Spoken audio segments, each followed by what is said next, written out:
Hi. Hello, cultist. And welcome to the chat, Ametama.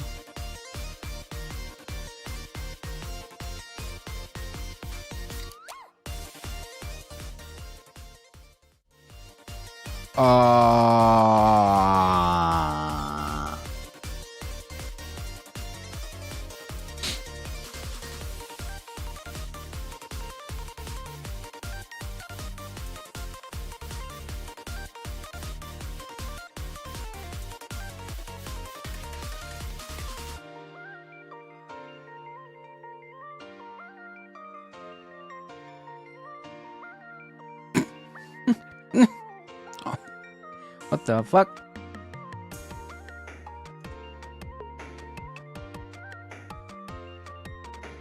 What the fuck is this?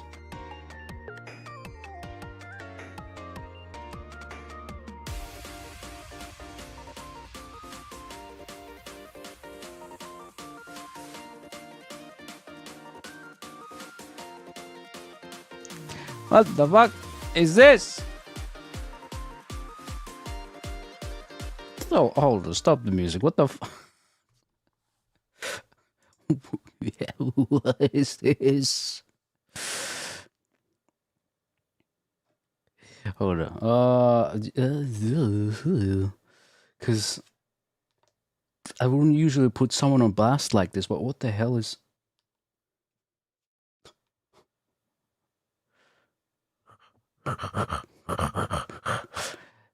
Nothing Pajig followed you. Nothing Pajig liked your post.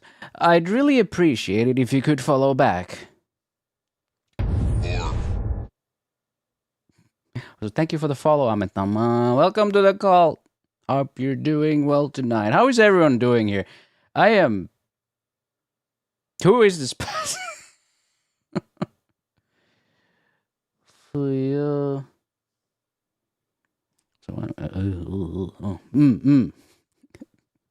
What?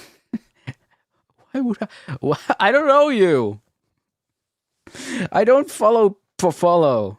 I follow people I like to follow. Remember, Christopher, if you're going out drinking on this fine midsummer eve, get blackout drunk responsibly. Piss into the boat if you need to piss. And spare a lot of gabagool for the hangover morning. And don't go partying with any Nordic cults. They're fucked. Real. I was like, what is... Jew anus so far. Ate good food, not like more lies or pee. Of course, I had to do a little like scan of their profile. Right? Streamer manager.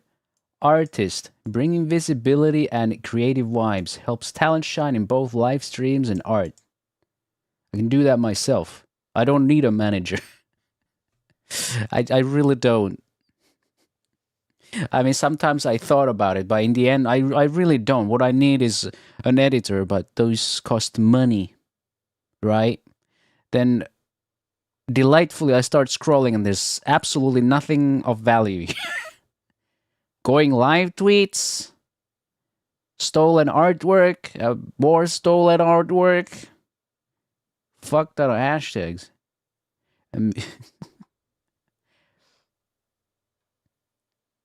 What? How do they keep coming back to this shit?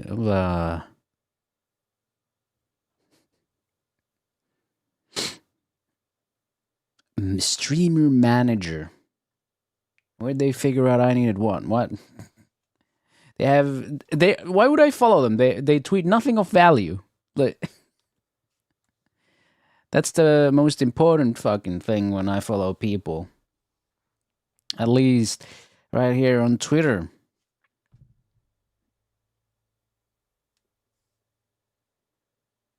I have an incredible big hangover, just sitting at home and scratching my balls. Average midsummer eve. Oh, delightful.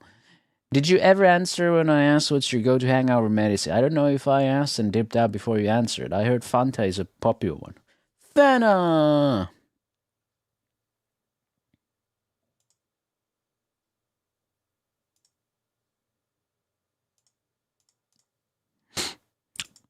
I'll be really mean and just block this person. I'm pretty sure there's not even a person. Honestly. If you are a person, what are you doing? Like if you by some 1% chance happen to be a person, what are you doing? Get real. No, I'm not mean to everyone, but this is obviously a Artbot scammer. I like how they keep the same fucking script. As if this is my first rodeo with these kinds of motherfuckers. Anyway, enough roasting, so I've been doing a lot of that lately.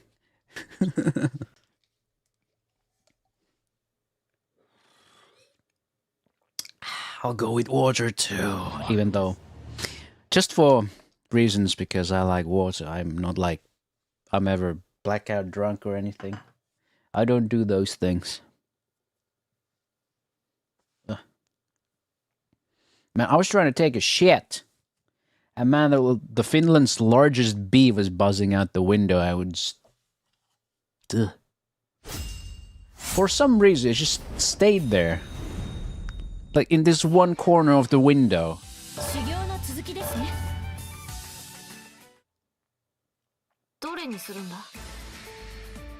Like, I was glad it was outside and couldn't get inside. But holy fuck, it was loud.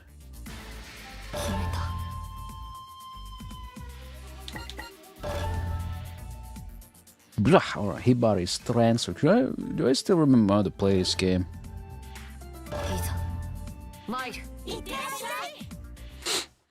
Okay, we're just gonna chill. No worries, right?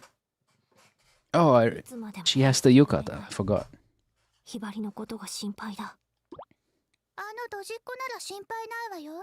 don't need to worry about that klutz. Well, that's friendly.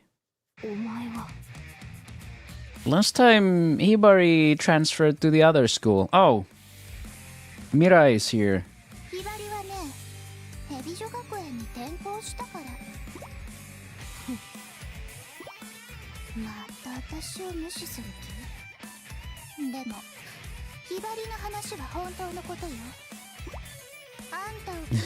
Big skirt.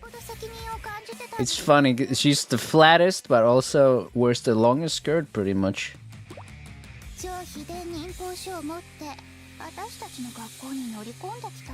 Some people out here be like, absolutely no sex appeal, and then the lolicons are like, now that is erotic.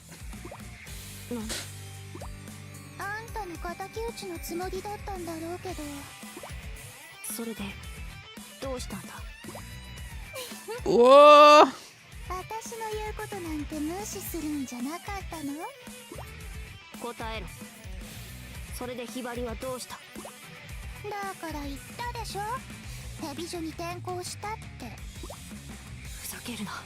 A single. Oh!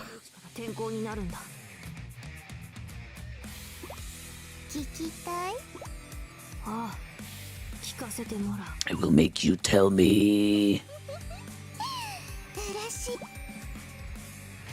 She finally got her attention. She's just like me, for real, for real. Craving that attention. Hibari's transfer.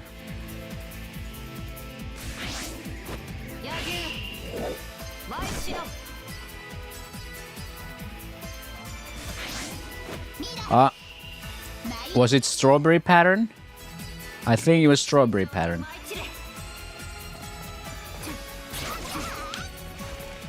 Okay, that was block.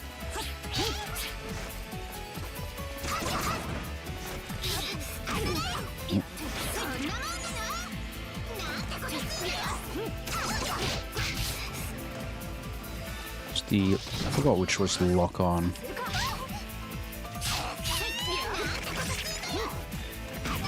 Okay, that trigger was lock on.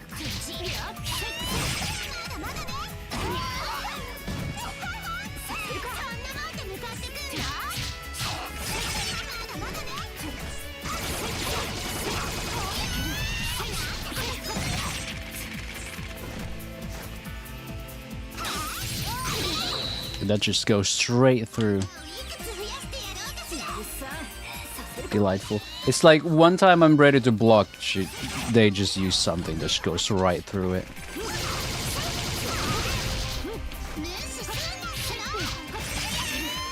I guess it's still consistent, so I can't really complain about it, because, you know, the blockable things seem to be in orange anyway.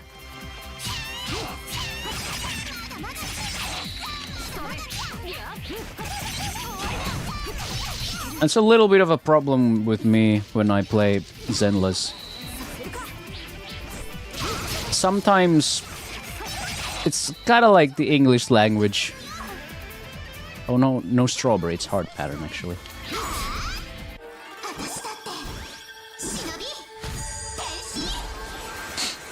Yeah, in Zenless Zone 0, there's always the red flashes when there's an attack you cannot parry or block or dodge. Or, you know, you can always dodge red, but you can't block them.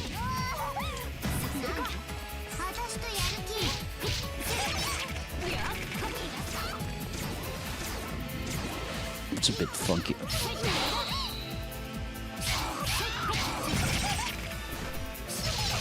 It's hard to think of like an example in Zenless Zone 0. Or what?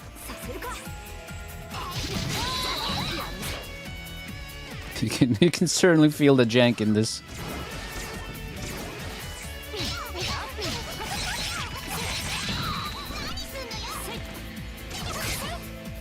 I just don't like playing with Yagyu.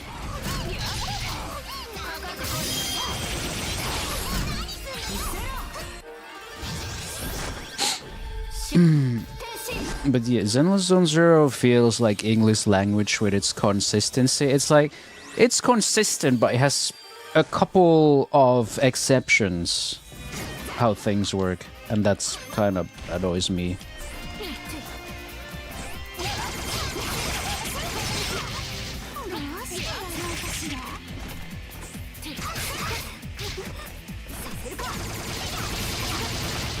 It's like this one thing, for example, in Killing Floor 2, there's this bug that can be abused to reload cancel. But the thing with that is, it's extremely consistent.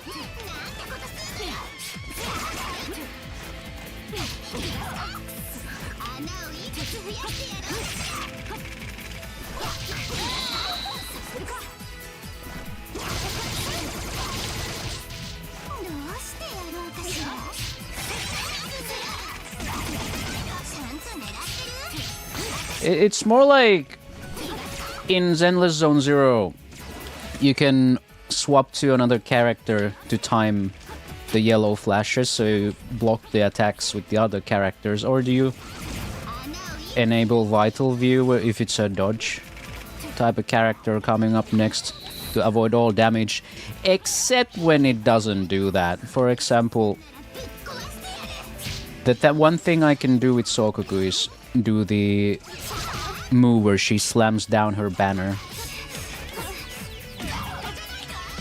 But if I do that and the enemy flashes yellow, it doesn't count.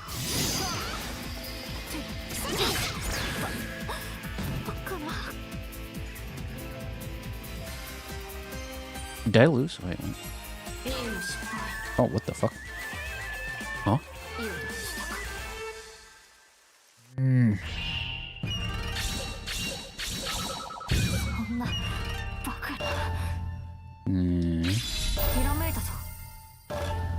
I still get everything.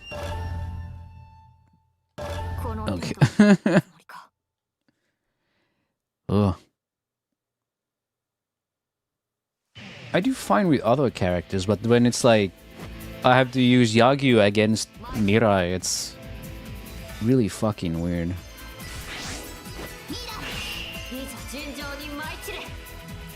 For some reason, I don't know.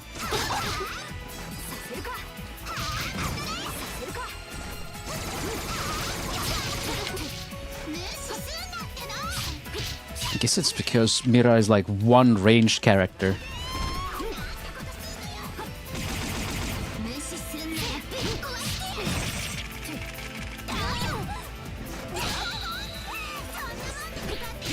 I really don't remember how to play this thing.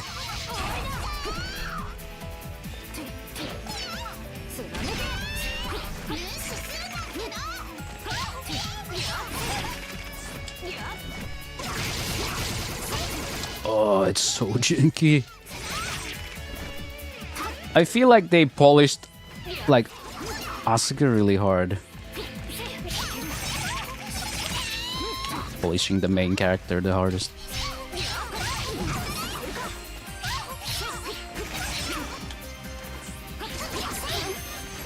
Yeah, in Zenless the exceptions make it really annoying to play. Not like it's not like a deal breaker or anything.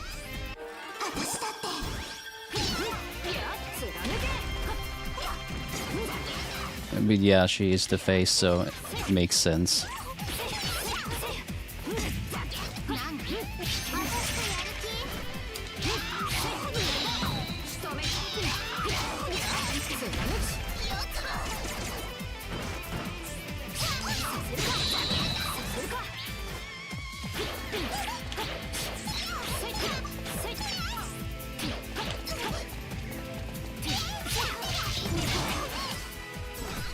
This fucking camera is driving me nuts though, Jesus.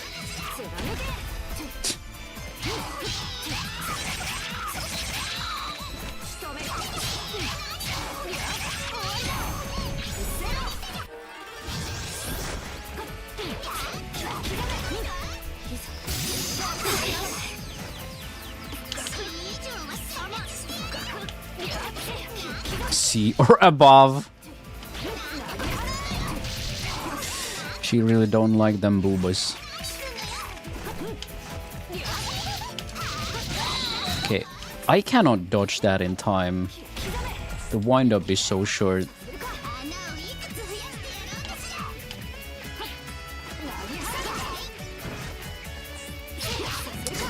Oh, at least I managed to dodge it. This time around.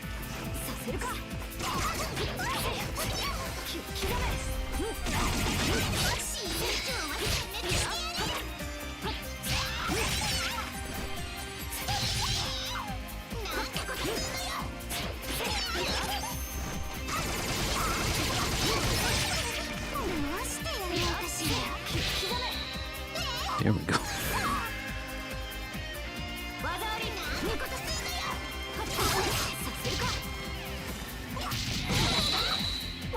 Holy shit, I cannot move at all.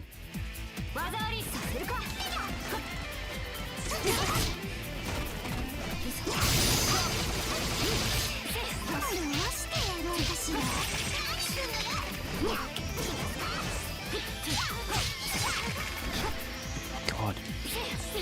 Keep on me one memories right here, Jesus.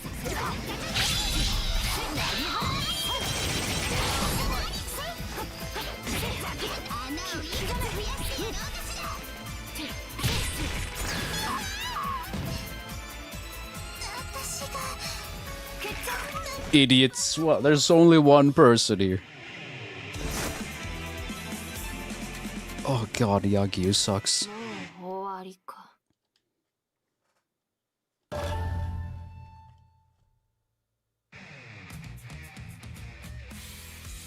Is she gonna spill the beans now?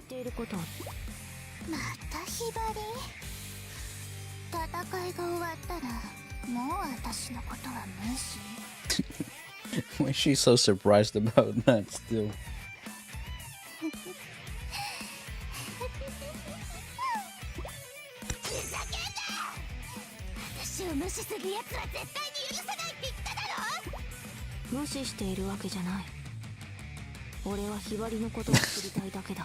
She's right, you know.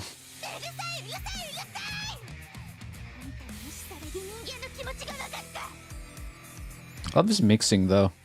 The music is really loud.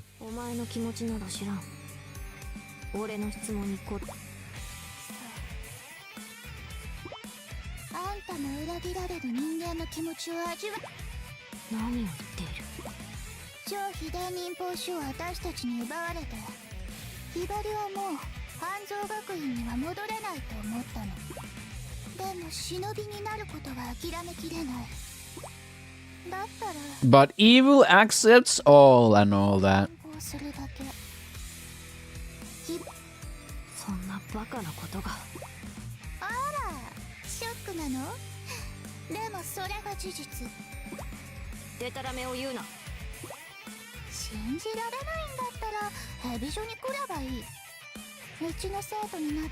No, but where is it? You guys hide.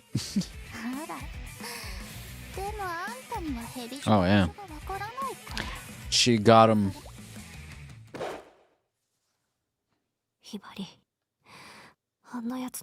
That wench, how dare you? She's an esteemed lady.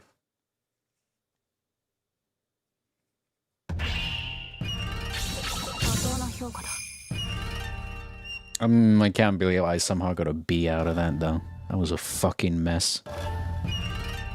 The Murder's Mysterious Tutor, Part 3. Wench. Wench on the bench. And the elf on the shelf. Cultural heritage.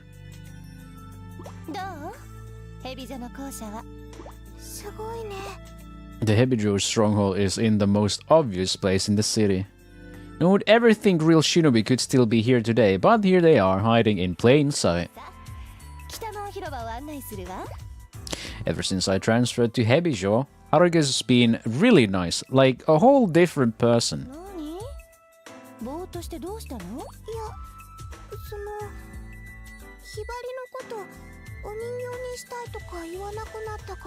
She giggles at me.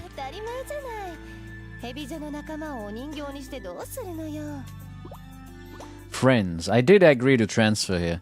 Still, I could never think of Haruka or the others as friends. Yet that's what she just called me. That brings out a whole lot of very uncomfortable feelings. The school accepted me without a second thought, but to actually be treated as one of them, it's shocking. I figured the Hebijo students were all a bunch of loners, too cool for friends. My thoughts are in a sickening whirl as Haruka gives me the tour. There are 4 different areas inside. The first is Northgate Square.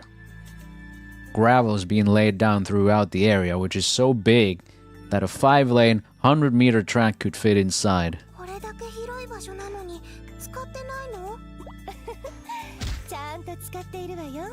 She stomps on the gravel underfoot. I hear a faint voice groaning beneath us.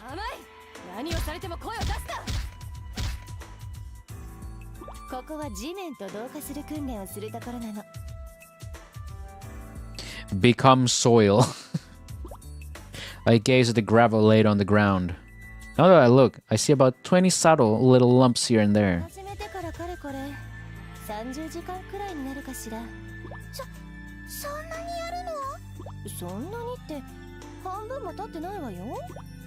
She says that she passes under the north gate. I have to rush to keep up with her. It opens up to the main hall area with a garden and passage separated by trees. We can see the castle keep directly ahead, but a high wall stands in the way. We'd have to go around to the west gate to actually reach it. There's a long bridge in the south gate area. It extends from far to the south all the way to the castle keep. As we look out over the bridge, I notice bubbles popping in the water. There's a bamboo pipe swaying down there. A Shinobwee student must be practicing the water escape technique. Haruka flings a kunai. Blood billows on the water. The wooden student comes floating up. You didn't have to go that far.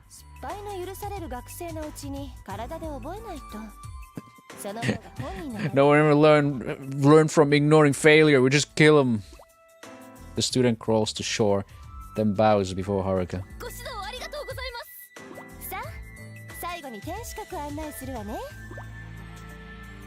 I love imagining all this. As I follow Haruka, I sense someone watching me. I look around, but there's no one there.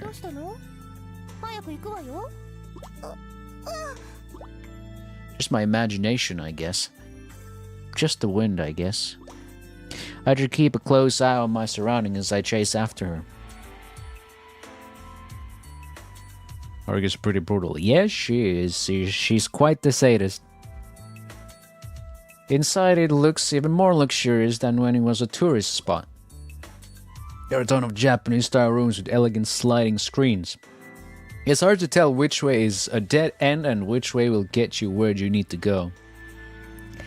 Must be structured to confuse invaders. I noticed lectures taking place in several rooms. Each class has a lot of students. At Hanzo, we only ever had 5 at a time. Everyone seems so focused. I can't help but stop and stare. It's the same here. Teibijo are taught just like we are. It makes sense when you think about it. I just never given it any thought before. The Heibijo students are the enemy. Cold-blooded minions of evil. Not like us.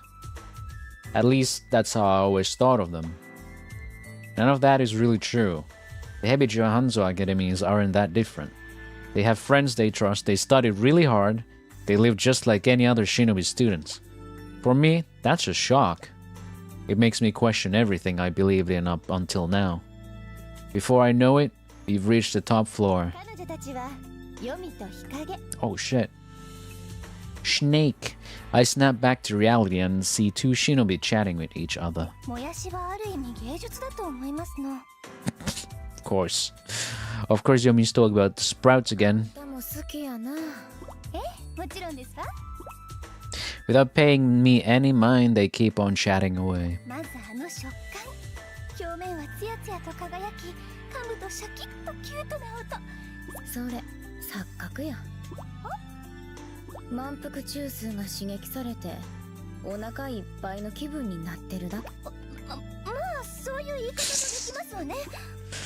Chill, Hikage. I don't get what they're talking about, but they keep at it as if Haruka and I aren't here. As Haruka requests, I stick my head out of the window. I can see an incredible view of the whole town. I see a bunch of Shinobi students training below the castle keep. One group is marching, while another is working on practical skills. Heibijo has a lot more students than Hanzo Academy, but otherwise, it does seem basically the same. That's when it hits me. The only difference between Heibijo and Hanzo Academy is who's employing us. As Shinobi, our business is the same. Come to think of it, it's kind of silly for our 2 schools to be fighting each other in the first place. What is a good Shinobi? What is an evil Shinobi? These little questions are swelling up inside of me.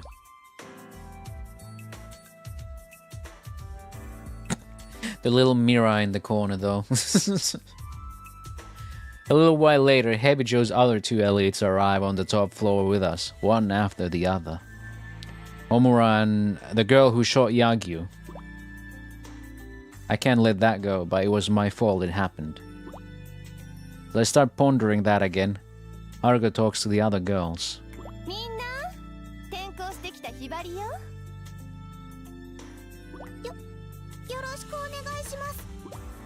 The girl who shot Yagyu slowly approaches me. She holds up a kunai.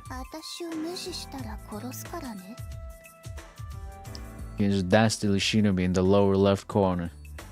I don't see her. I answer in a rush and Mirai turns her back on me.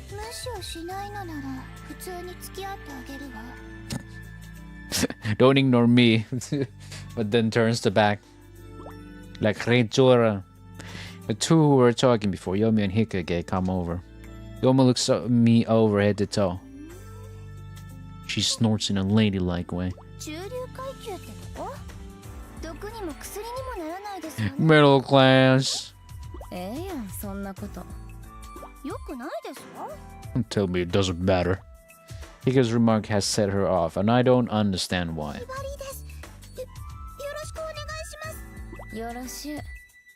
Same. I timidly call out to Yomi, who's facing away from me. Her expression changes completely. You like bean sprouts? You like sprouts? Yeah. In that case, what's your opinion on the way prices have been going up lately? Personally, Yomi starts rambling about bean sprouts, eyes shining. Kega gives the vaguest hint of a smile. Thank goodness she's finally got someone else she can babble about sprouts. You like sprout? Yomi's sprout talk grows more and more passionate.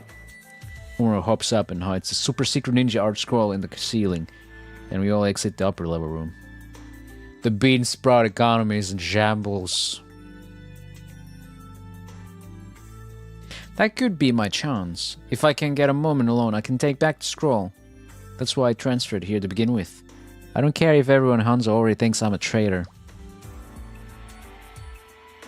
The bean sprout economy has been in shambles, right? Does this count as hive mind? I'll stop at nothing to get the super secret ninja art scroll back. If I don't, I can never show my face to them again.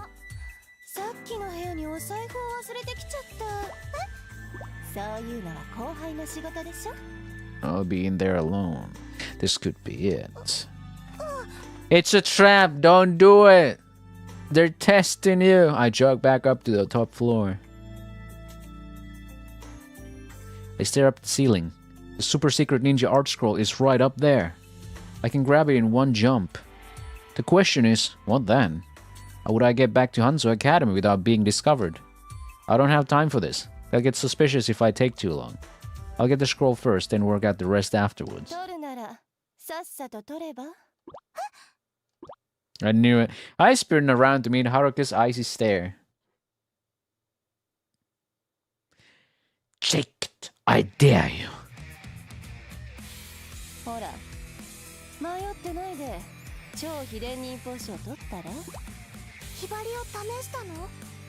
Duh. 超秘伝忍法書に手を出したら私のお人形にするだけ。手を出さなければ本当に仲間になれるかもね。お願い、見逃して。ひばりは戦いたくないの。どうして？ I started Zenless on 0 again today, but I have to restart with a whole new account. Piper left me. Huh? Wait, what? A fresh account. だってひばり見ちゃったから。一生懸命に忍びになろうとしている高校生なんだ。私が聞いているのは超秘伝。 You got the scroll or not? God damn it! I don't give a fuck, woman. ここはね、ヘビ女よ。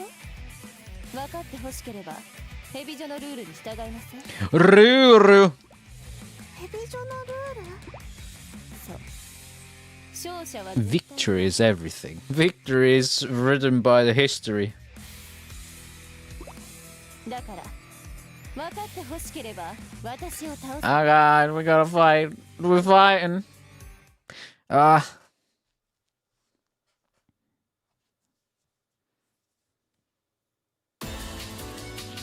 Defeat Haruka easier said than done.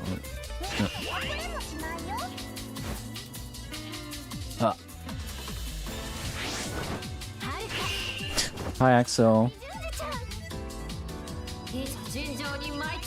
The poison petals.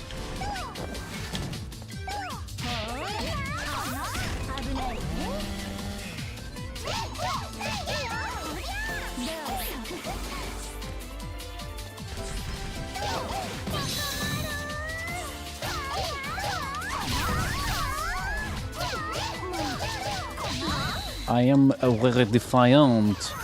Bada bing, bada boom.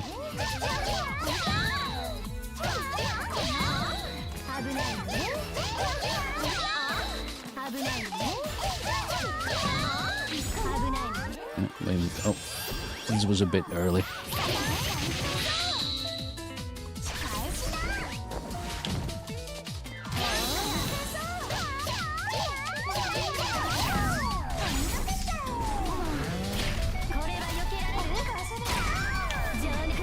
I don't know what's with the giantess theme with Hibari though. God, where's the camera going again? Come on.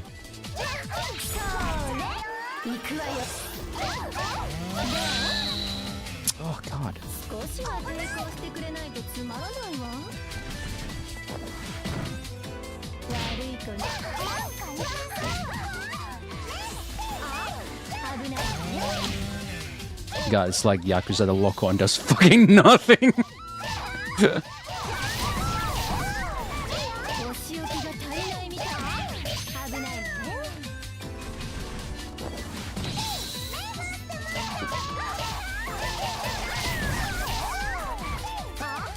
危ないね。 Jesus, fucking read my inputs like a bitch.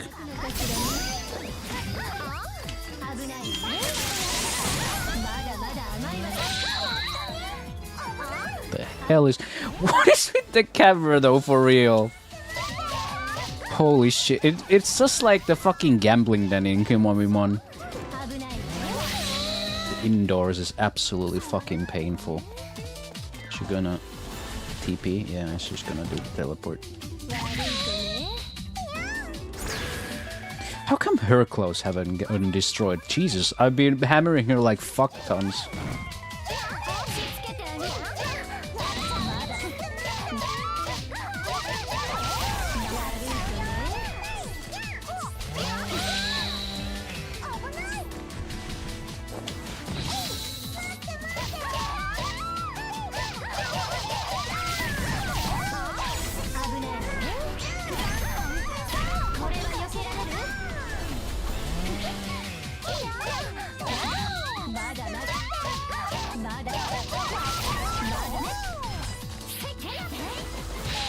Oh, jeez. I was trying not to walk in that, but it's so janky.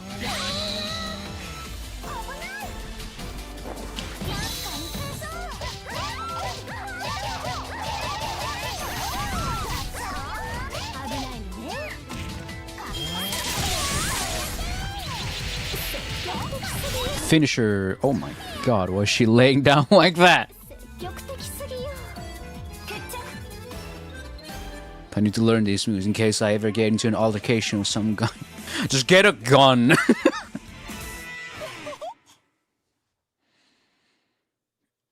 Iburi still plays better than Ayagi for me. まだ終わっていないんだ。よくわかったわね。今のは私の国。 A gun would make more sense, yes. America. But man, are those expensive. Why don't you fight me yourself? Fight me yourself, you bitch. さあ、どうしてかしら。友達が欲しかったから。 Aw. 人形じゃなくて友達が欲しかったから。もちろんホムラたちは仲間 3D print closed shotguns for like $120. Just straight up 3D print one. You're more like sisters in arms, striving together as Shinobi. 私はひばりみたい A な。 normal friend. はるかさん。なんてね。って言ったら信じる？ Is she just doing like a double gotcha? 冗談よ冗談。なんかしらけちゃったな。 You wouldn't download a shotgun. 私に勝てない以上、超秘伝忍法書を取り返すのは無理。ここはおとなし。はるかさん。 What if she actually wants to be friends, but she's just like, gotcha, I really don't want to.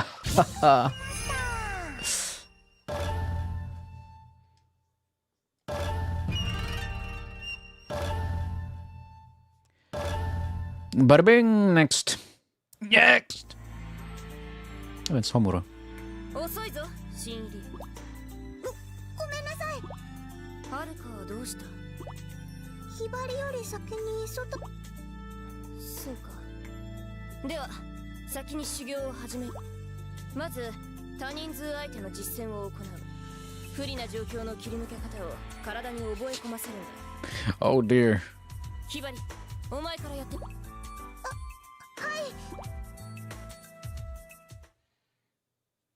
Eventually, if she actually becomes extremely competent and becomes a better ninja or shinobi than Yagyu. Eliminate all evil shinobi. Are we supposed to do the opposite? Like eliminate all good shinobi instead? But huh? Like aren't we supposed to be evil now? I mean, I guess it's fine for them to beat the fellow students, you know. I guess it's alright.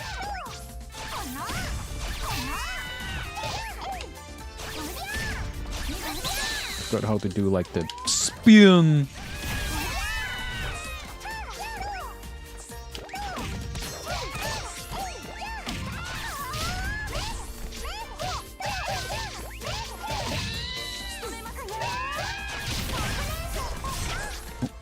You're shooting me. Do all these evil shinobi see themselves as evil? I mean, I guess they do. I mean, they come into school like, yeah, the only route for me is to be an evil shinobi. So I guess they would see them that way.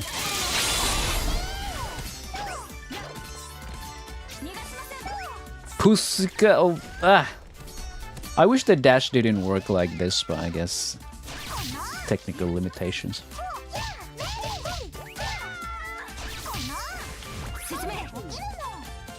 Suzume.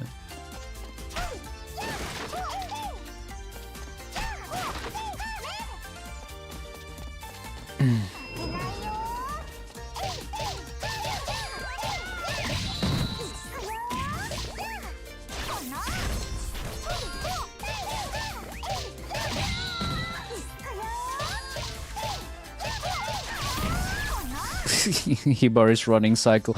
It's a bit much, in my opinion.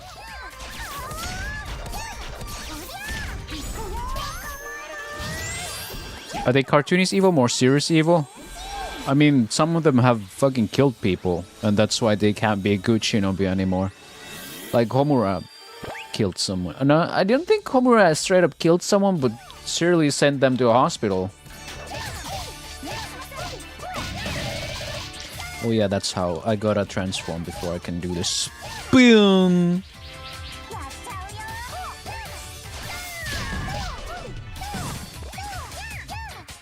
Spin. There we go. Hikage killed, ain't no way she didn't.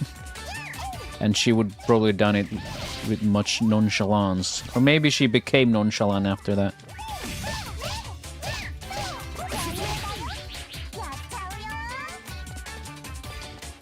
I wonder why this part of the map gets so red every time. It's so weird.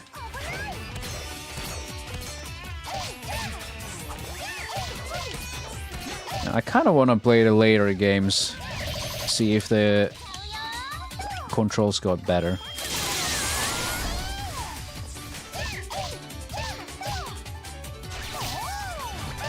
And today I thought about the whole aspect where people talk about old games being good despite the jank, because that's how they were, and you need to play them as art. I need to appreciate them like that, but I really can't. Like, if it feels shit to play, it is kind of shit to play.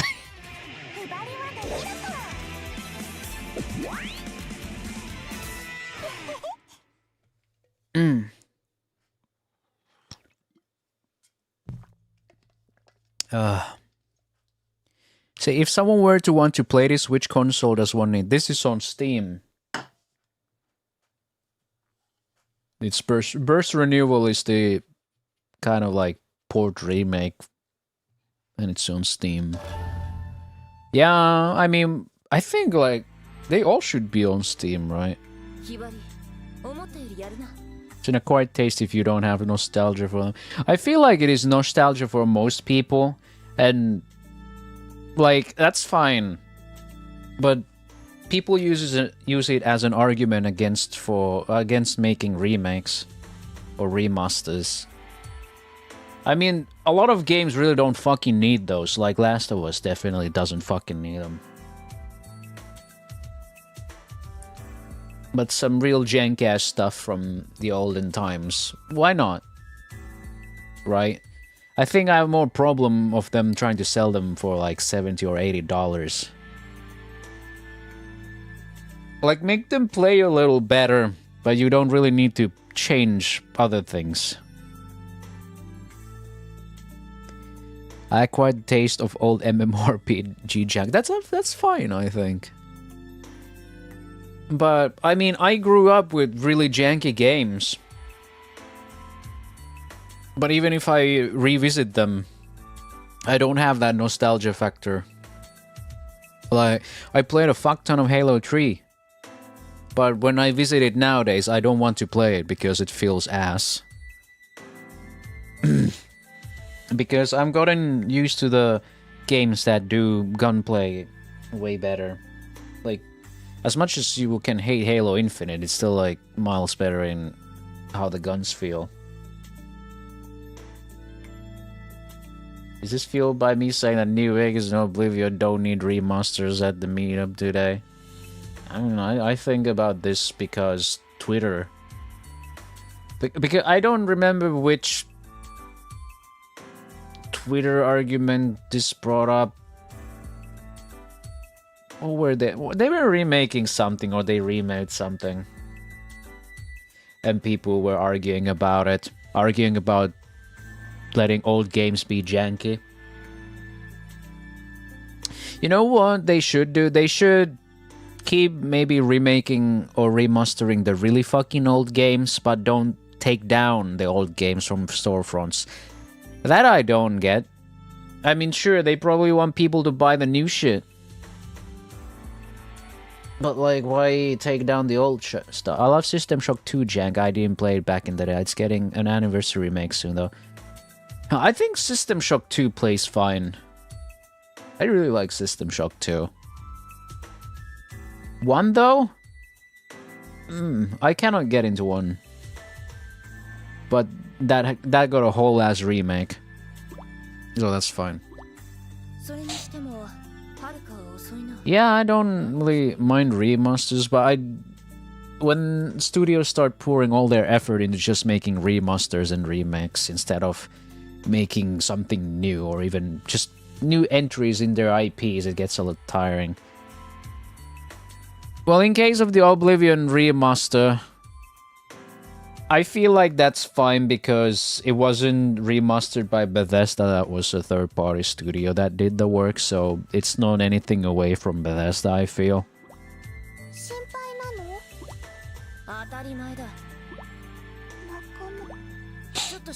They will remaster the Skyrim remaster next. But I like I said, they didn't do their Oblivion remastered, so it doesn't matter. I mean, they probably oversaw it, but it was a whole different studio that did it. And the studio that remastered Oblivion is still making Metal Gear Solid Delta. Same studio, by the way.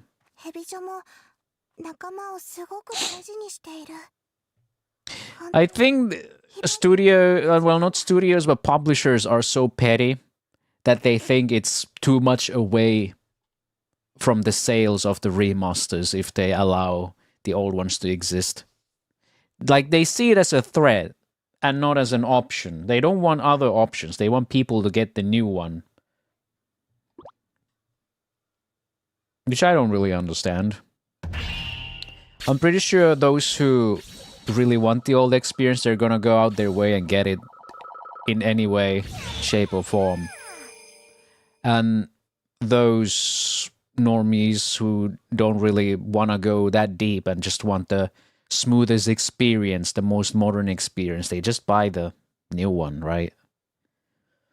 Another argument could be said about it being confusing, because I mean, I wouldn't confuse the old version and the remasters, but I feel like your average consumer would probably get confused, so I guess they're trying to avoid that. Which is kind of sad, in my honest opinion.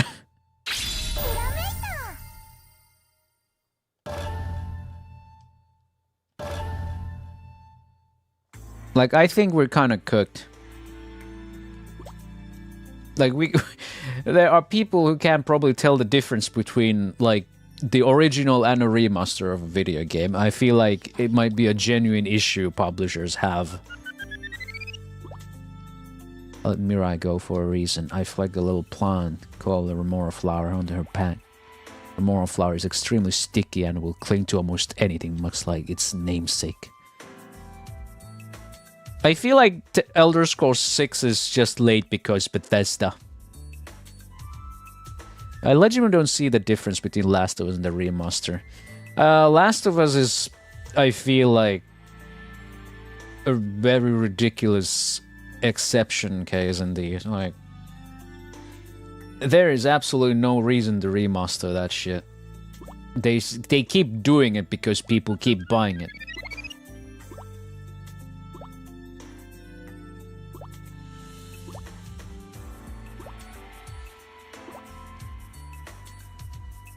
I think it's ridiculous. Like, I feel like people should stop buying those remasters. Naughty Dog will never make anything again. I swear. Though is oh yeah, no, Naughty Dog is making that cringe space game that smells like DEI, honestly. I mean, yeah, it's like bald black woman does not equal DEI necessarily, but come on.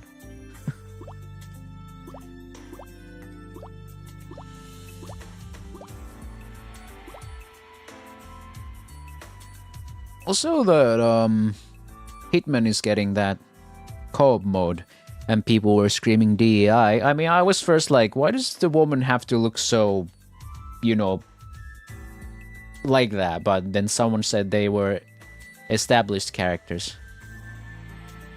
Bald black woman doesn't necessarily mean DEI, but let's be real. I mean, yeah, exactly, that's the thing. Can't believe Naughty Dog went woke. Oh, yeah, they definitely. Neil Duckman wants to become the new Todd Howard after he retires from making the same game again and again. The thing is, Skyrim's still alright. Dumbed down from Oblivion, and Oblivion being dumbed down from Morrowind, but sure.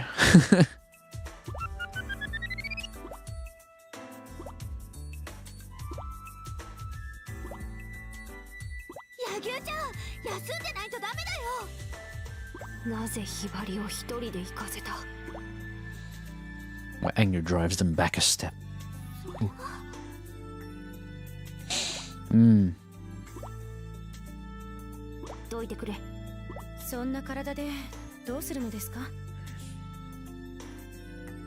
Well, I would be devastated if they ever made a new Jack and Daxter game.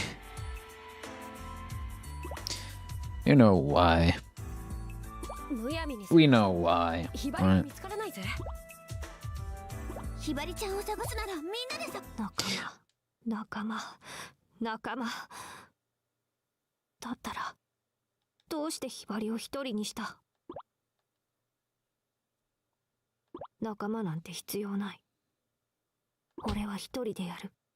know the dogs sell like all of their old IPs to Sony. Can you confirm?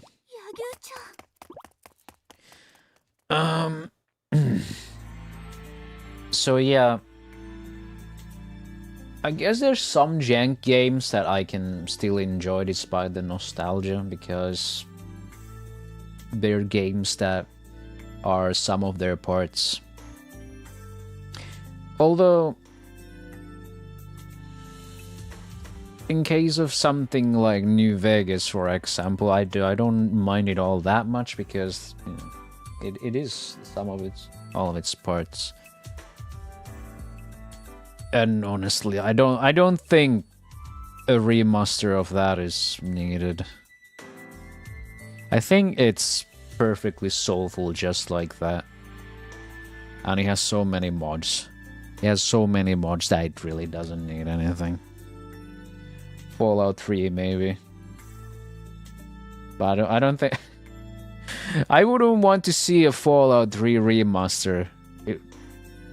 Unless they just make it one-to-one, but with, like, they did with Oblivion Remastered. Because, good lord, imagine that getting dumbed down even more. Imagine Bethesda giving the Fallout 4 to be remastered. So, giving some third-party studio to be remastered. What the fuck would that be? Fallout 4 in Unreal Engine 5. Highly doubt it, but it's a fucking insane thought though.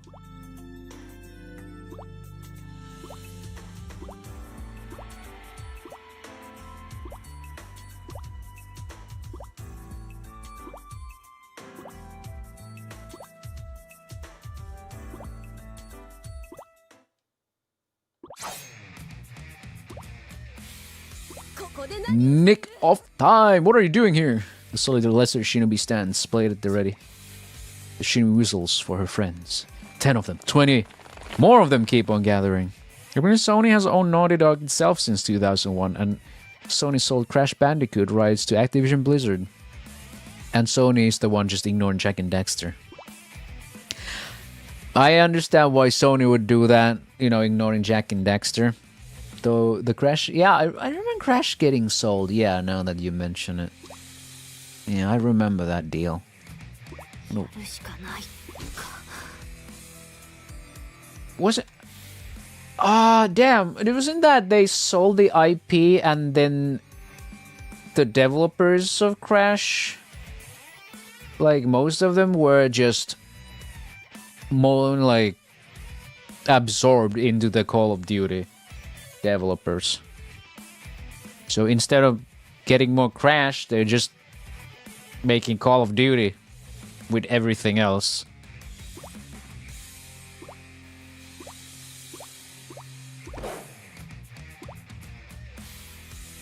Whoa. What's with her face? It's like a potato.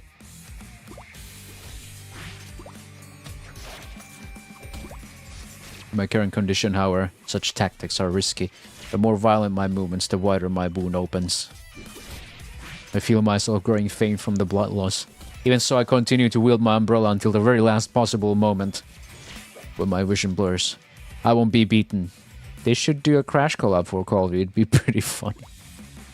To be fair, it wouldn't be the weirdest collab, I feel. I mean, we got Nicki Minaj. We got Attack on Titan. Whoa. It's over. This is it. This is it, Luigi.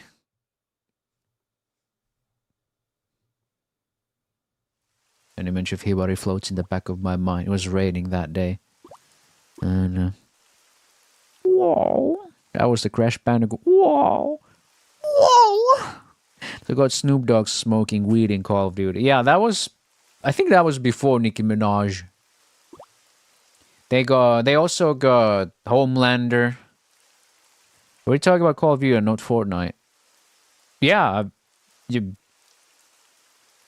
Call of Duty has like equally crazy collabs.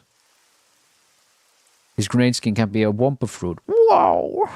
How did Snoop fit in there? He didn't! They also got Seth Rogen. They also have King Kong and Godzilla. What else did they have? I had a couple of those really ridiculous skins, like the Attack on Titan stuff. Oh yeah, they got Gundam! Shit, I forgot it. They got Gundam stuff too. I had those. Yeah. Yeah, I'm not talking about like the characters. Like, yeah, I had the Homelander skin and I had the Gundam skins. And I'm not talking about like the people from Gundam, like the actual mechs, but in like people size. The actual mech is... they had so many like really dumb collabs. Hold on, I kind of just want to go look at those.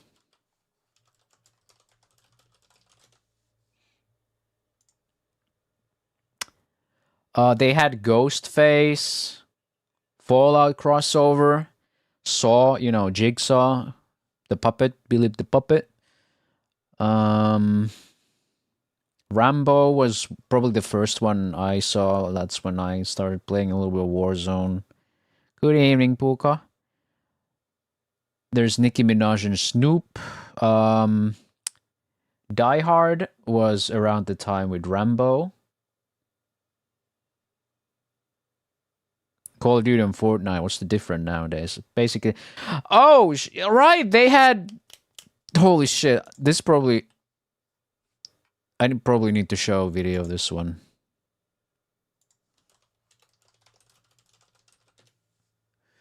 Do we have like? Okay, finisher video.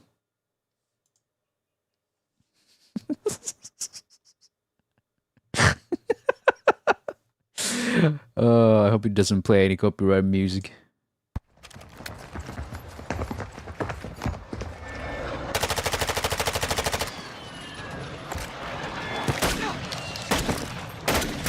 You guys didn't know? They had a Helsing collab.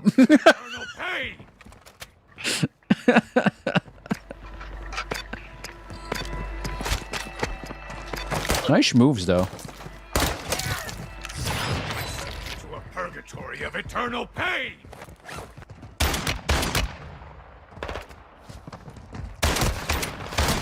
God damn, someone's actually using shotgun here.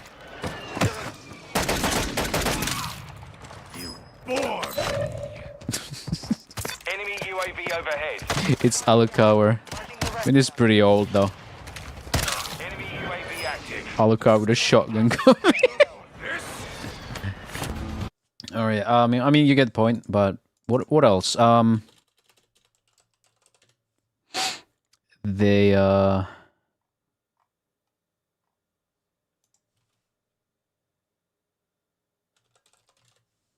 Okay, this is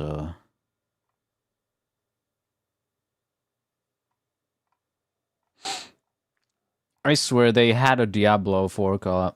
Oh.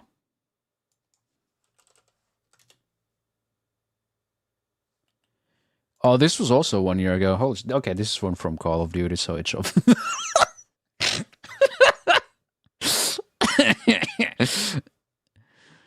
Is the clown from Spawn in that video? It was in the thumbnail.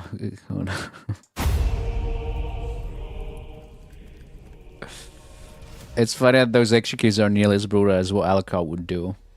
I mean, they're kind of tame usually. Cleavage. This isn't like 360p. Holy fuck! What the?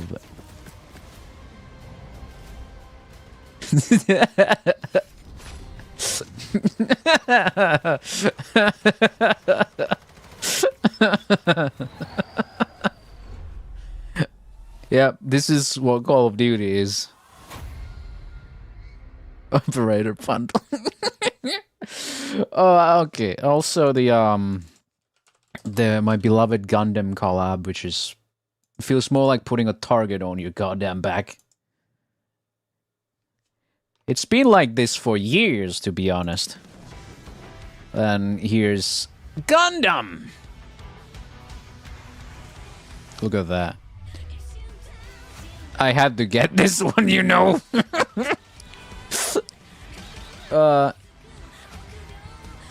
Gundam, yeah.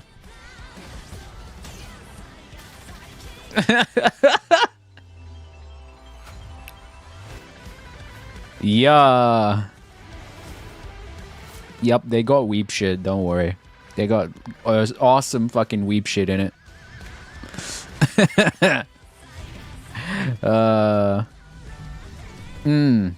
Considering getting Stellar Blades, but it's quite damn expensive. Yeah, it is. I agree. Whoa. Yeah, I got this one. Okay, what else did we... I mean, I talk about the Godzilla versus Kong. Did those skins also get in the way when you aim? Nah, no, they didn't. Okay, I mean, they had...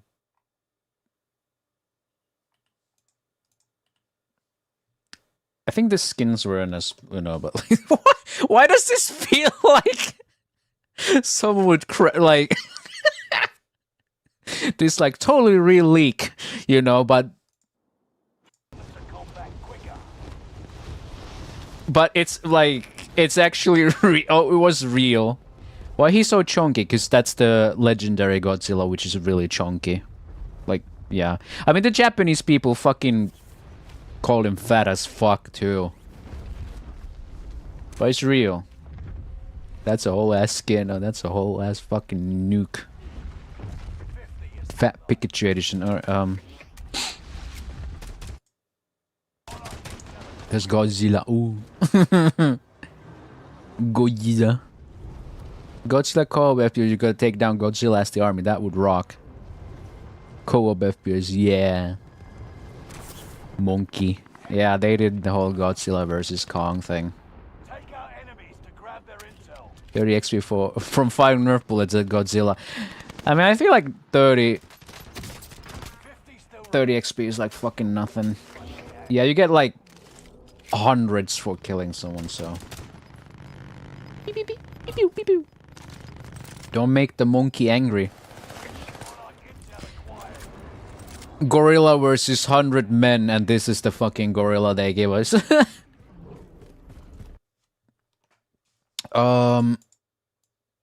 Yeah.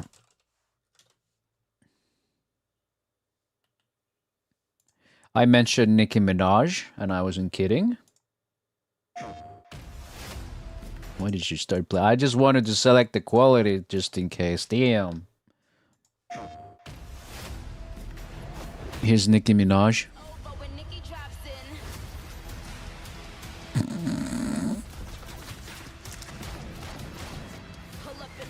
I don't know why, but they did it. Bang, bang, bang. But yeah, they also got the Snoop collab. What else? Someone said Seth Rogen, yeah. So that push-up is crazy.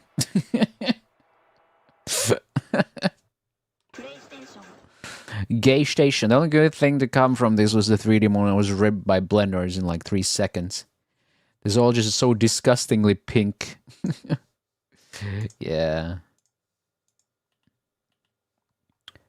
And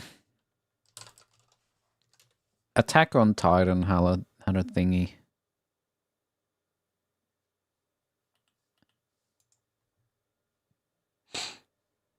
I remember the near call, but that might have been for Rainbow Six. I think that might have been Rainbow Six. I would have probably bought it if that was the case.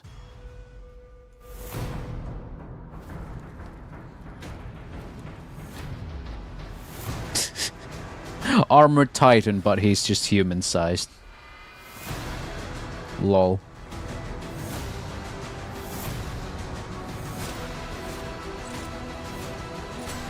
Fuck.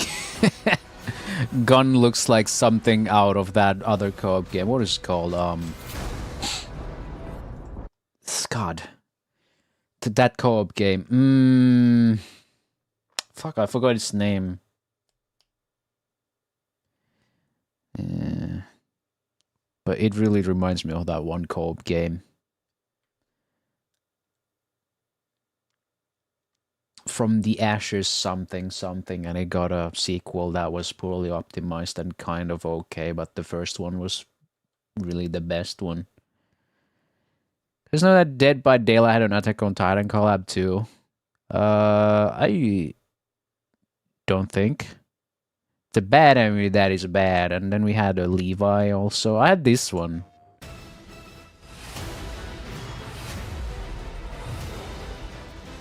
Yeah. The Levi edition.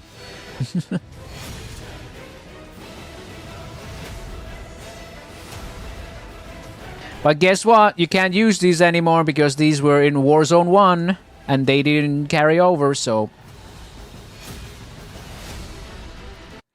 Yeah, I had the Titan Piercer and this skin. Yeah. You know, and these guns, but they kind of... I didn't like them. They sucked ass. So I didn't use these skins. Iconic scam moment. You know, their reasoning was that the old Warzone 1... So it just went to waste, gone. I mean... I don't think you can play Warzone 1 anymore. I think. Unless they still have the servers up, but... They said that Warzone 1 was so fucking spaghetti that they just remade it. And they made Warzone 2. And Warzone 2 just ended up being even more spaghetti. Yeah.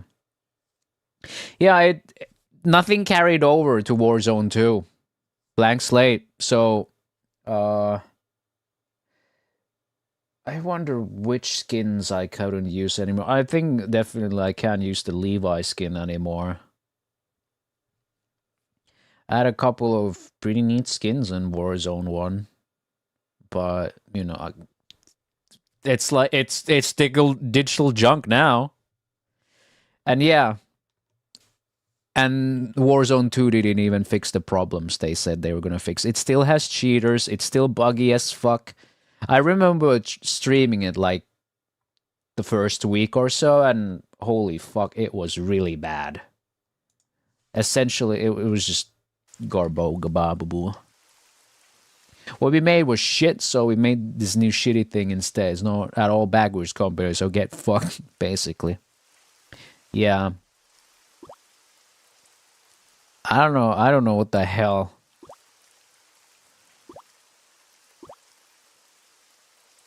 I guess they were so convinced that they could fix the problems, and when they couldn't, in that crunch, they just went with it anyway.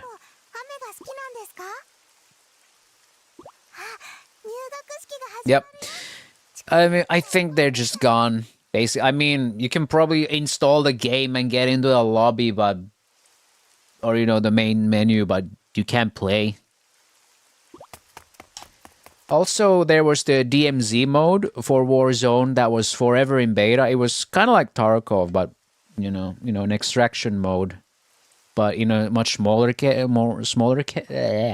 much smaller scale.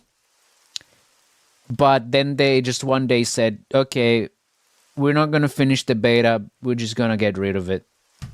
I was like, one of the modes I like playing because Warzone is so fucking sweaty. I mean, DMZ is equally as sweaty, but at least, you know, you're not thrown into a full-blown fucking battle royale match. And, you know, there was a bit of, like, you could get a co-op thing going in that.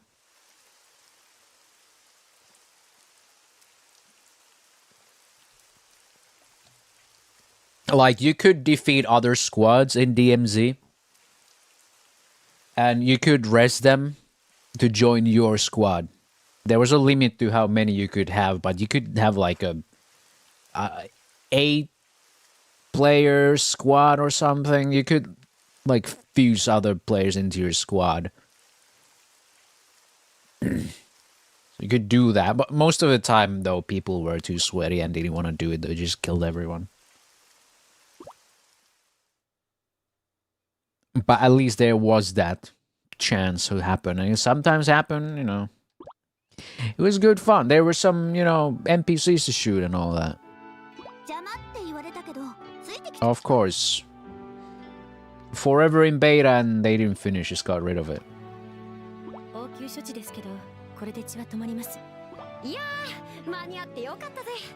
Friends have arrived and saved Yagyu. They exchange looks back and forth. What do you mean? Because we're friends.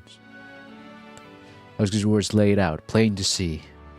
I'd effectively rejected our friendship, and yet here they are telling me that. I can't hold a candle to her. Should I stream Warzone? God, it's such a miserable experience.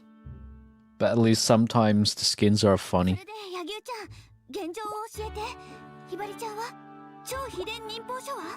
And still runs like ass. I could show my Gundam skin and my Homelander skin. I love your Warzone streams. It takes so much space though.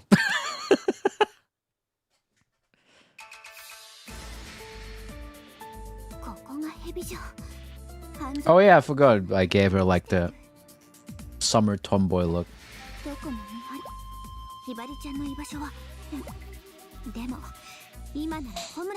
You guys like sundresses?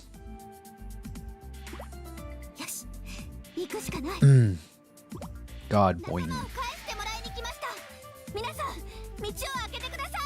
Imagine Senran Kagura would have gotten way more popular. Imagine the fucking cloth physics. Cloth physics of the modern times. I was out today with John and Pukan. I entertained the idea of like a payday game, but with anime girls. It would be kind of cool to try and make some shit like that in Unity or something. You know, I would probably entirely forego making stealth. She just need the big hat. I'm pretty sure this would have that, right?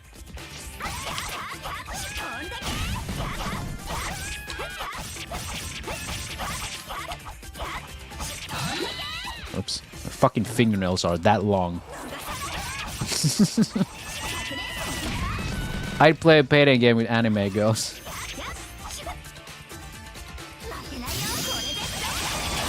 I cannot see anything. Yeah. You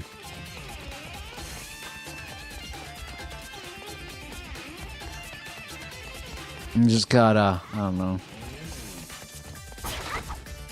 It's like, it would be like the fucking Blue Archive shit. Of an anime heist game. I would definitely know what I'd like to play, but people always say that gamers don't know how to make good games, though. I don't know.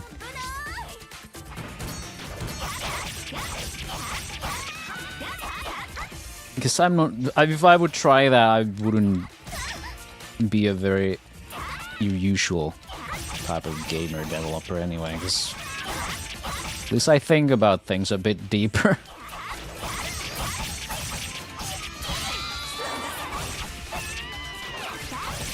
Like, I am the absolute perfectionist who would just sit in the fucking game just thinking, well, does this feel just good enough? Because I did try to make an FPS prototype in the past, and I would spend so long just running around, just making the fucking movement feel right. We could have a Blue Archive collab. Yeah. I feel like it's a bit of an ambitious idea, but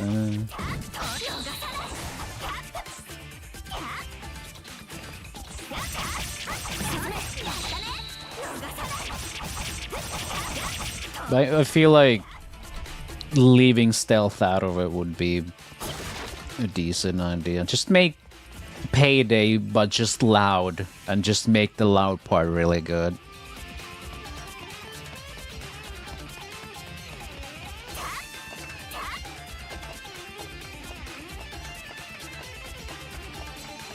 Since, you know, Remedy kind of fumbled Firebreak from what I've seen. Payday, but only the fun parts.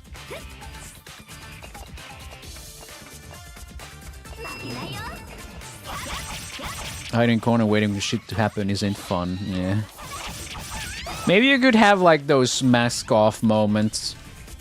You know, unmasked moments. Maybe not maybe not mask off. That's a bit different.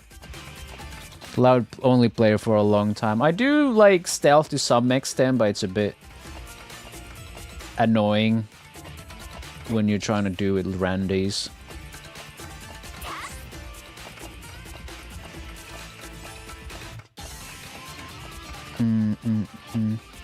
What BR is this? What?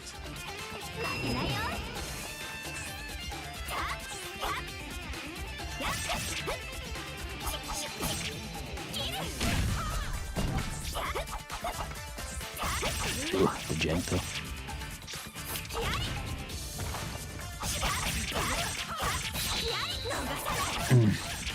Naruto games.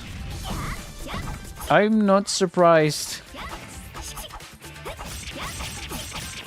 I mean, this was originally for the DS from probably that era where we still got a lot of Naruto games like this. Yeah, probably around the same time era.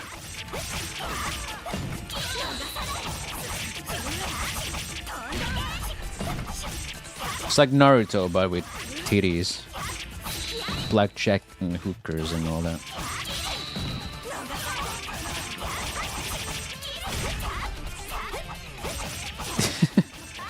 I wouldn't be surprised. I mean, there's only so many sound effects the world can have. I think I would love to try to get into Naruto, and Naruto also has like 7,000 episodes. What's like an equivalent but shorter, less shonen type of thing? Oh, I just... What? Skip all of Naruto childhood season plus all filler episodes, then it's actually good.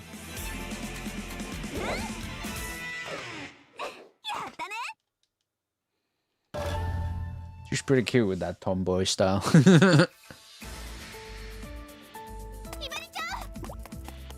There she is. What are you doing here?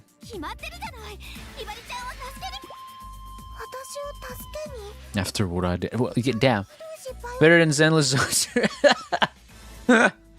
I mean, this series is known for the fan service. That's like one of the most known things about Senran Kagura.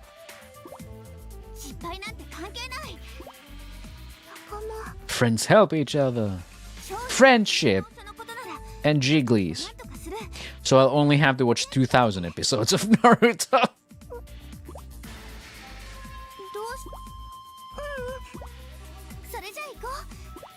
Let's get out of here.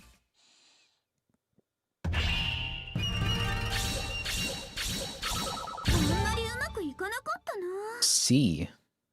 It's interesting. Clear Chapter 3 of Hanzo National Academy arc. Okay, that was Chapter 3 apparently. Alright, damn. Danger room.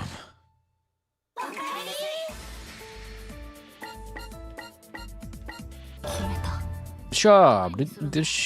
Do we have like flower headdress? Let's see. Sexual haramen.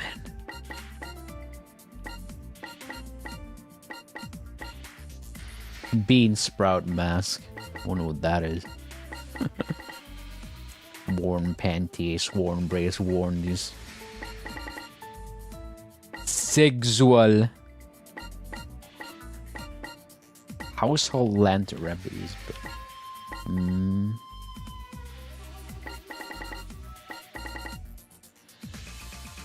Pure white hat. What is that? Okay, I'm curious what the fuck is sexual haramen. PS3 era cosmetic shops that don't show previews. This one's, well, it's closer to DS. Because it's a port, remake, remaster, whatever, of a DS game, so... It's mystery.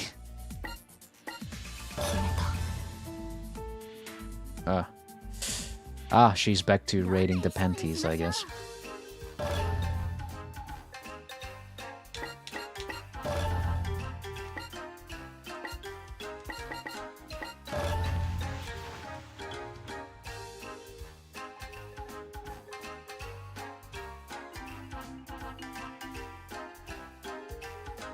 Sexual haramen.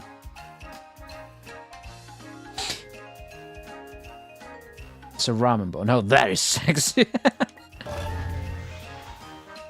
That's not what I don't know. Oh! I mean, there it is, but I was expecting a little straw hat kind of vibe. It's just white. And it's clipping. Hell yeah, let's go with that.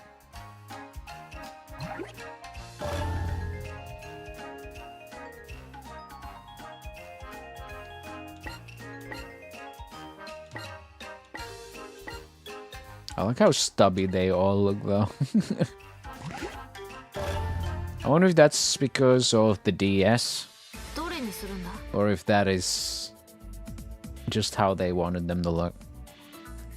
When do you unlock the delinquent girl for customization? Hikage? 決めた。学校を選べ。決めた。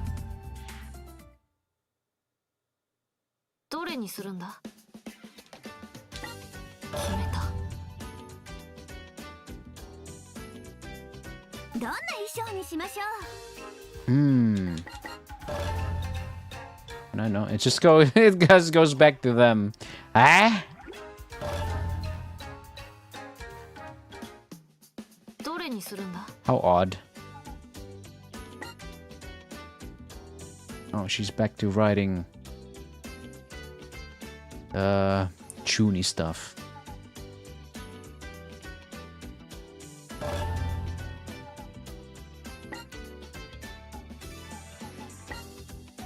Oh, this is where you use the growth of medicine. What exactly do we mean with delinquent? There's a couple of delinquents. She still doesn't have any panties.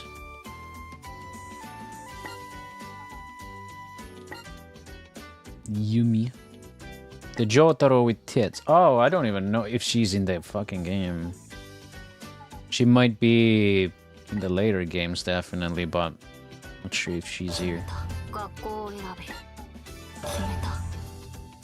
I think you saw her in a cutscene. No, she said something in a cutscene, but we didn't see her because she's so ninja. She said something. And everyone's like, show yourself, and she's like, nah. So we actually haven't seen her. Doesn't...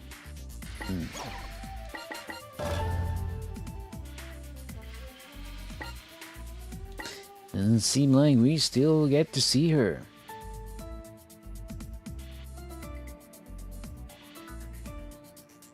Yeah, I'm thinking if she's not in this game, she's in the later games. And if she is in this game, it's probably after I finish enough chapters or something. Maybe the entire game. But we haven't actually seen her.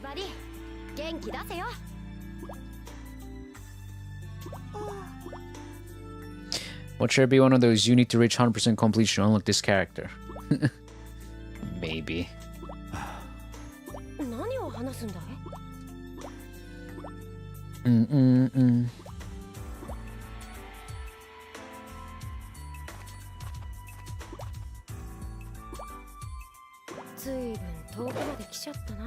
Something flies at me out of nowhere.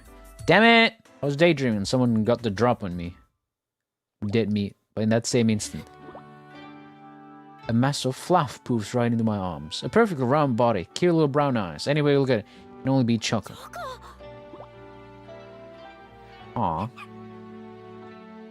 Poopy!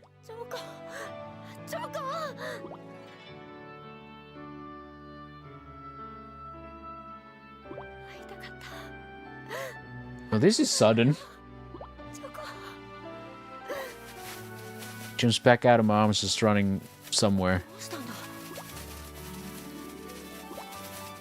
No way, couldn't be, no chance. It's me all at once. I know where he's trying to take me. Only one place it could be. He's taking me to Mom and Dad. What the hell? This is some kind of Shinobi trick?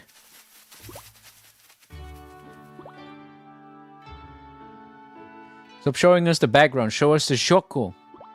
Show us the doggo.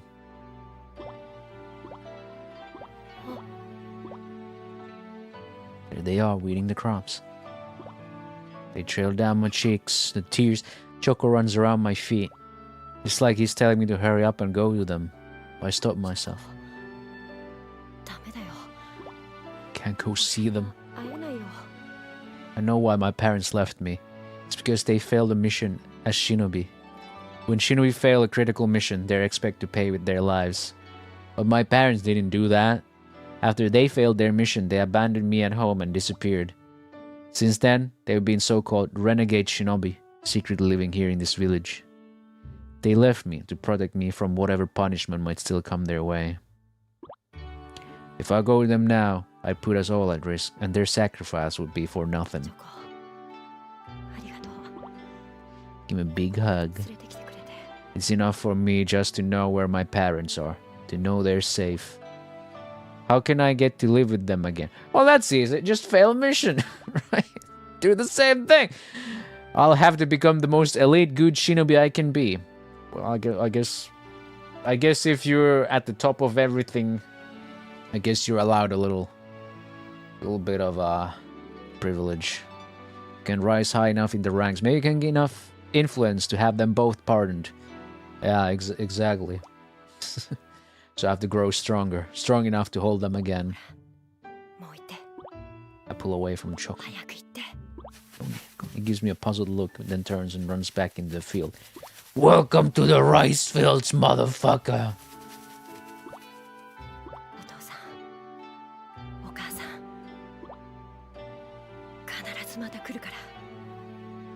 We didn't even get to see the fucking dog, just imagine it.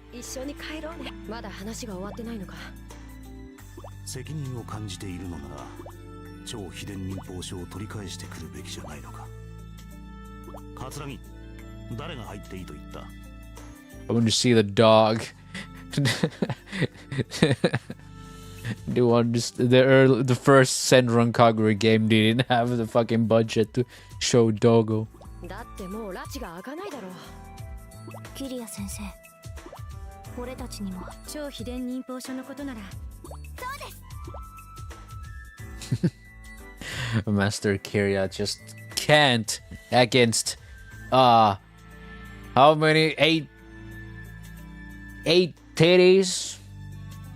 Like 4 pairs? 全員席につけ。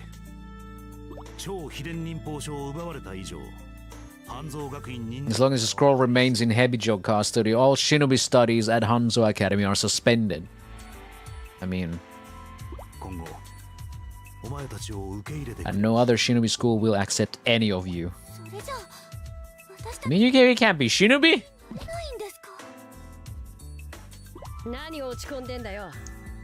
We just gotta go get it back, right?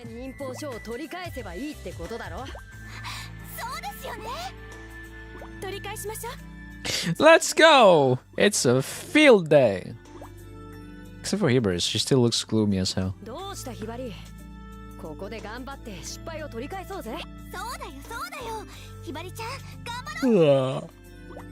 Despite our encouragement, she doesn't react at all.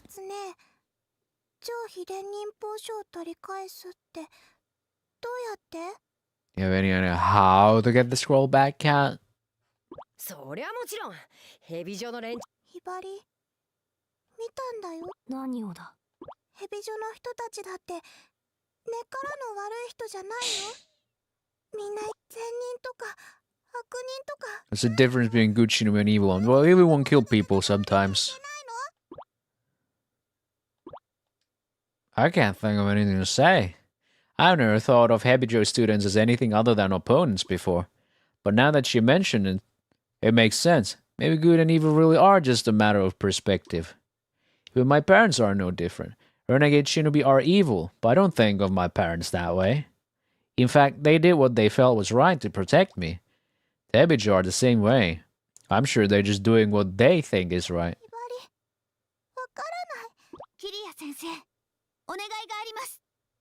Even Master Kiria saying, nah, no favors for you. It was an Ikaruga or Yagi who broke the silence by Asuka.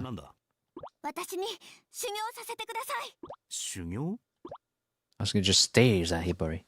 I get it. Asuka has an idea. I know she does. She must want to tell Hibari something through training. Somewhere along the line, Asuka discovered a knack for leadership. I decided to let her handle this. Gameplay? There's so much like visual novel stuff. God, Master Kiria looks so fucking weird though.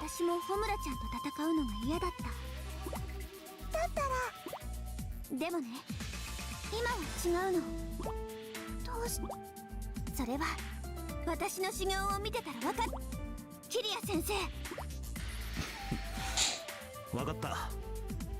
この先でお前のライバルに化けて待つことにしよ私のライバル。よーし、アスカ前忍びます。 Gameplay in my visual novel? Ah! Meh. Yes, the design of like half the cast of King of Fighters. Black shirt, black pants, black shoes, black or white hair. Done. Then the women. I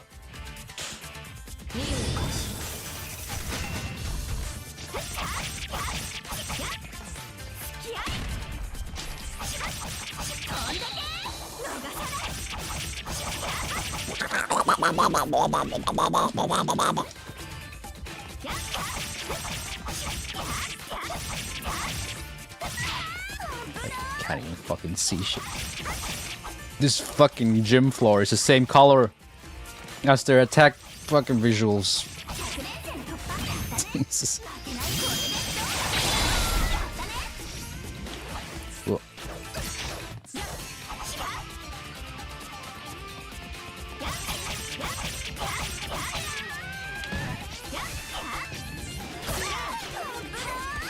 King Fighters 2 has character one extra good and one bumbling, drooling moron. My man K Dash.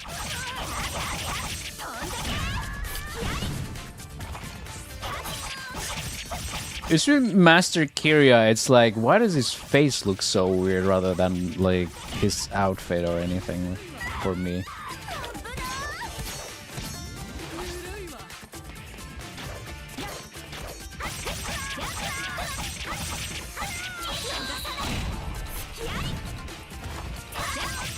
Fucking rocks get in the way, bro.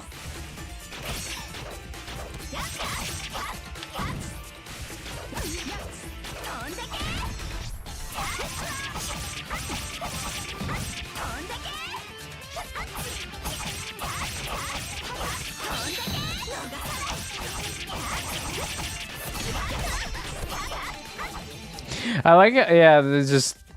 Then the Hebicho master is a whole different reason. Because she's a woman.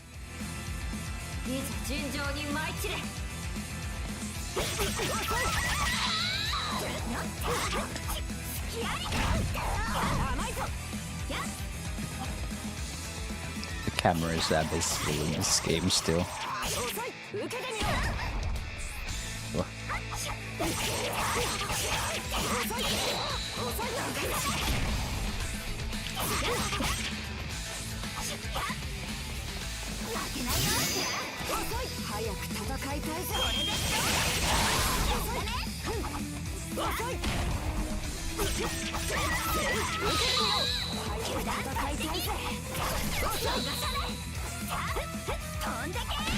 Oh.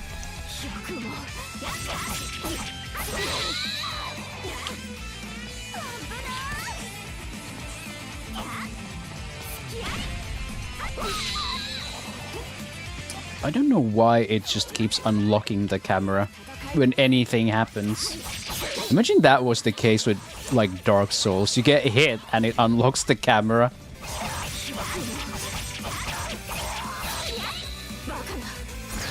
Bakana. Wow.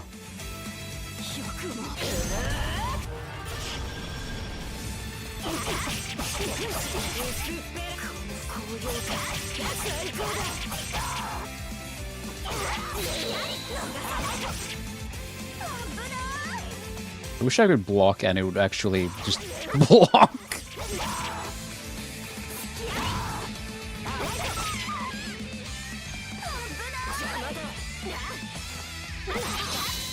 Guess this just runs at like 20 frames per second inputs or something. It feels like that.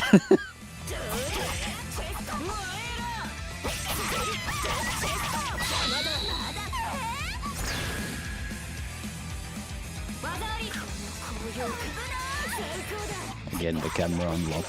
Jeez.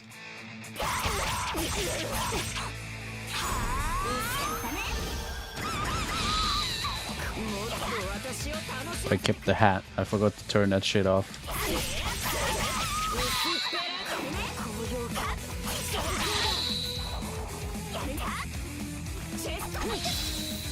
Or maybe the game is just kind of locking the good gameplay behind level. Because you do unlock something like the aerial blocks and such after you get enough levels. Which is one problem I had with Lies of P. You get all the stuff that makes Dark Souls really smooth to play behind levels and stuff. Is kind of annoying.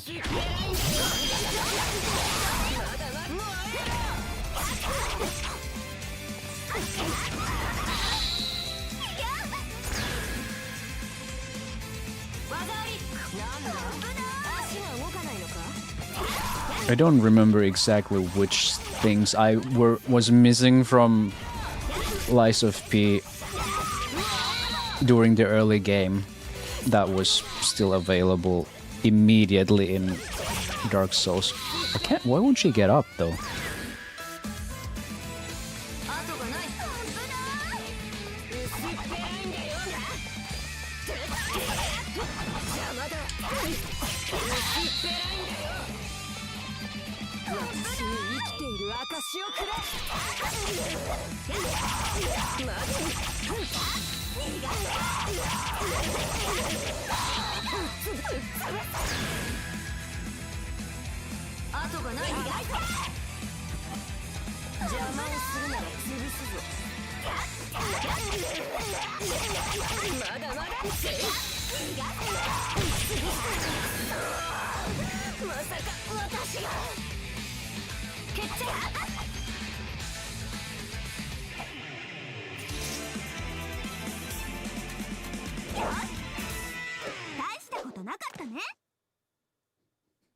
I kinda just wanna hop on to the next game because this feels like it has to play. Then we go back to the whole discussion about old games being janky again.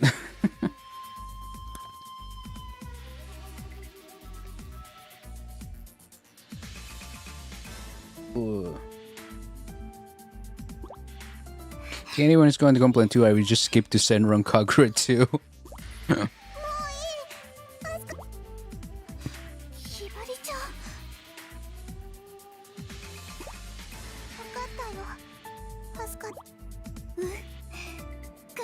The fucking hat though. Just clipping. It's still a shame if I kinda miss up on the beats of the story from the first one. I guess you can just read about it.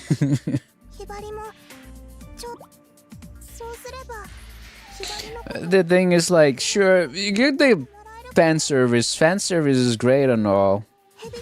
But I still want my game to play well. Alright, what were some games with great fan service while they are still like great games? You could say Nier Automata is both. Stellar Blade is both. I mean, I still suck at the game, but I guess this doesn't really say that the gameplay is bad. I'm just not very good at that kind of timing-based kind of game. It needs to be of equal balance, yeah. Like, if it's just fan service, it's not going to carry shit gameplay. Unless you're, like, really horny, I guess. But it's really hard being horny when you're supposed to be playing the game. Ninja should bring back Nintendogs for the Switch too. Oh, hell yeah. Now that's real fan service right there.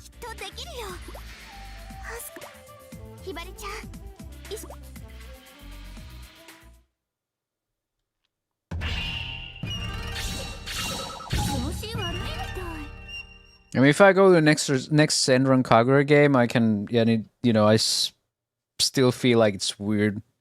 I guess that's just how the series is. I always keep second guessing myself when I'm like, when I'm trying to play, and nothing seems to be working out. I'm like, wait, what the fuck? How are you supposed to do this actually? But here, it's gotta be the age showing and the whole ported from DS as nature. It's probably kind of like, what was that one game? Dimension 2. I streamed a little bit of Dimension 2. That was also a DS game that was ported to Steam. That has nothing to do with fighting. That was like first-person horror. It was still really fucking jank.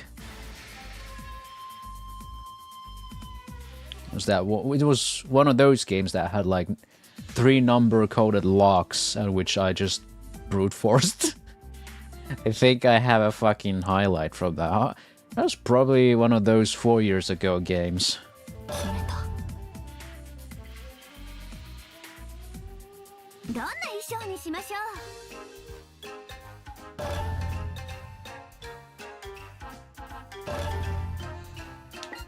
What is bubbly One Piece? Oh, it's kind of like the same one, but in polka dots. That brute force was fucking legendary. Was it really that legendary? I've done it a couple of times. What was that just legendary in particular?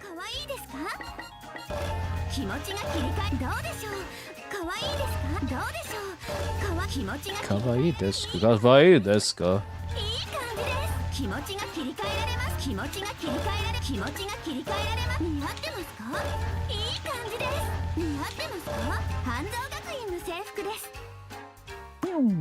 You didn't like fucking 20 seconds just by guessing. Did I? Was it really that short?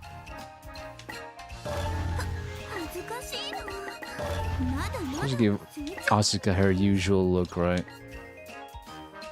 Is there like a... No, I don't think I see a reset.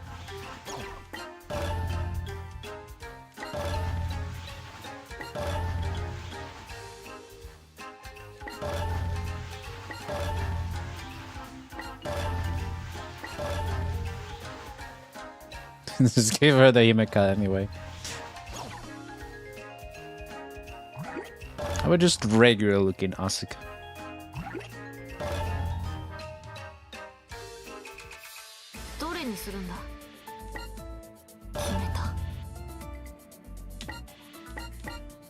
I do think there was something fun about Dimension 2, but at the same time, it was also kind of boring to play. Partially because it was kind of ass to play.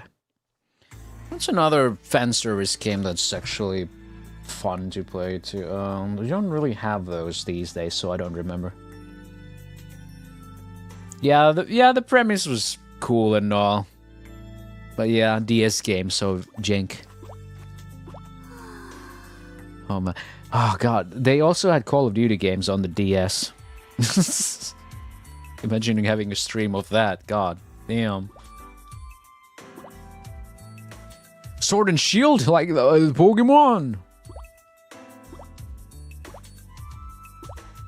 Gonna skim through. There's so much of this, you know. Did she... And that... Yep, my wallet's gone. Again? Okay, I get it.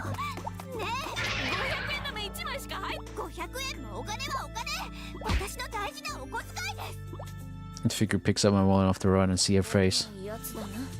Homura. Approach me with my wallet in hand. Don't reprimand me.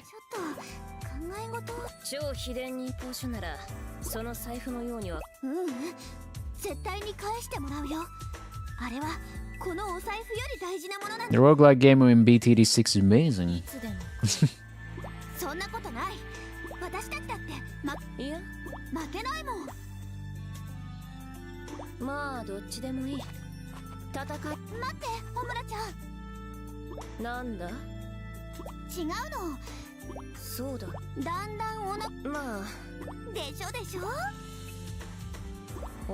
Where are you going? Where are you going with this? I put on my most cheerful voice. Well, you want to go eat together? You brought my wallet back twice now, so I'll buy. How about it? 自分の言っていることが分かってるのか。Yeah, I haven't. I look her dead in the eye. She thinks about it for a second, then corners of her mouth turn up in a little smile. いいだろう。ただし。 Fine, but it's gotta be something good. オッケー。任せて。 Take you to Grandpa's Sushi Restaurant. Perfect timing, too. No customers at the moment. God, why is it always sushi? There's so much food in Japan. Why is it always sushi? その服のまあまあ、いいじゃないいいじゃない。 No, no, don't worry about it, I say as Homura throws her guard up. どういうことだ。なぜ伝説の Why's a legendary Shinobi in a sushi restaurant? 小村ちゃん、実 You know my grandpa? 忍びの歴史の授業を受けている。 Yeah, you'll learn about him in Shinobi History 101. His grandpa's well known even with Hebisho. Well, no introduction is necessary then. じっちゃん、戦いはなしでご飯を食べ。いつまでも立ってないで座れ。 Customer's a customer. 私は太巻き500円分。小村ちゃんは？私はお任せで。 Chef's pick, omakase. Omakase is fucking amazing, innit? Homura keeps her eyes on Grandpa as she orders. That's when Grandpa breaks into a big smile. お待ち。 Grandpa lays out the usual futamaki roll for me and a lineup of seasonal fish for Homura. Skipjack tuna, striped jack, sea bass. My futamaki roll is good, but seeing her meal makes my mouth water. いただきます。 Look at these goofballs, though. Look at these fucking goofballs. That is amazing.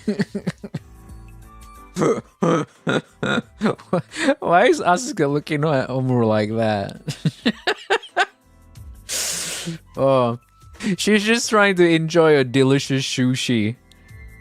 Asuka is so fucking bewildered.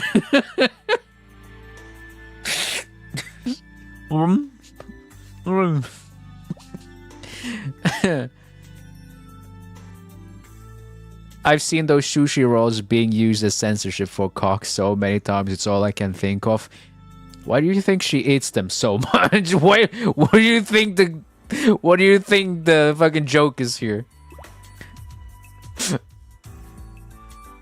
Homura eats her sushi delicately. Her table manners remind me a lot of Ikaruga's, which surprises me actually. I wouldn't have thought Homura would do anything delicately. We both relish our meals. Grandpa doesn't try to talk, and Homura doesn't say a single word. Because the food is just that good. Grandpa proclaims the meal is on the house. また来いよ。 Without a word, Homura gives him a polite bow.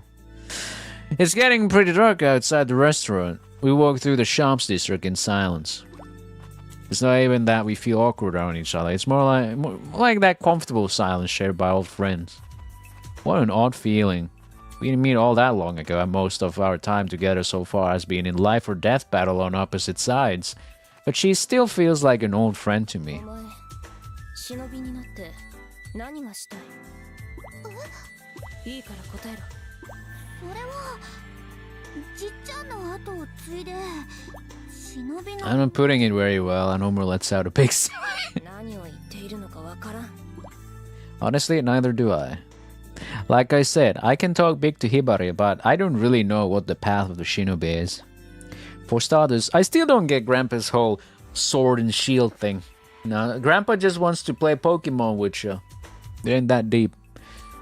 There's one thing I've always known. 忍びになってしたいこと。私はみんなの幸せを守りたい。 Homura perks up when she hears me say that. どうして影でなくて？ Why from the shadows, though? It's easier in the light. 本当の正義って。 Justice is its own reward. Everyone probably thinks I'm all talk, but it really is the way I've always felt. なるほど。お前にもさっきの寿司屋の血。 You got that blood of that sushi chef in your wings. Not the legendary shinobi, he's just a sushi chef now. お前のじいさんは現役時 He's 代。 always on the front line for his friends in every battle, no matter how dangerous it got. Crazy, huh? 先陣を切ってと。 Now that she mentioned it, she's right. I can't help but think about it in chess terms. Grandpa was like a rook or a knight moving out ahead of the pawns. He's not the kind of strategy you usually see. 圧倒的な強さを持ちながらいつも彼は傷だらけだった。それって刀と盾だ。One smiles a little. I notice we're near the edge of the shops district. 小村ちゃんは忍びになって何がしたいの？ I don't expect her to answer, but I ask anyway. As soon as I ask, she spins around to face me. We stop and look each other in the eyes. Oh god, the gay energy! Her pupils are stunningly clear. 私は生きている証が欲しい。生きていてもいいと実感できる瞬間が欲しい。生と死 A life or death battle. 私は生き A る。 hint of smile flickers across her face. お前は私に生の喜びを味わわせてくれるか？ When I can't find the answer, she turns back around and keeps walking. ここまででいい。 My fucking god, Polly, these bitches gay. Good for them, good for them. No Kith. I'm still fumbling for a response when she vanishes like a shadow. I always feel like I've been hallucinating. I stand there, staring at the empty space where she'd just been. When my phone goes off, I snap back to reality. I look at the screen and see Kat's name. Get your ass back to the ninja room! ビッグニュース？ Big news? Hansaganu's got another super secret ninja art scroll. God damn it, how many do you guys have? Oops, didn't mean to shout. Did it anyway.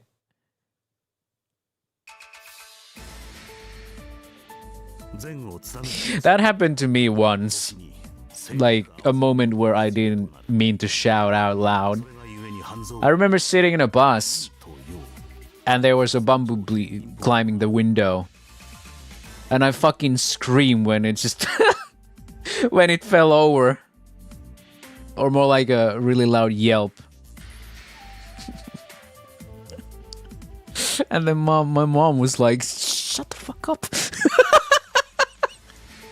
Like I was so infatuated with the bumblebee trying to climb the windowsill on the bus. And I just couldn't but like fucking shout out when it fell over. It was cute. That fucking bumblebee was climbing the window and just fucking falls down on its back on the fucking windowsill. And I was like, ah!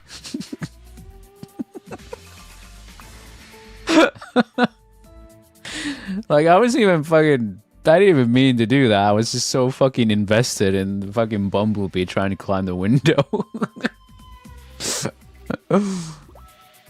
So immersive. しかし学校長から使用の許可が下りるまでは完全に極秘にしなく。そうだったんですか。小村が奪っていったのはいわば陽の超秘伝忍法書。そしてここにある The Yin Scroll. アスカ。俺はお前に陰の超秘。どうして私に？ In terms of power and technique, yes, indeed, but the lesson of the scroll can only be learned by someone with more than that. Oh, wow.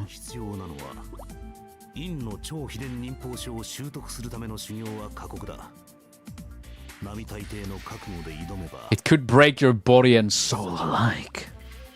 What the fuck? Spirit.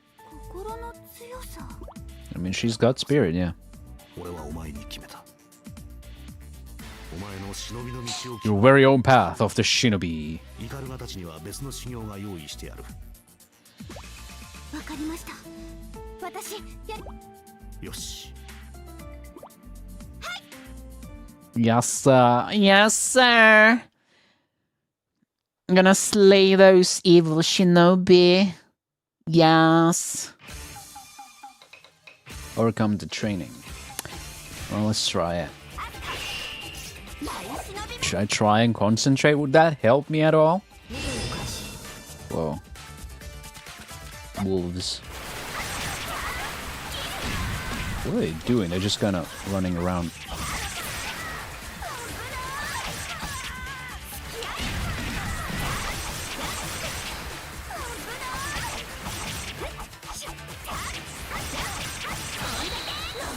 Why are they just spinning around like that? Oh, hey JWB Killer. How are you doing?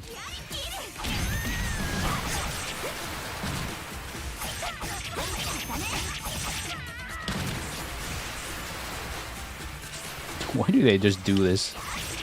This is weird. Working from home today. Oh, nice. Remote work sounds like something that'd be cool to do. Stop fucking running around me. Jesus. It sounds nice. I hope it is. What? They were hiding in the rice fields, motherfucker.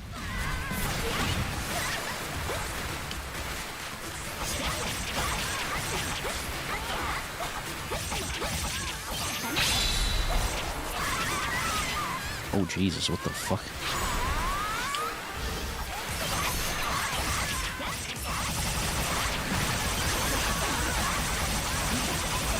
Isn't this kinda OP, just being able to spin?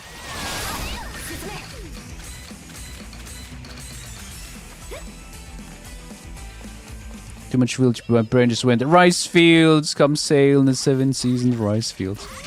Meanwhile, I'm just thinking about Papa Franco here.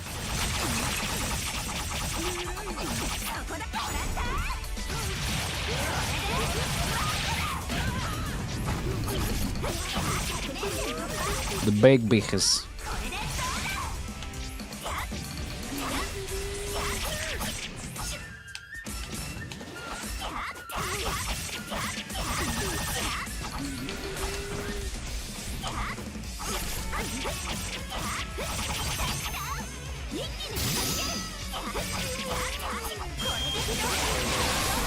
Get spinned.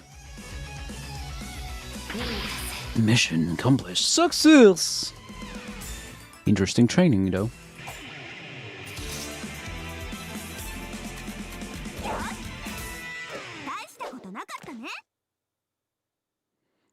Isn't she just so cute and bubbly?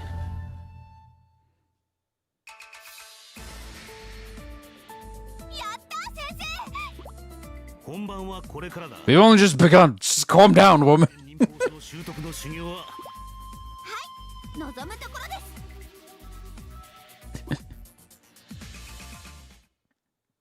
But she's ready. She's ready. Even I can't believe this grade.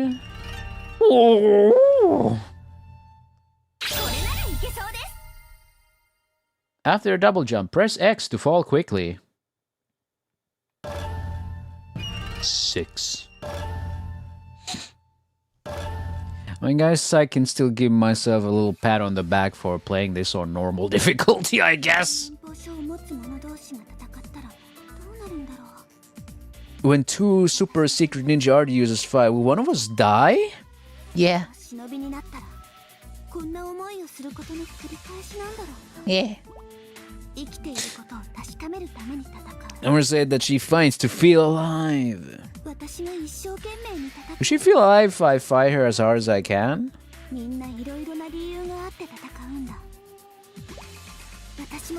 I'm fighting to become a shinobi, so I can protect everyone from the shadows.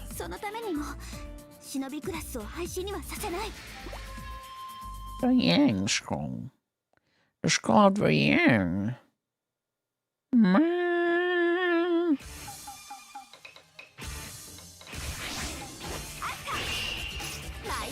Zuga. Alright.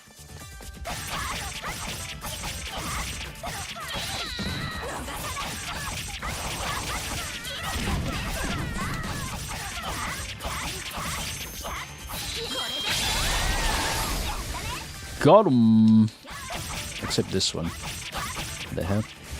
There we go. Yes, I did it.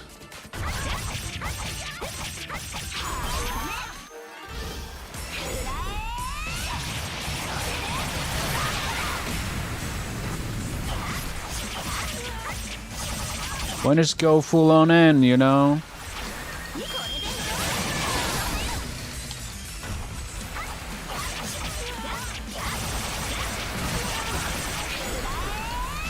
I guess I'm not really using these super powers so much. Super.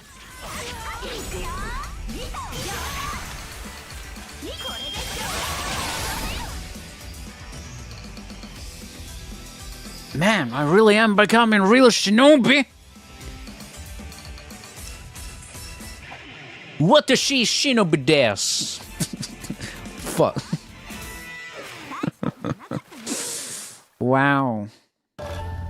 Splim. She splims a lot. Amazing, I've never felt so much power. Is this what the scroll can do? And the Master Kyria is like, yeah. Yeah. Do I get my grade? Even I can't believe this grade. I wonder if there's anything higher than this silvery A grade, though. There's gotta be like an S, right? 6,000! Wow! Wowie zowie! Next mission. She's got such enormous personality. Just like all of the cast. Except Mirai, I guess, but she's still got an enormous personality. Between her legs. Her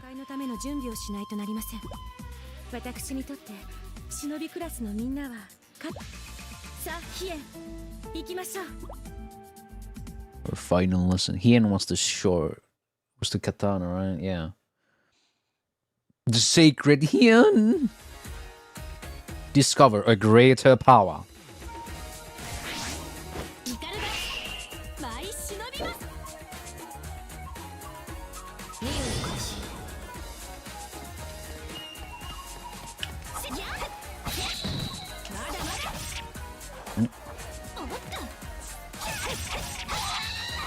Rocket training montage.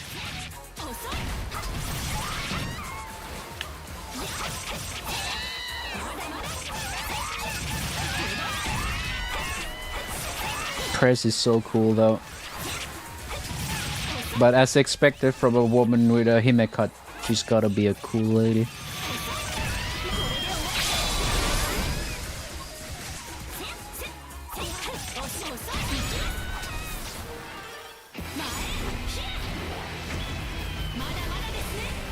Where'd that bird go? What the bird doing? Of course she has to have a move like that.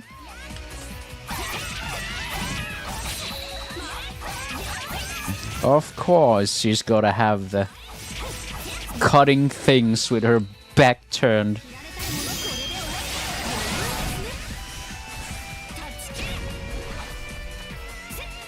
She sounds familiar though. I wonder who her seiyuu is.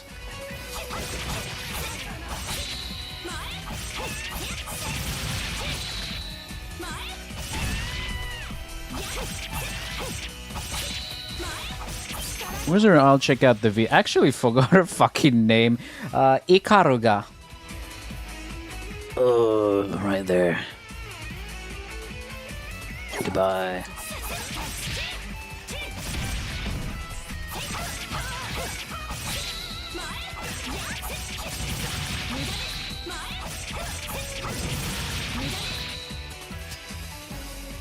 Is that it? Oop, here's more.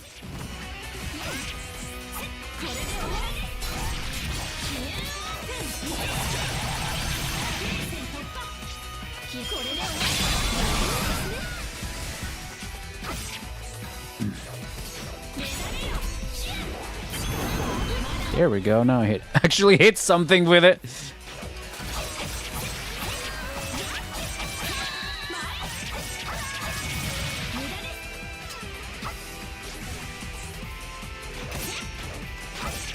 It's a bit janky trying to move around as her.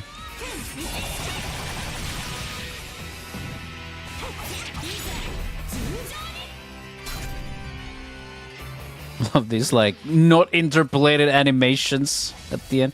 Asami Maishi is also Vira in Grand Blue and Newal. Ah, no wonder. I was like, yeah, she sounds so amazingly familiar, but yeah, Newal.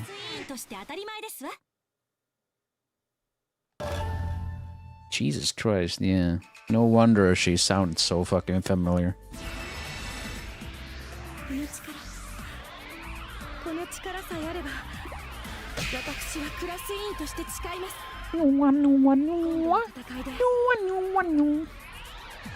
She got her powers too, without the scroll. Yeah, she was Ringo's voice as well, yeah. That's why I played her so much. Yeah, Ankuris, yeah. I know those roles.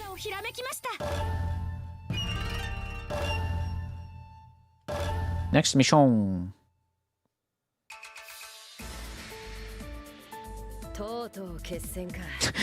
I hate this song, how it starts. Makes me feel like I'm entering a Wii bowling alley. Or something like that. It has that stupid... Don't be silly, John. There's no Toho anime. Why are you giving me this view? I'm trying to play a game here. Ah. It's such an erotic pose without it actually being anything erotic. God damn. It's like that bend of the thigh. Crazy.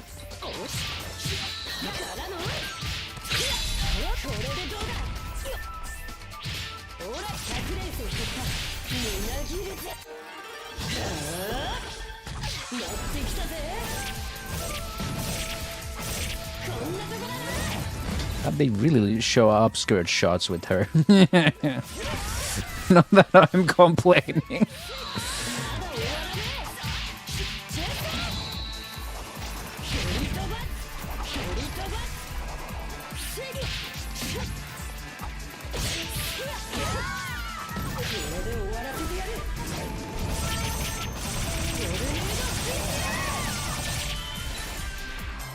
It's not even like the LT move she's got. Man, I didn't even use that yet.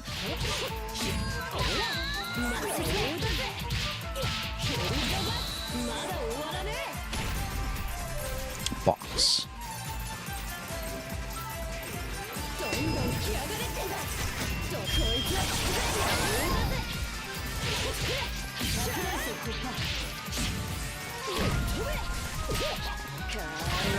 God.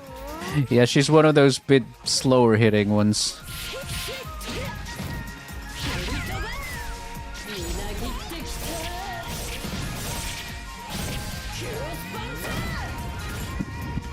Cross panzer? What? Japanese and their love for the German language. And Germany in general, I guess. So what is with that sheep, bro? Ah!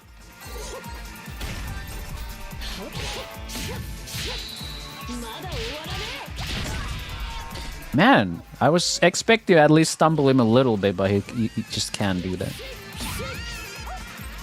That's a lady.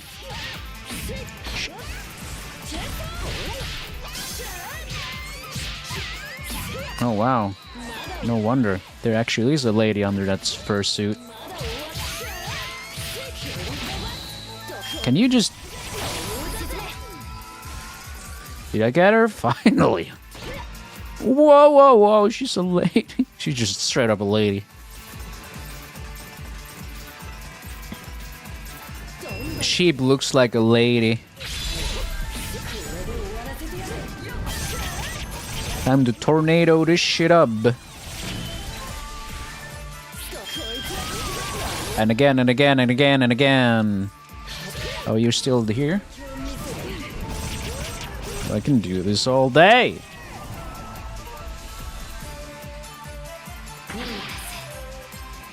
Suk.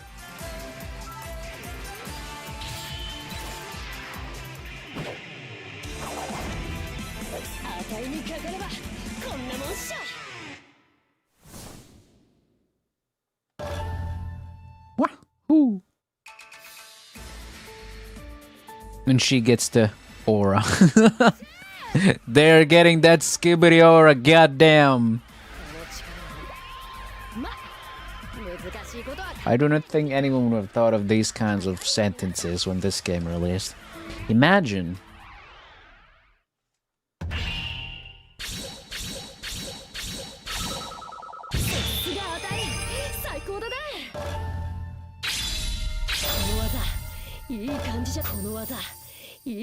New moves, looking good, looking good.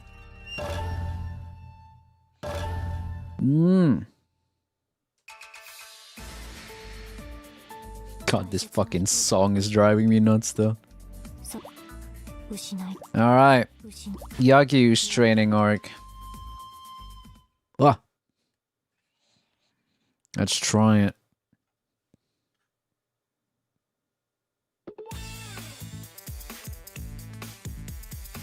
Well, that's quite the song. I might not like Yagyu's gameplay, but Yagyu is still very cute.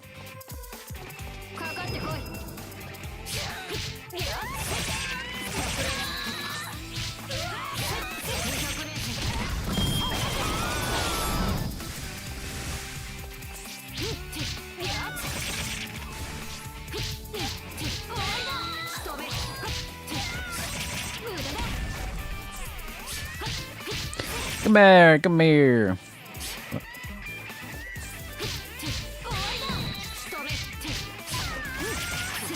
Off with you. Get out of here.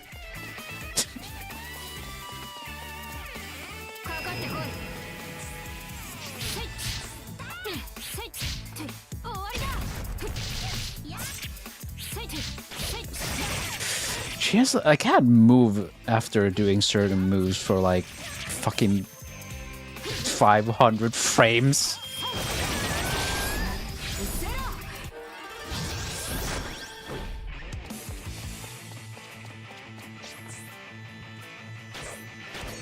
Oh my, look at that recovery time on this.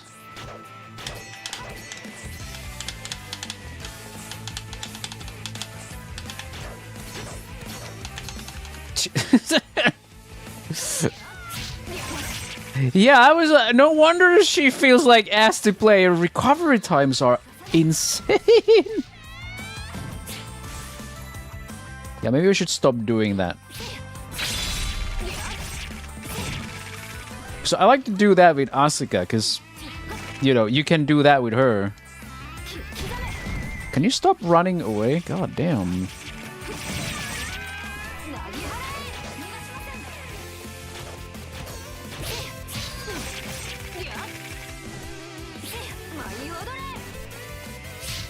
God, I feel so fucking ass while playing with Yagyu.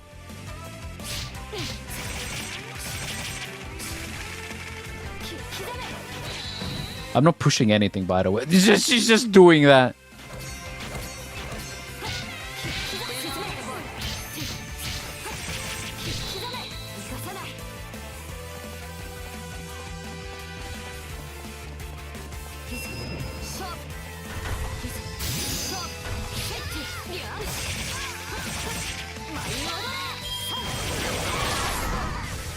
That AI is very no A. Is very A and not very I. I think, you know, because they're ranged enemies and the game logic is a bit simplistic. They're just trying to go far away from you and trying to shoot you from afar instead of trying to fight you face to face. So if you approach them, they just kind of go in this panic mode and just trying to get away from you. And then they start running against walls for some reason.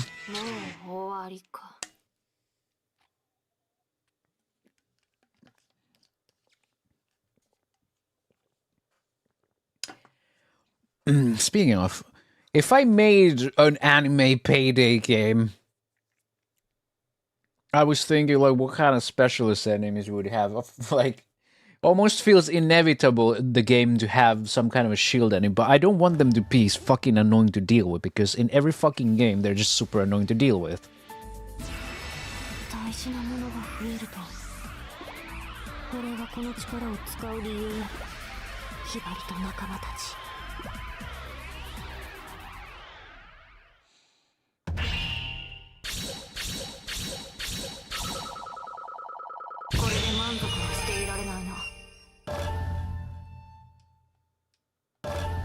But the key to making shield enemies not annoying to deal with is to make it possible to shoot them through the eye hole of their hands when they shoot.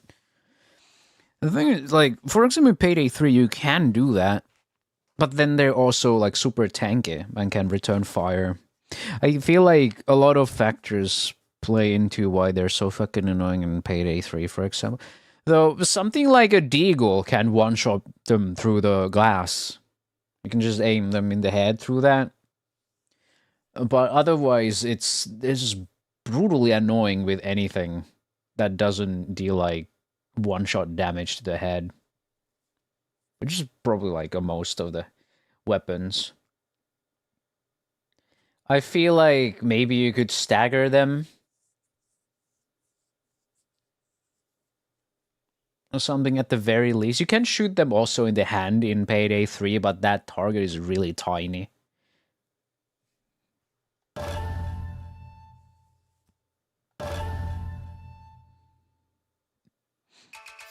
Perhaps it should be like in Killing Floor, like it's an enemy that discourages you from shooting at the head, but makes you aim lower. Kind of like a crawler enemy, but, you know, just full-sized, but has, like, feet exposed.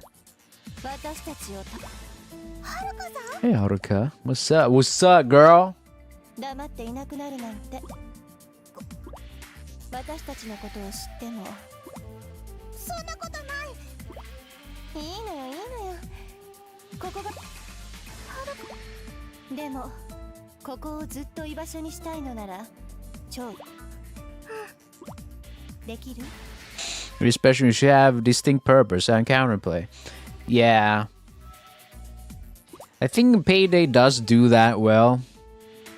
Like, they have their purposes. More like the specialist enemies in Payday. Most of them have a similar purpose, but they have different counterplays. Like a cloaker plays differently and has different counterplay to like a taser. それじゃはるかさんさあ修行はしなくちゃ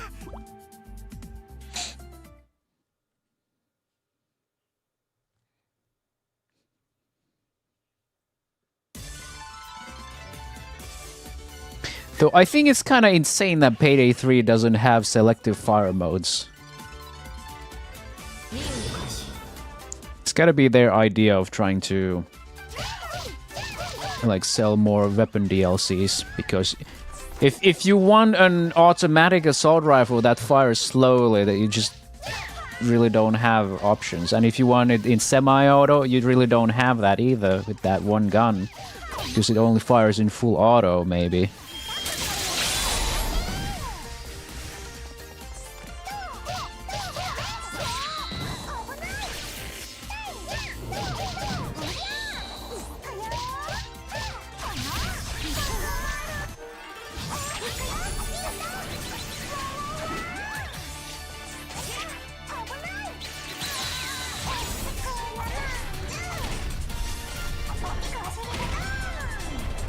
Big butt go boom. Yeah, I guess so.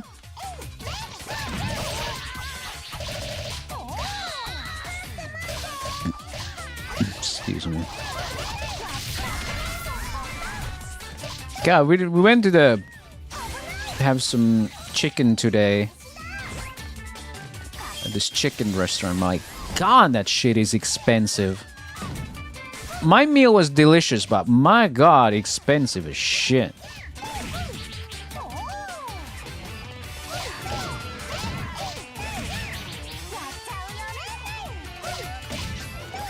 I feel like even as wealthy as I can be, I don't feel like paying, what, like 20 euros for a chicken burger meal. Or a chicken sandwich, I should probably say.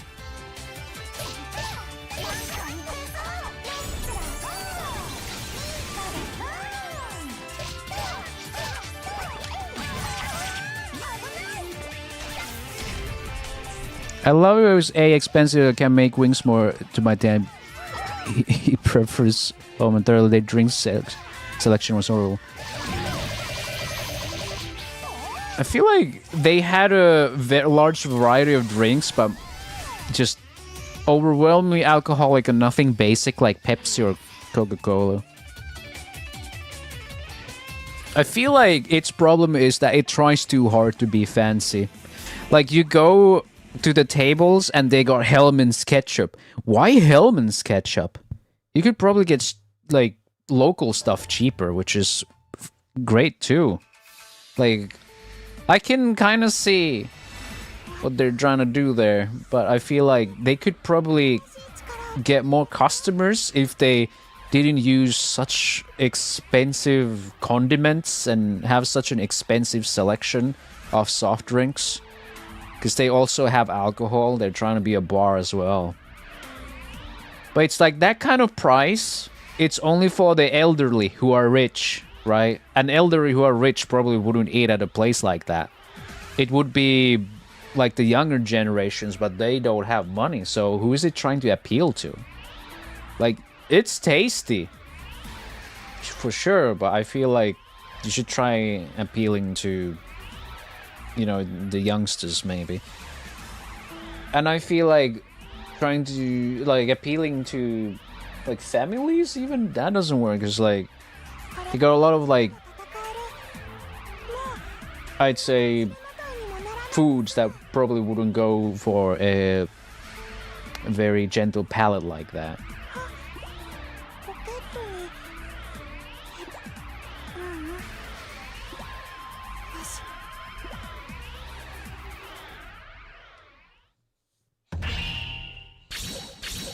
Though, I gotta say, their chili sauce, fucking amazing.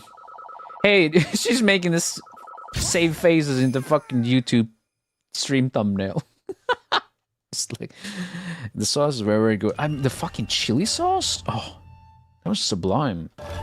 I wonder how they made that. I should try replicate that. That was fucking nice. The mayo sauce was pretty nice too, but man, that chili? Because it tastes like, well, nothing, it tastes much of anything. Was it buffalo? It kind of looked like something like buffalo. Because it was kind of yellow. Buffalo sauce. Yeah, I've tried buffalo a couple of times, so every time I try to have anything that's laced with buffalo sauce. I had the buffalo sauce with my wings and it was delicious. Alright. I'm not a big fan of buffalo sauce myself, but I guess I don't generally enjoy the vinegary taste of it. The sourness of it. I'm not a huge fan of that. But then again, I'm not a huge fan of sour flavors in general. I mean, you can put jalapeno in my burrito, that's fine, I feel like.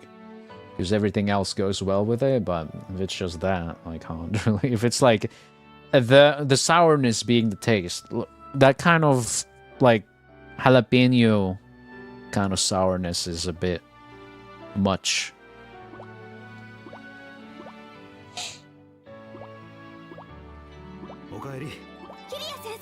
Welcome back, Grells. I feel like I would want to go again, maybe like, but the only way I feel like I could go there is to convince my mom to somehow pay 20 euros a meal for that shit, and it's kind of sad that you pay 20 euros for a meal, and you don't even get self-service drink. You get a can. Meanwhile, a lot of other places just give you more bang for the buck, or they offer like a self-service tap. With their price tags, I would have preferred to keep the previous place there. Honestly, maybe, but at the same time, I'm kind of glad that they went bankrupt in a way, because it felt like a scam. Their prices.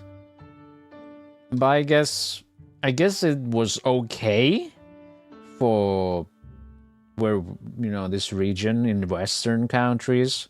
Like, you don't get that kind of shit for the prices you would get them in Asia after all, but still, it's like, even the ration, like the ratio of protein and such was so off.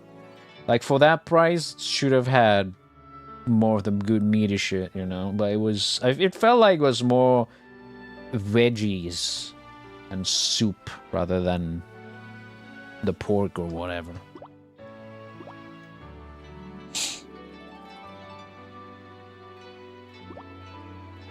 But yeah, what's with the cogwheels?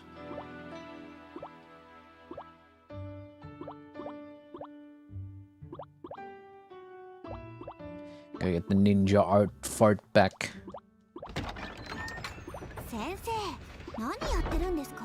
I feel like maybe we'll get to finish the Hanzo Academy tonight.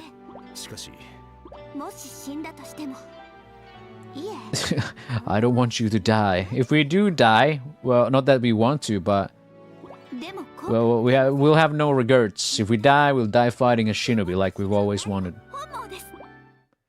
To wish to die as shinobi? The image of Rin's face drifts into my mind. Was she not the same way? Did she wish to die as shinobi? In the end, I'm right back where I started. I simply can't move past Rin's death.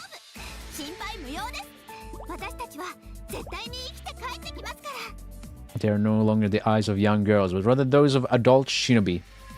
So, now they're adult shinobi, guys! Now you can fuck them!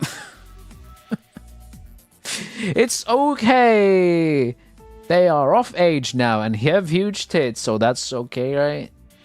Right? Of course it's not alright. If you ask an auntie, nothing's okay.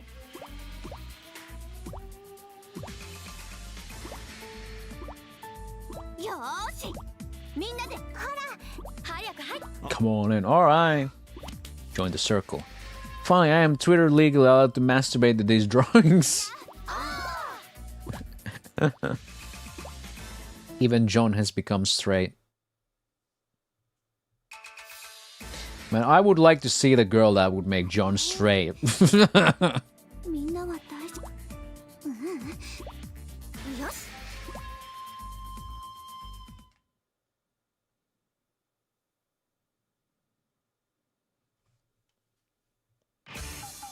Heavy Joe's battle plan. Condition: eliminate all evil shinobi. Yes, Asuka gameplay. Hell yeah, going straight to spite and the antis. You know what? Yeah, that sounds like the reason.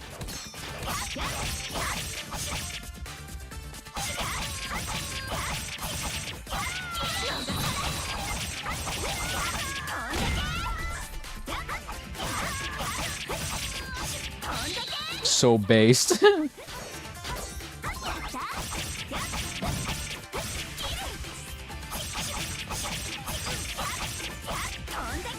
In VTubing circles, we call them Twitter freaks because of Silver Whale.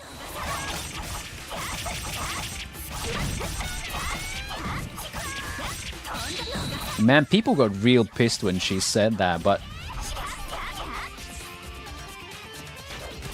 What's that word? You know, because she didn't mention a certain group of people in particular. But that certain group of people thought she was explicitly mentioning them, which proved her point. Twitter rights. Yeah, it was during the Hogwarts Legacy controversy. Because, you know, she just wanted to play the game like most people. And it has nothing to do with transphobia or whatever, but, you know, that game being what it is. And they tried so hard to cancel her for it. And then some of her quote-unquote friends in the agency turned against her. And she pretty soon after left, and when she went live and finally after calming down after all the harassment she received, she said that no Twitter freak's gonna ruin her fun of enjoying things. So she didn't really apologize for anything, and she just decided that's just how it's gonna be, how she will be. And of course, you know, since, you know, we have the transgender people who are just all for harassing people for playing that game, Hogwarts Legacy.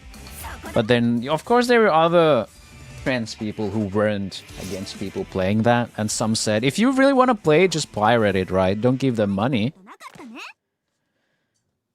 Like, yeah, I mean, of course, it's a bit overwhelming, like a fuck ton of people come in and tell you to kill yourself, you know?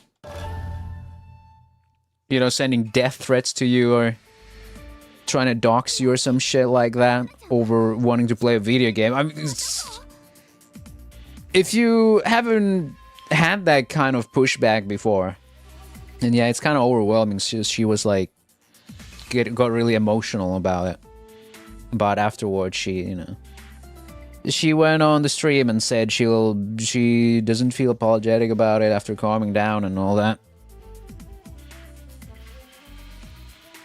But yeah, when she called those people Twitter freaks that went after her, those people, of course, got really mad. Like, how dare she call us that? How dare she call trans people that? And like, she didn't specifically call out trans people. She just called out the people who went after her and harassed her.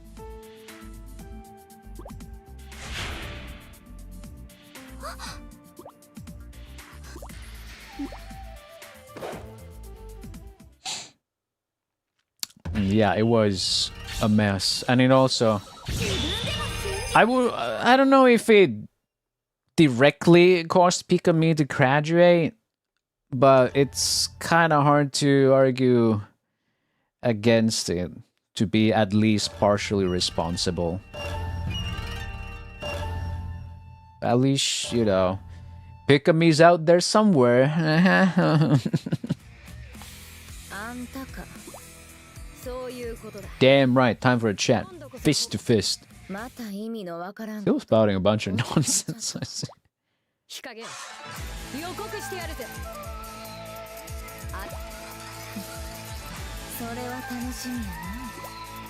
Kagura's kind of cute though, yeah. What chill chick.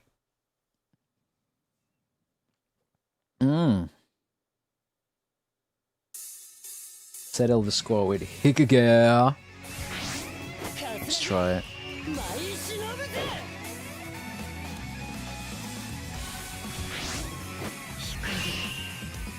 I even like her, like, entrance animation, like how she lands sideways and all that.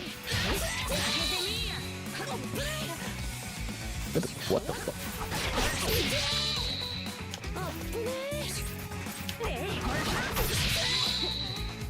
Dude, how does she fucking do that?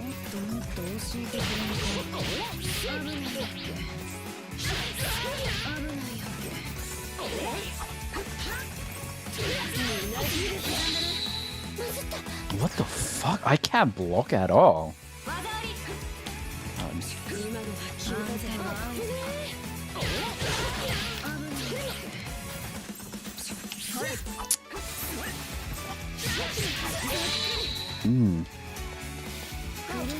What the fuck?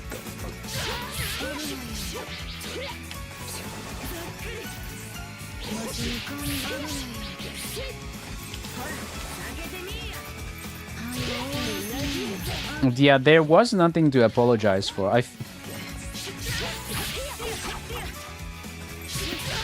still don't think it's that crazy wanting to play Hogwarts Legacy. And I do not think just playing a game just makes you a transphobe anyway. Because there were just people who like Harry Potter and just, because that was part of their childhood, right? I mean, I'm not the biggest fan of Harry Potter either, but it was still part of my childhood, and of course, you know, like, that really didn't do shit in terms of, you know, my view about trans people. I feel like the trans people are doing that themselves.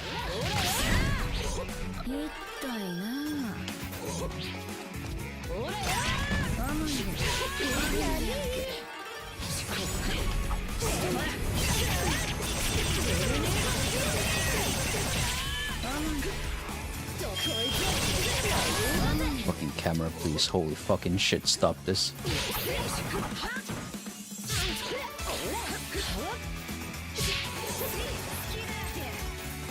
They also choose a book for our assignment in English class once. And I Harry Potter book for that. I remember them being kind of alright. Oh my fucking god, the camera.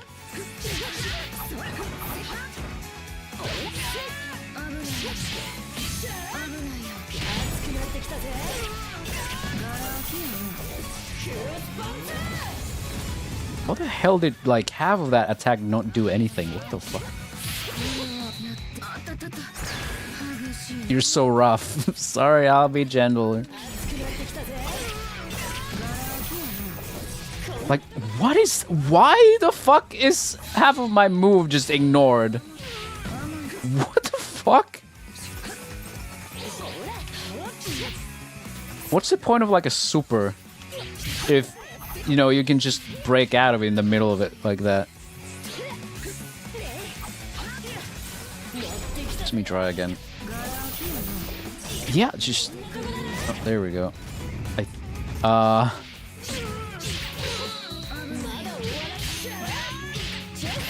That is weird.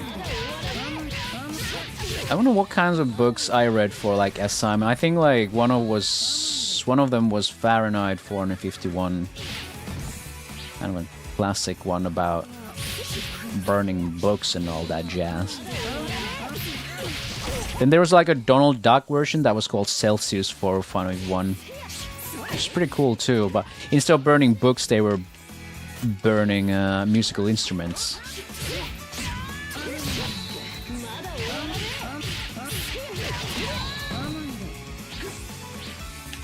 God, the ceiling sucks so much balls.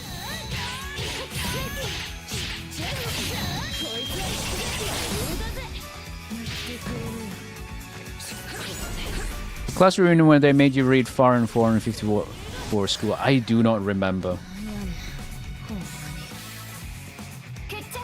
Victory! What is happening? Oh my god. It was one of the choices there. I just picked it. I don't know why I picked it. Not sure because of the title or if I saw like the description for it. Are you frustrated? That's a feeling too, you know?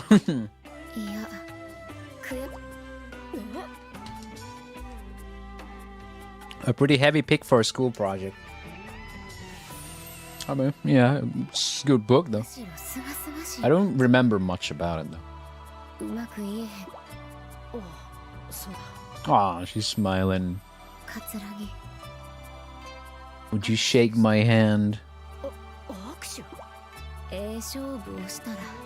Fight's over, we shake like you said last time. Alright, put her here. Where's the smile gone? Your hand is warm. Is it? My god, these bitches gay. Good for them. Good for them.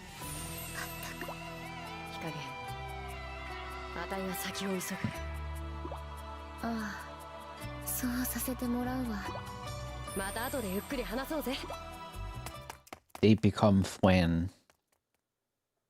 言うてなかったけど、ヘビ女の生徒はよその学校の門に負けたらその場で命を絶たん。だからもう話すのは無理や。残念やな。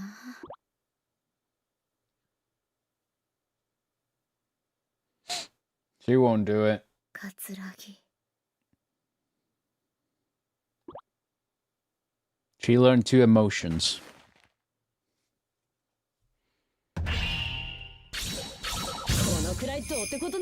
B, didn't even have to try. I mean, I kind of had to. What other book I had to read as an assignment? I remember reading Mouse, which was like a comic, more like. Yeah. It was about Jews being hunted by the Nazis. But, you know, the Jews were drawn as mice, and I think the Nazis were drawn as cats in that comic. あるある。だって仲良く。そうだよ。言いたいことはそれだけ？思ってさ。 Fight all time. Fight Hibari.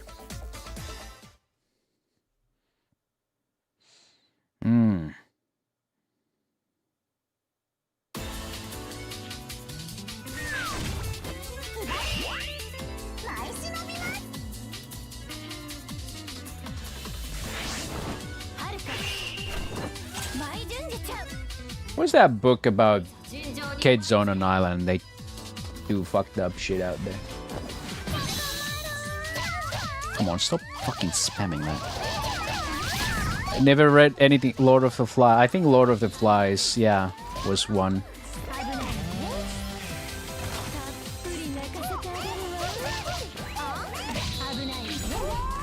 I'll transform right away. Whoa. Dude, not this fucking shit again.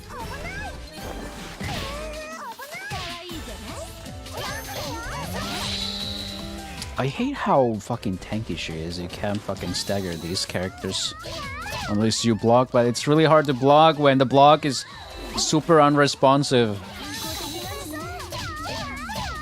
Yeah, Lord of Flies, Kill Mockingbird. Was it that called that? I don't know, because you know everything was translated in Finnish, so their fucking names don't make any fucking sense.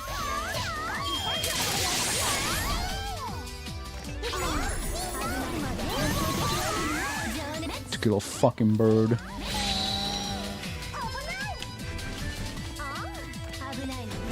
Okay, are you gonna teleport or not? Okay.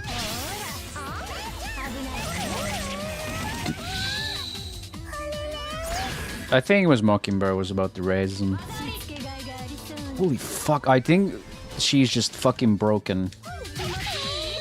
Oh my fuck. No, not Hibari, but fucking Haruka.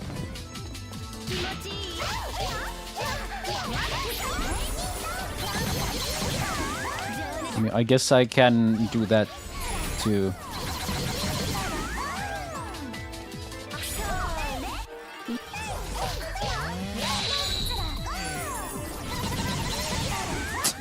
So what is that sound?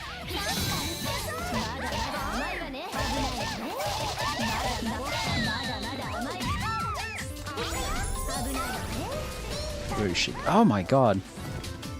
It's fucking jank fest.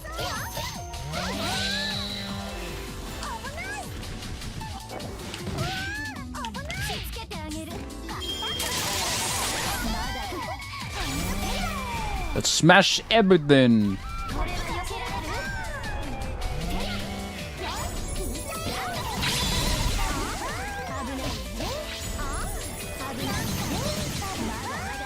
Do I just get all of that shit back if I hit her? What the fuck? No, I mean, not all of it, but some of it.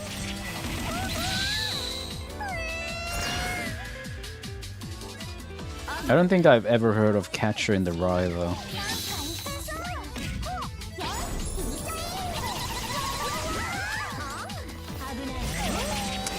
Dude, there is no fucking warning for that. It just... She can't just do that without any telegraph, and it's so fucking annoying.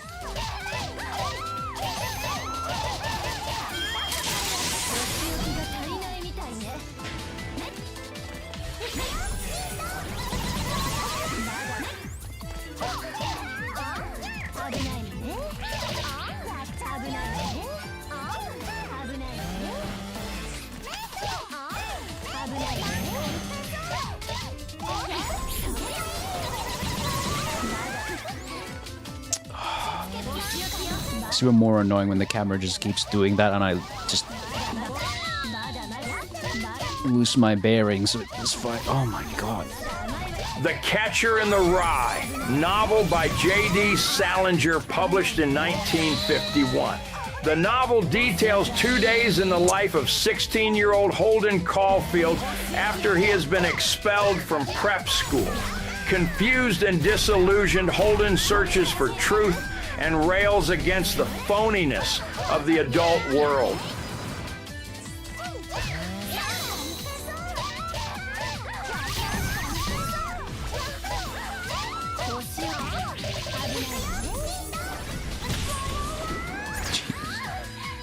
Such a selfish child.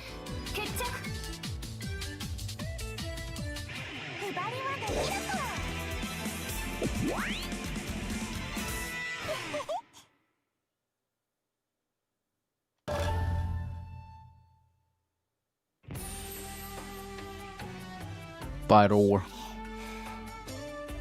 You've grown so strong.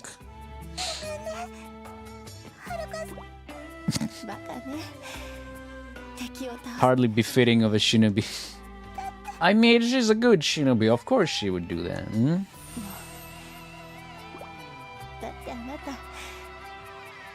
You're not fit to be a doll.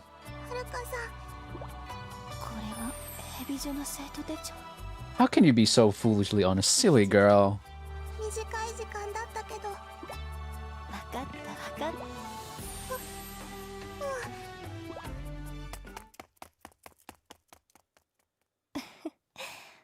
But I won't be here when you get back.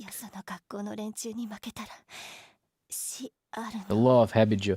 Why don't you fucking change that? That sounds like a stupid fucking thing. I knew it. She actually liked the company of Haruka. Not Haruka, fucking Hibari. Jeez. Hibari. They're not actually gonna die, right? They wouldn't make fucking sequels if that was the case. Congratulations, me. Here's your fight money. Next.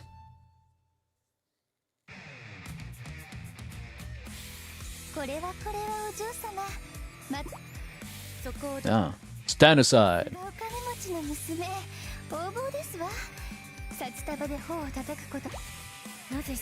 Why do you always try to irritate me? What the fuck are you talking about, lady?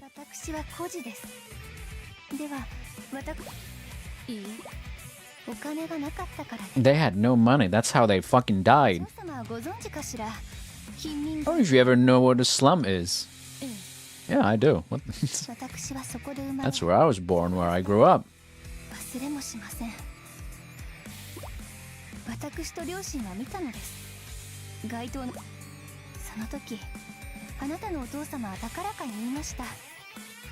Oh no.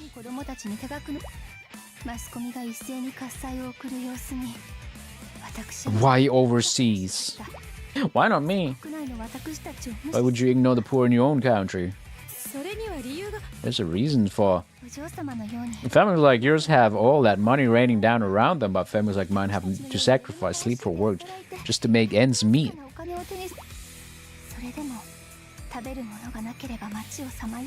Can you comprehend that reality? This is an uprising. Okay, let's fight then. Alright, there's no change in mind. Let's just fucking fight then.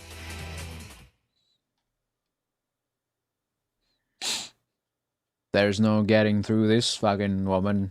It's time to fight. Settle the score.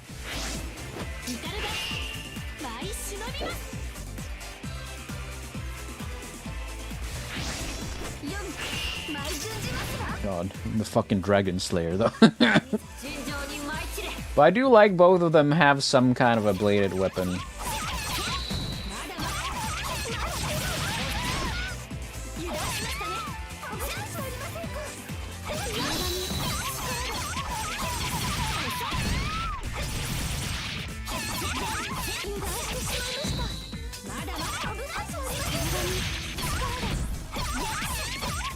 And then she's kind of surprisingly easy.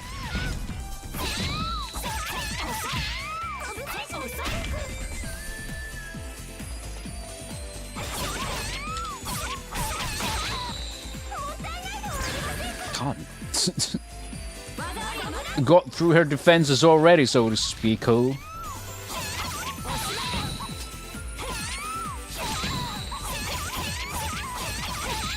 I do think it's kind of cool that you can bounce off of walls, like launch yourself. If you're getting hit against a wall, you can just kind of do that.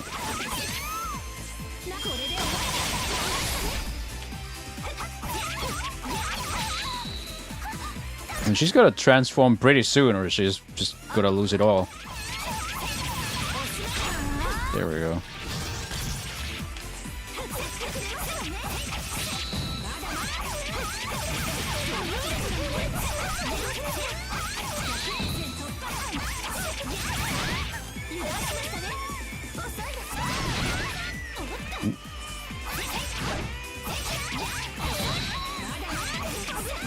I think it's because she hits way slower.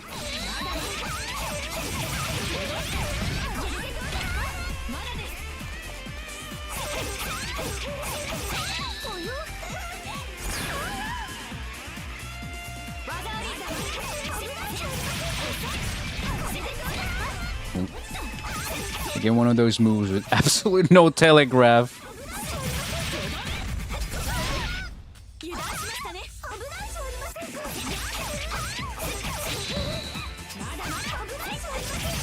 The entire fight's gonna be in this fucking corner.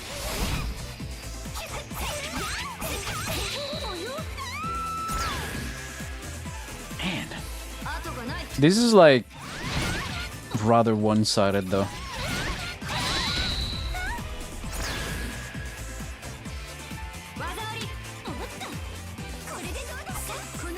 Okay, now she's throwing the bombs though. Sprout the bombs.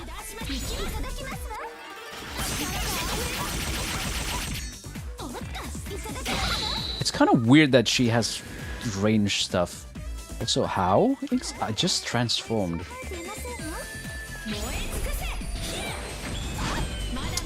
Really?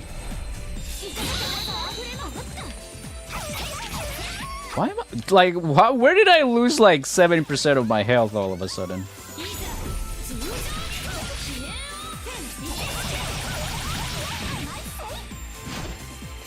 Where did all that health go all of a sudden? What the fuck?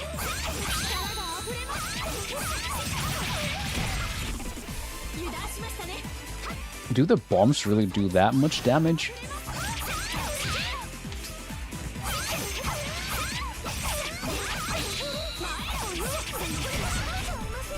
Like, no, she doesn't. She hits with the ranged attacks? What? What the fuck? What?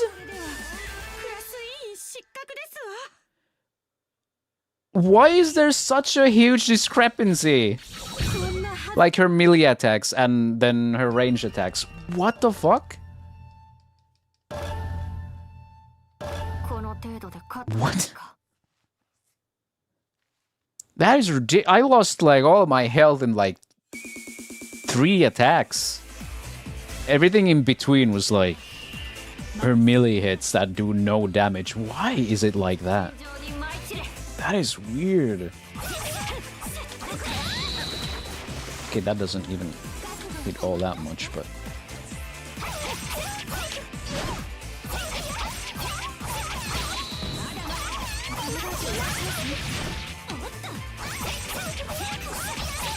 I'll pay more attention to the health bar and see what the hell's going on here.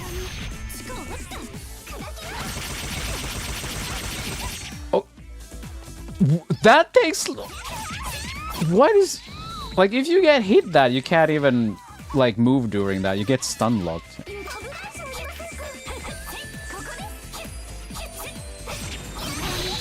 Oh, those bounce around too. Okay, what the fuck? Okay, there's no... Why is there no restart? I would like that. I mean, I can transform and get my health back, I guess, but...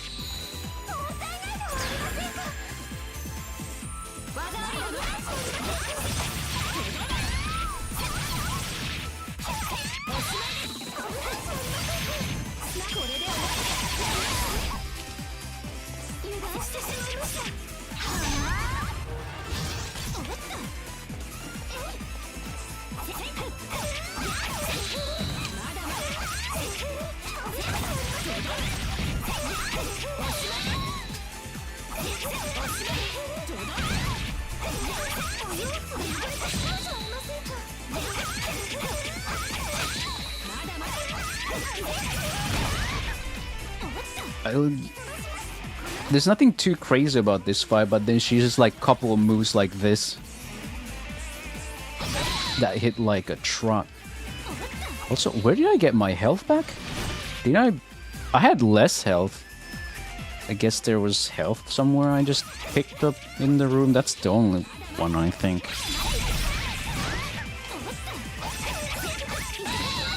Okay, I guess I leveled up and got some health back. What is happening with the health here? I'm so confused.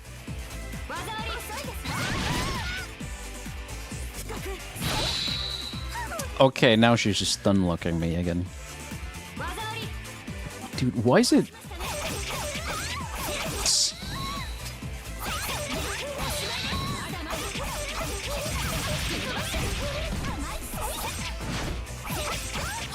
Okay, I managed to block that. Oh.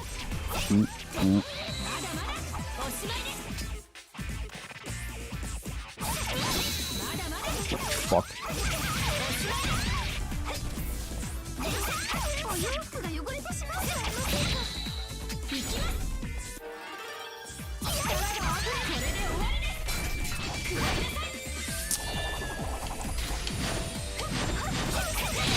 Oh my god.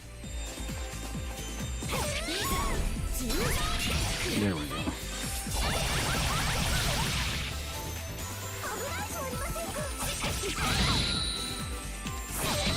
What? What happened there? What the fuck? Yeah, okay, that just stun locks you, and you just have to lose like half of your HP. Why? I do not know.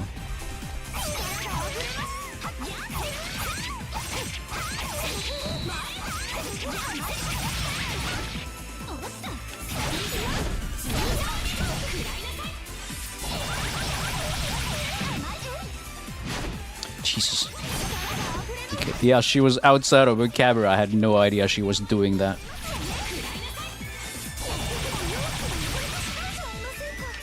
Oh my fucking...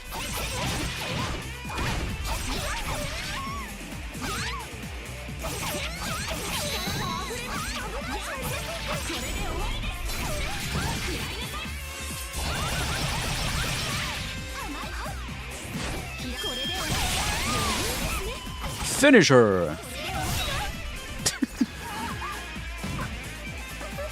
Okay, there we go. That was weird. Not particularly difficult, but just really weird.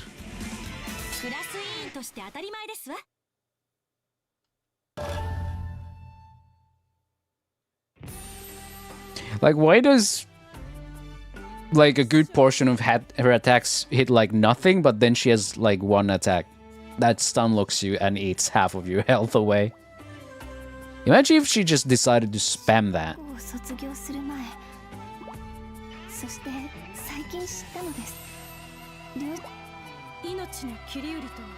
Sold their lives? What does that mean?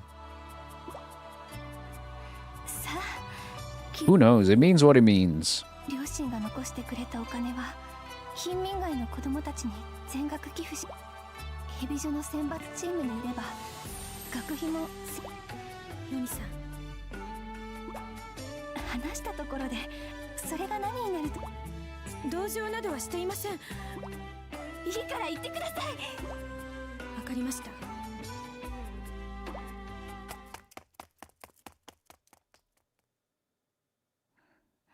She's gone. Thank goodness, I don't want her to see me in my final moments. Man, they aren't getting to...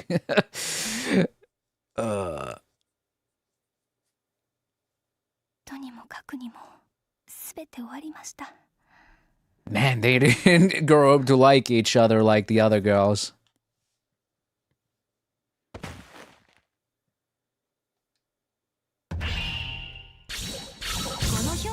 妥当ですね。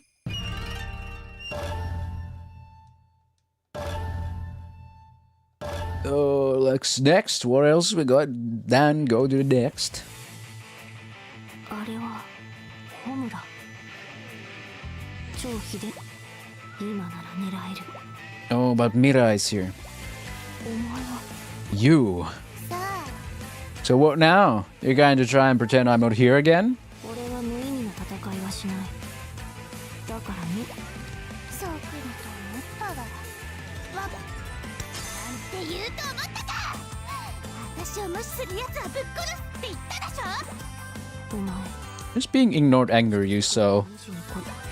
まあ、やっと私に興味を示 It's too late, way too. Ah, you. You gremlin. しないと許せ。 Okay. Oh, God. Do you see you? Settle the score with Mirai.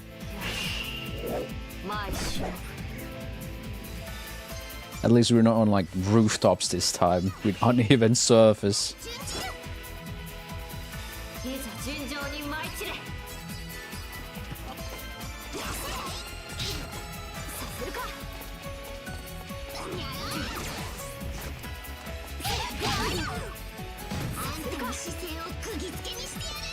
It's my favorite flowers around here.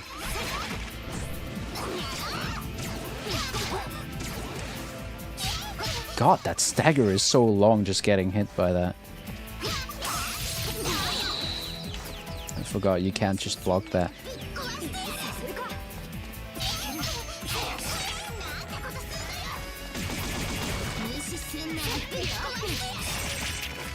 Camera, please. Holy fuck.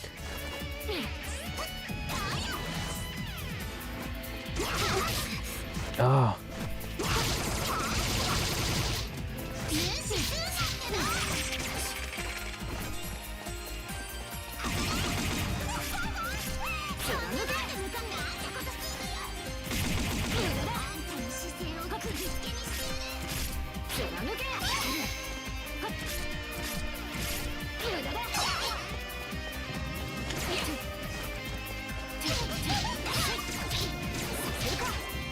Oh, why does that stagger for so long too?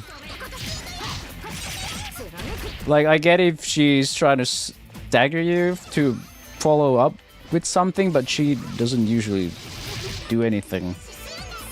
She just stands there and does nothing.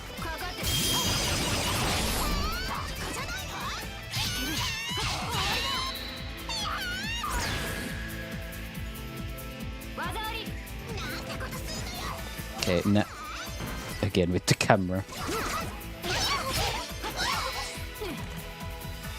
Oh! The fucking recovery frames for her are so abysmal.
Oh, hi, secret growth medicine. Good to see you too.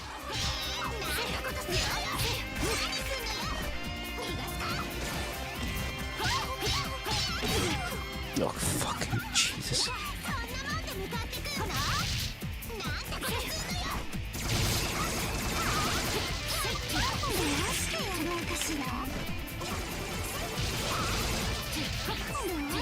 Where the fuck is she? Jesus!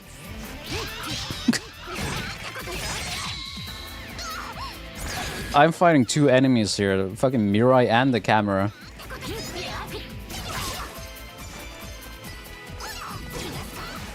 Okay. God, fuck, why does the camera keep unlocking from the target?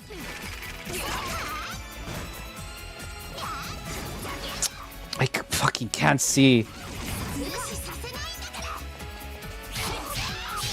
I wish it was just like a massive empty box somewhere, so there would be absolutely no walls for like 10 kilometers for you to run into. God fucking damn. I'm just getting the Kiwami flashback. Oh my god!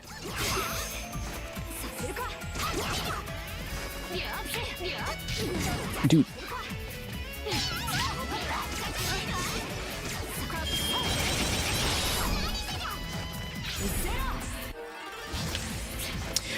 What the fuck?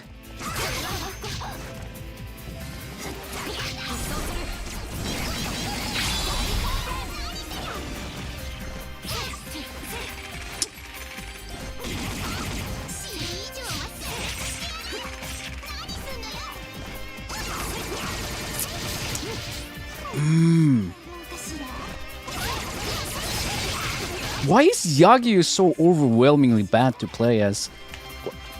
Why is she not moving? Shit. What is happening? What is happening?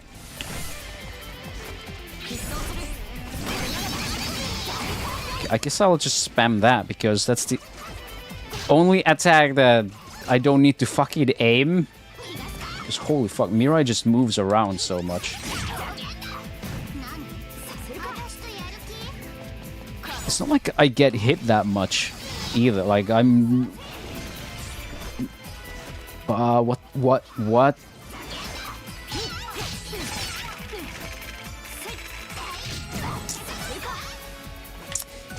Oh.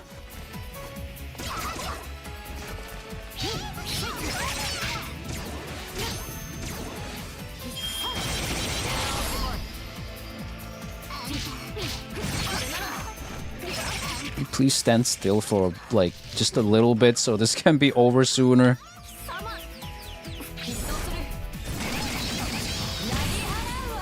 There we go.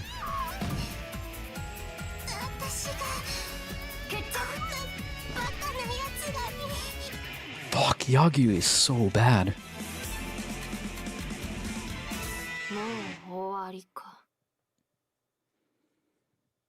It feels like she has like quadruple the recovery frames for everything she does. And then because she's ranged, if the lock-on thing fails and you miss, you have to wait for so long to be able to do anything.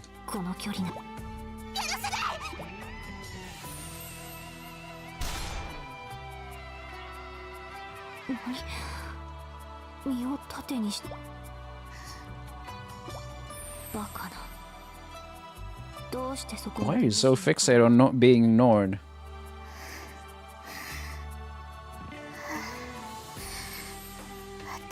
Summer's first pobble. What? King ran across the keyboard. Keyboard again. Is King Italian?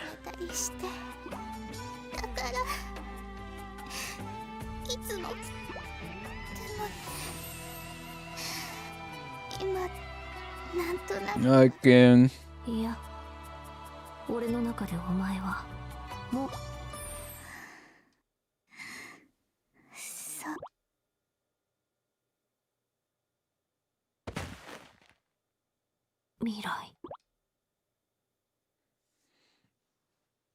cannot ignore a dying girl. Yeah, a D rank is... God, this matchup sucks ass though.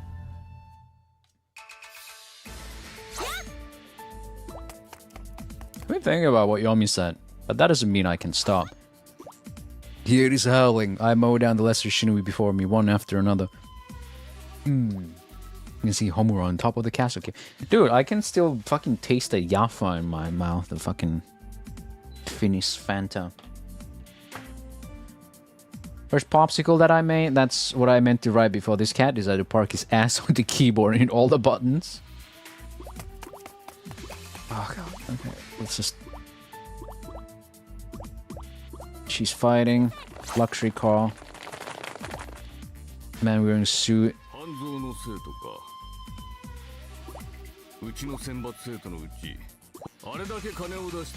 lot of money assigned in the displays, and look at it now. Pathetic.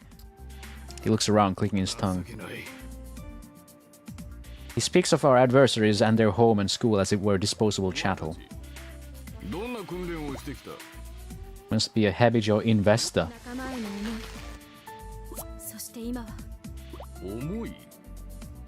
Thoughts? There's no money in those. Utterly ridiculous. I have spoken like a true investor.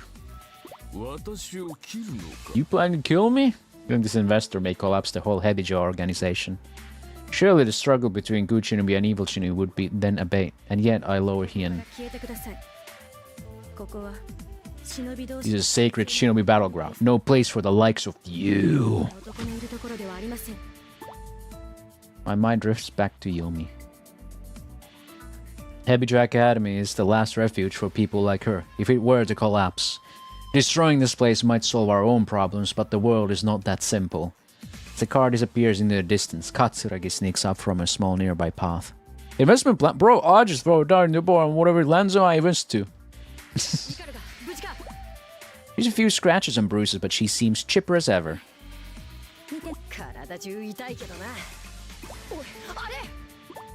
Look at that! Fucking Soy Jack points at Asuka.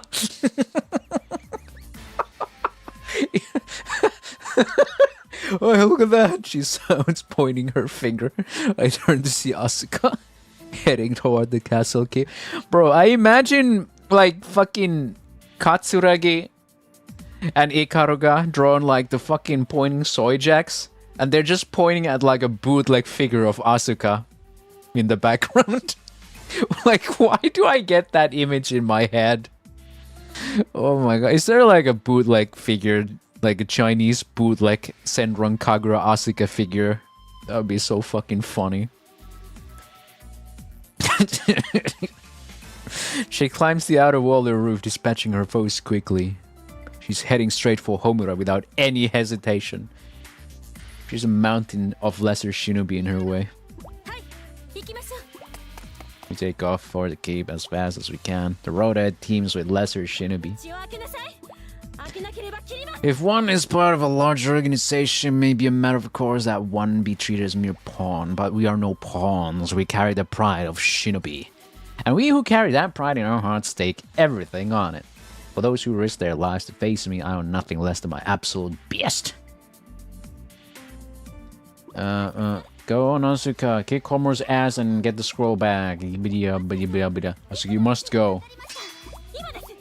Bibbidi bibbidi bubbidi boo. My ears are ringing. fucking tinnitus. Get out of here. Thank you. Thanks, Finn. I'm here to get that scroll back. God, she's still as cool as ever. Nice to see you made it here. That's why all of my friends are dead. What? Strange, I never thought I could feel like this.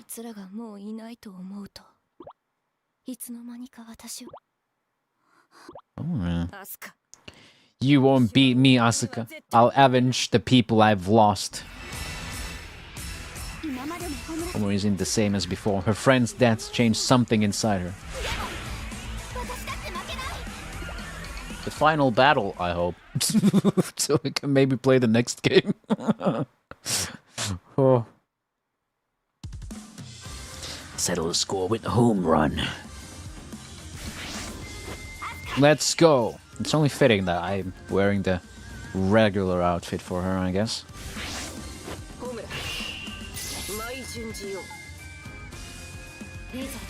Dance and fall with the poison petals.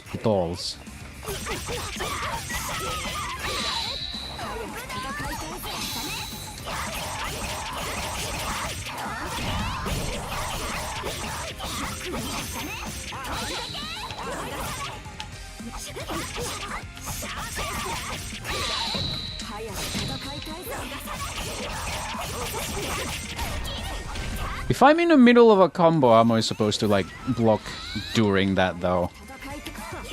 That's what I'm kind of confused about. Like they just kind of break out of the stun lock.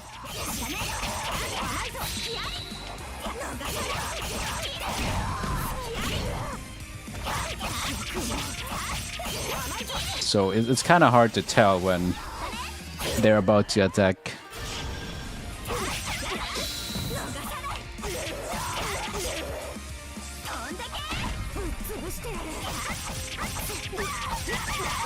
Like, yeah, I can see that happening in time, but it's like you can't just block out of a combo.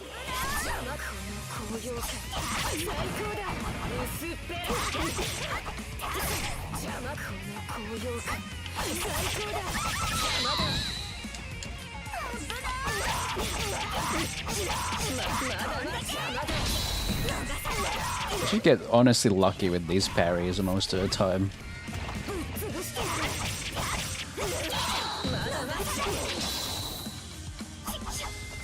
Like it's not like I keep talking about Dark Souls when it comes to these things, but like what else am I supposed to compare it to? It feels good to play Souls games.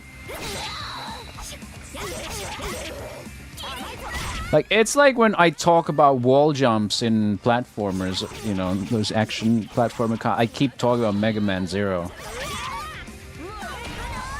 Because I don't think any other platforming game has done such good job with it. So when I go back talking about Dark Souls, about all the blocking and how those feel. I mean, I have played Sekiro, but it goes to just me not being good at parrying things, so I refunded that back in the day. I mean, it's a good game.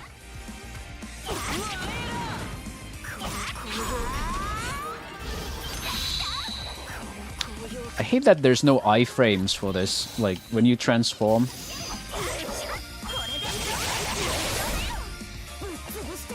Forever backlog.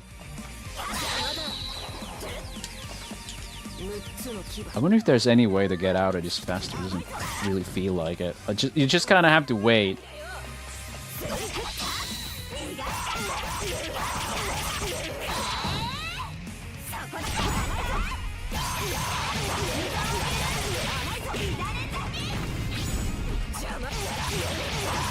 To some, I heard that Sekiro similar combo where it's deflect heavy. It is. It is a game where it's really important to parry things.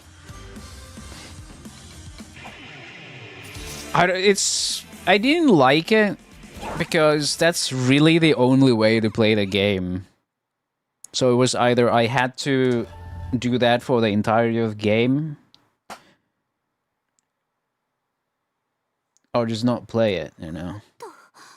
But, you know, I don't like that kind of gameplay where it's so precision focused. Because I'm more of like quickness focused.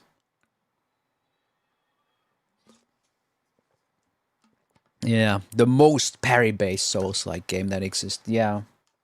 It's like, if I'm wrong, I'm wrong, but I think it's basically only parry-based. Like, you can sneak around and you can do stuff, but the big guys in that game, they fucking demand you to parry. Like, there's a whole system for parrying them.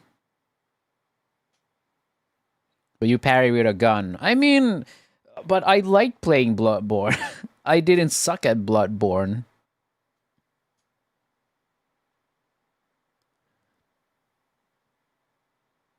You also have dodge and block, which is just as good. But you can kill enemies without relying on parrying in Lies of P, right? Yeah, you can really do dodging and meleeing Sekiro. To really do anything to enemies, you have to parry them. If I recall, you have to do like sequence of parries. You know, fair. I saw a friend play a bit of Sekiro. It was mostly a parry simulator. Yeah.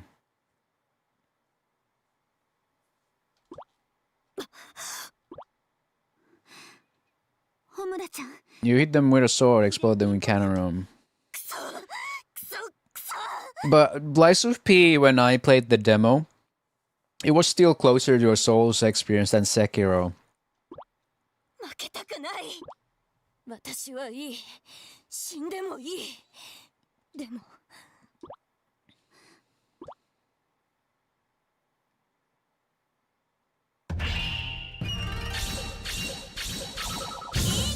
Like, it's a whole mechanic in Sekiro to parry. Like, I'm not talking just like you can parry. I'm talking like it's a fucking system. There's a bar for parrying. "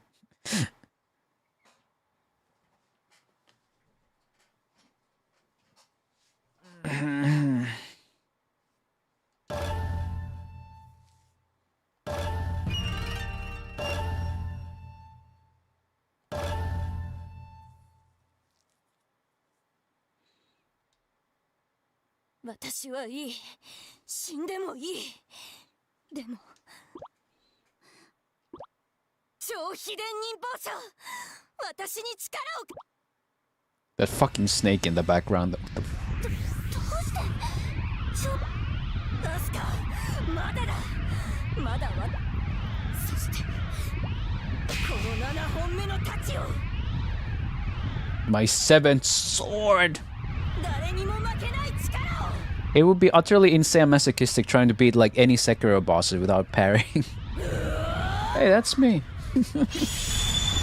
Yeah, nah. I just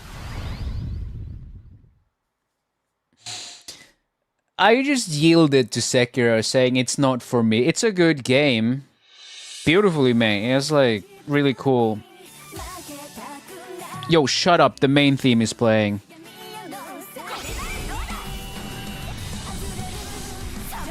You actually shut up. Let's fucking do this.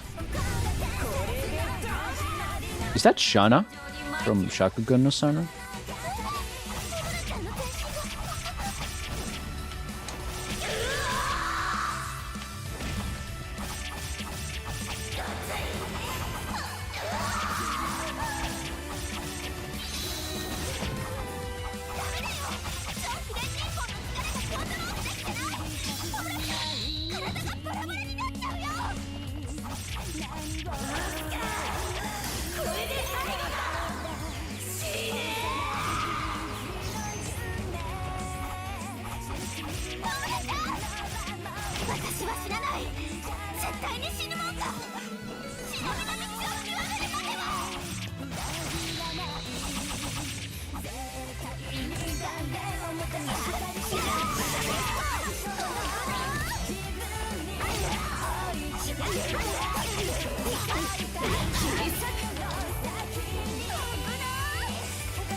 That was so cool. I had to just let it play out.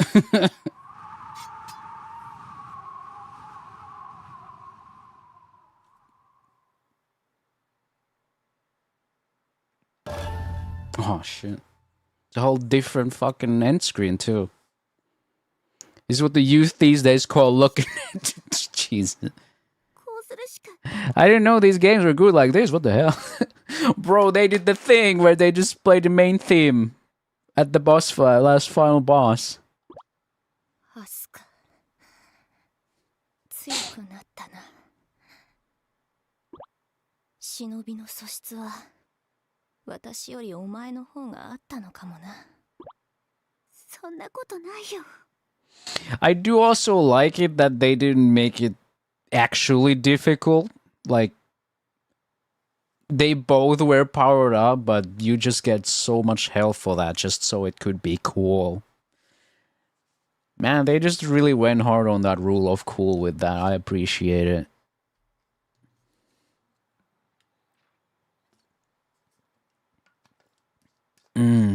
You know, it would be kind of lame if you'd have to keep retrying that again and again. So it was more for the spectacle, and I appreciate it. 読み、日陰、未来、遥か、すまない。お前たちを無駄死にさせてしまった。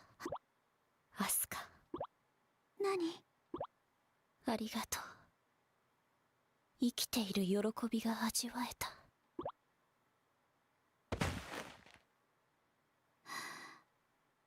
ホムラちゃん、こっちこそありがとう。あなたは私にとって最強の友達だったよ。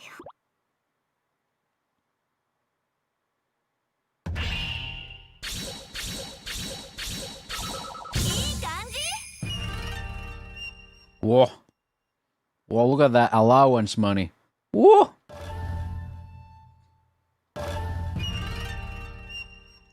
These characters can now use the ultimate secret ninja art. Whew.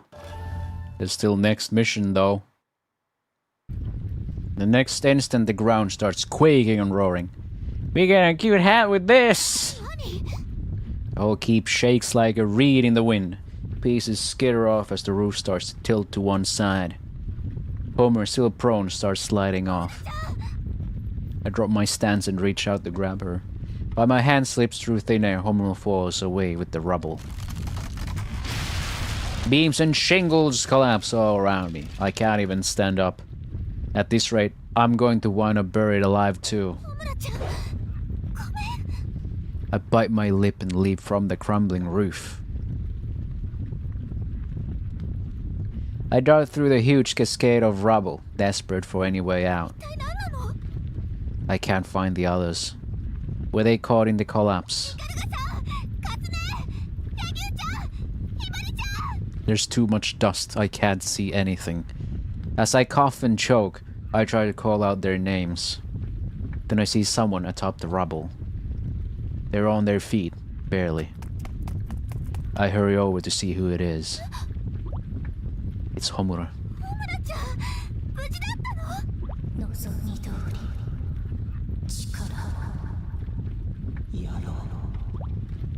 That's not Homura's voice. It's creaky and gravelly, like a machine's.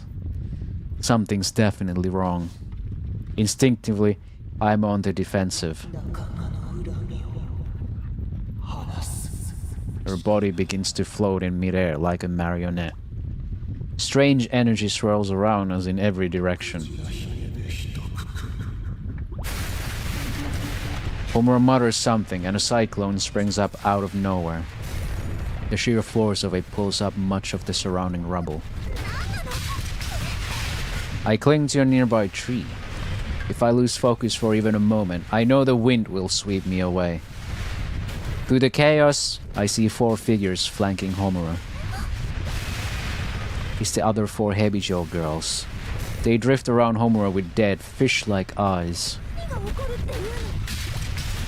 A dark purple gas rises from the rubble, enveloping Homura and her friends. The rubble starts gravitating toward her. In the next moment, it envelops all 5 of them. The mass continues to build on itself, creating a form that looks almost human.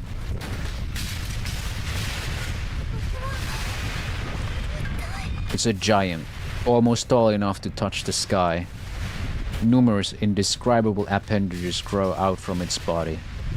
Bits of rubble keep slinking off of it, as if its skin were rotting away piece by piece. Its legs haven't even fully formed, but it's still trying to stand. Then one of the legs creaks and breaks off. The giant pitches forward. Both of its arms crumble too, and the thing falls back into the rubble. The impact shakes the earth and knocks me over. The cyclone grows even stronger. It starts pulling the rubble back in to rebuild its body. It's as if it's too stubborn to let death claim it. Roof tiles fly through the air and cover the surface of its mound-like form.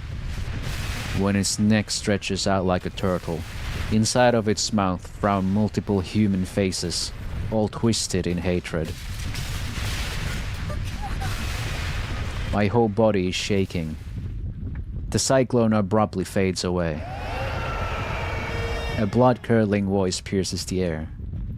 It's like the first cry of a baby born in the depths of hell.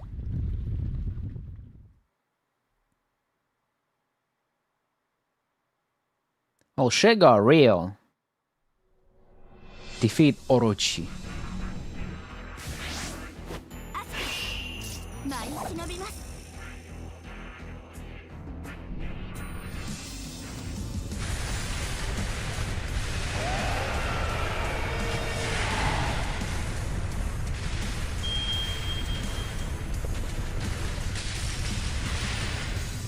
A big snake, like a hydra. Do I hit it? No, I guess not. Ooh, ooh, I got hit.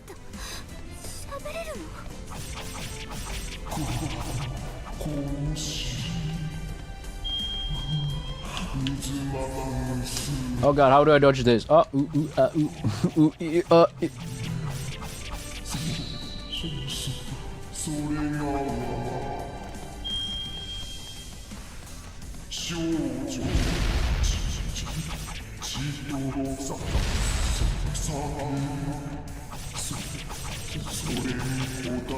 I wish I could see though.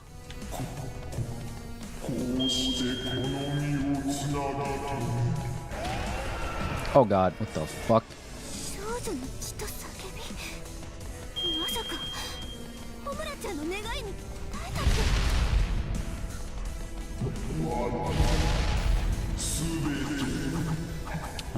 I'm missing. Wow. Well, I just can't move the camera. This is how it has to be. Whoa.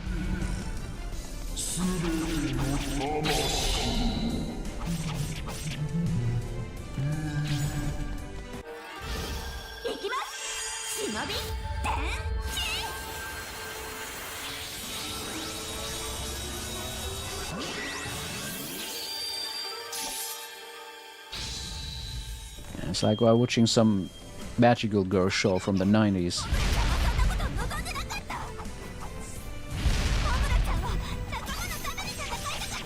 She fights for her friends.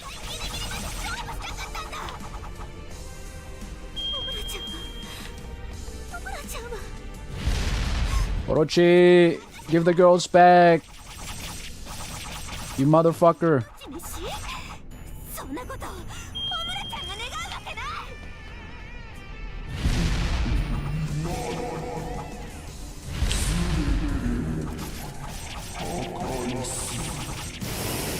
Ah. Get cut, bitch. Jesus Christ.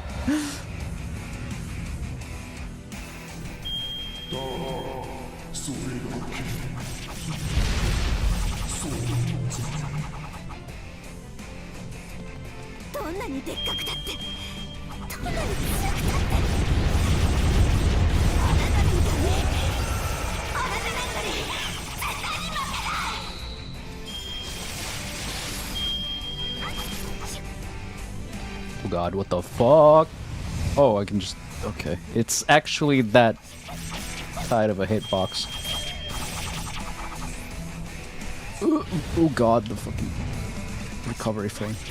A big white snake with titties. That's crazy, yo.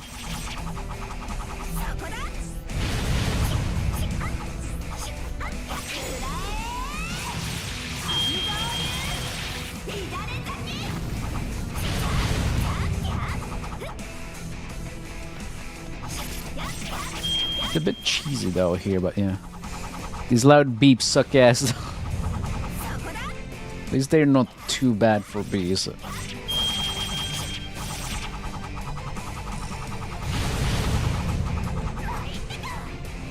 Give up yet? I don't think she's giving up just yet.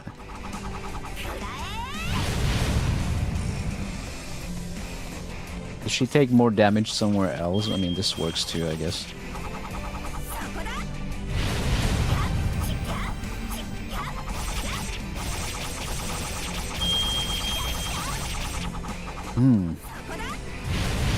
I feel like I'm supposed to be hitting the other arm, but hey, if I can cheese it, I'm a cheese.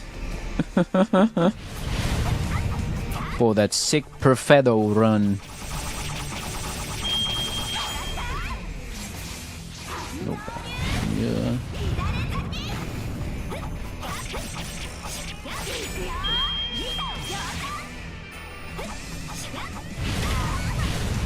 Okay, that does kinda hurt, so.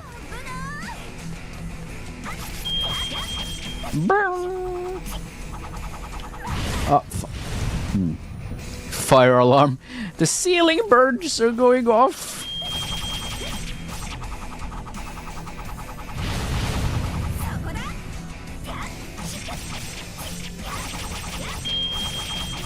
Like, why did she stop doing the other move? She just keeps doing this one move now.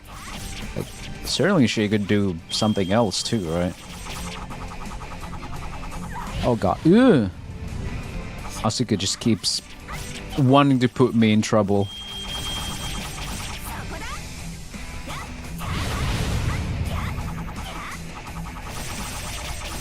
I'm almost done with this health bar. Holy moly.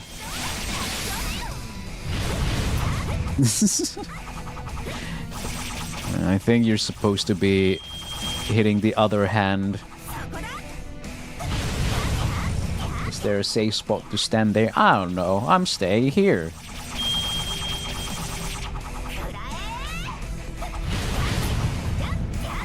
I probably would go somewhere else if that hitbox wasn't like the entirety of the fucking playing field, you know?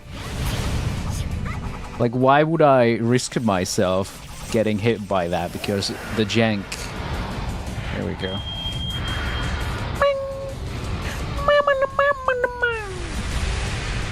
The fucking red sun or whatever.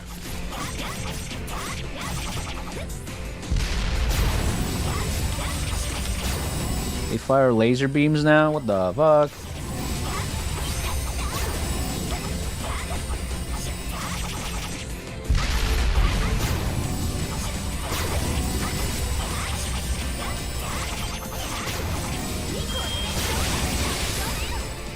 Woo!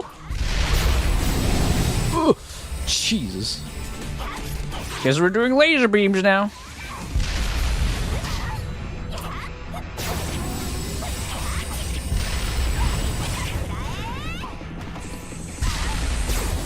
Oh god. Yeah, this is why I don't like to dodge.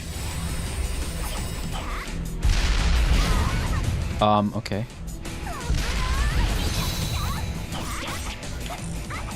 Whoa. What a long fight, though. Whoa. Okay. He stopped spinning.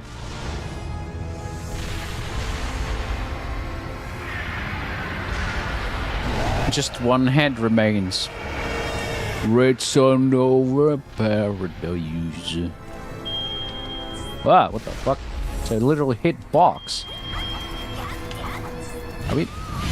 Oh, okay, now I can stand there. Oh, fuck. Okay.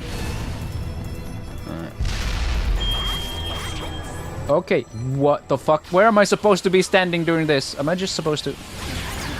No. What?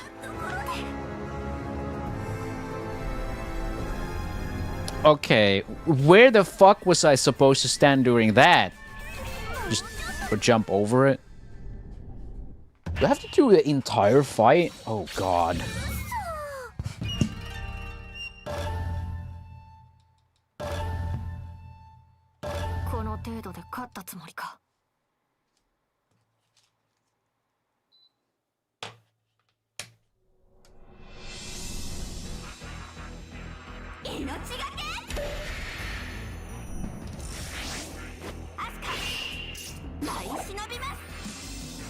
Might be a mistake, but fuck it. Final battle fight! At least they call it the final battle.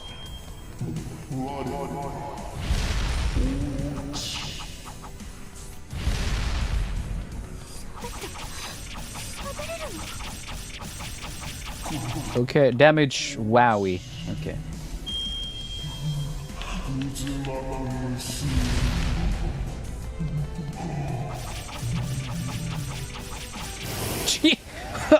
Oh god.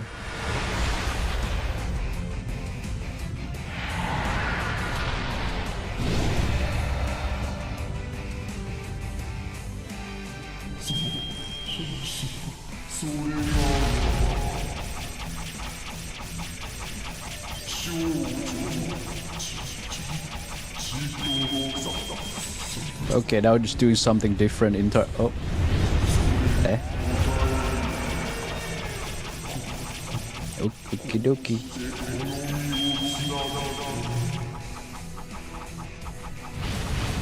Rah, come on, bring your arm down again.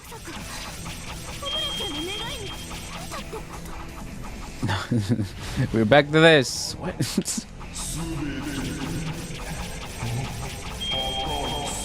Come on, come on. God damn it, come on. Put that arm back. Put that arm back. Put it back. Put it back. Thank you. God damn, the ceiling bird needs to shut.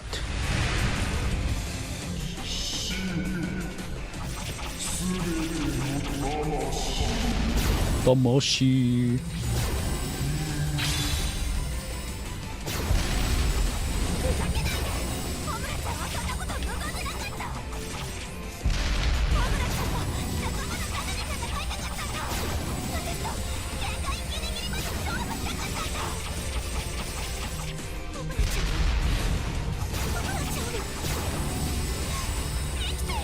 Stop with the lasers, bruh.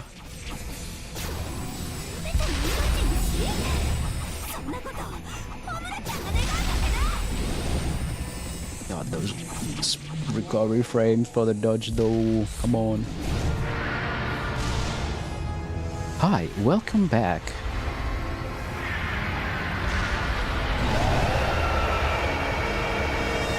I wonder if I just get one-shotted in this mode.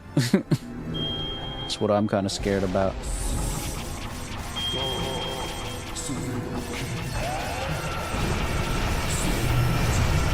Ooh.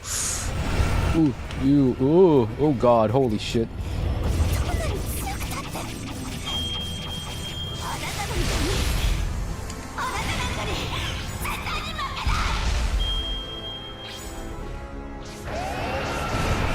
Oh god, oh! I'm stuck in this fucking attack right now.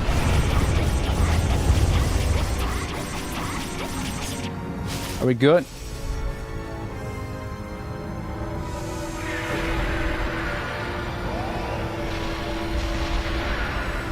Get her ass. Whoa.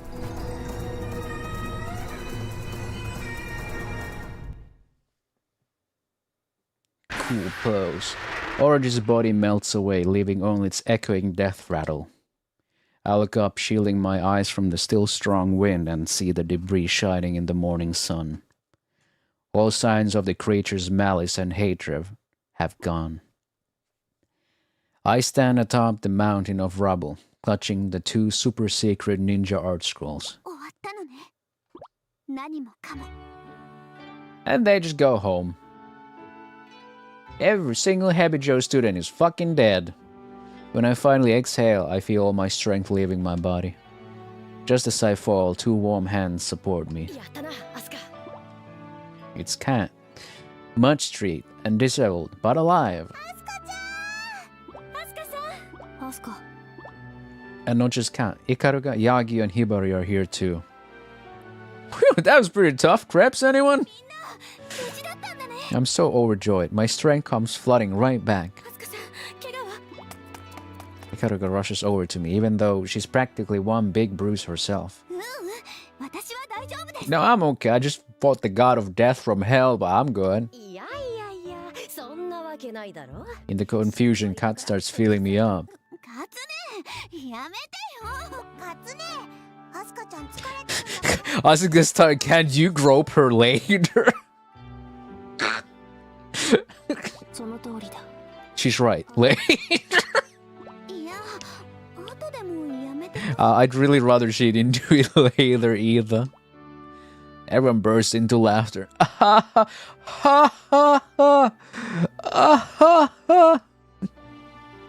Beaten, battered, bruised, muddy, our hair a mess, yet still we laugh.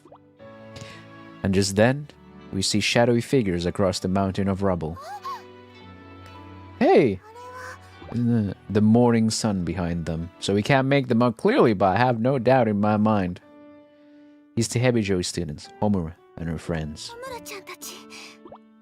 For just a moment, they stare at us, then they turn their backs and walk away. Heavy tries to go after them.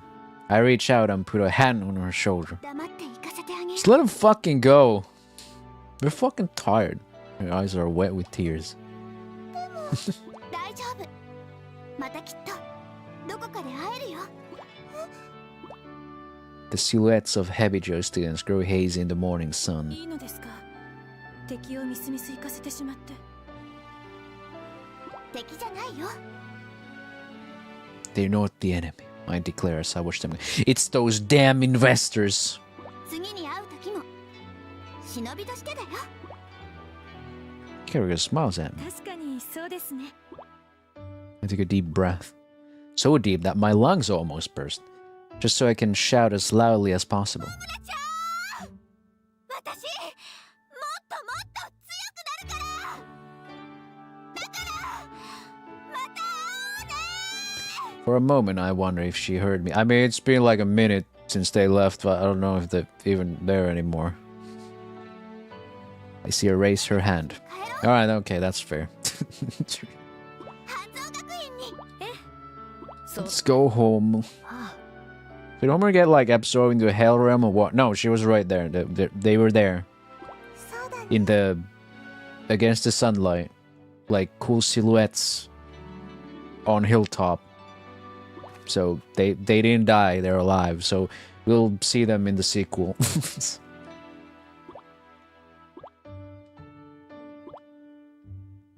They almost look like they'll go on forever.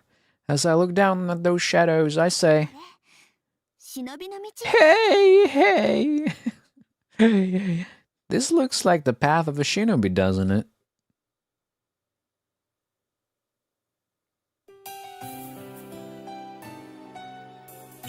I did it. I beat the Hanzo Academy. Story.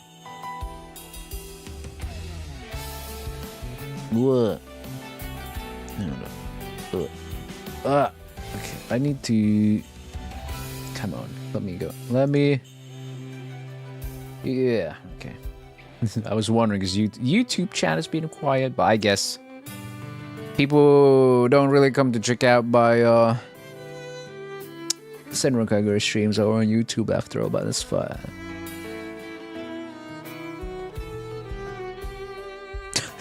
That fucking goofy face. Asuka just eating the rolls.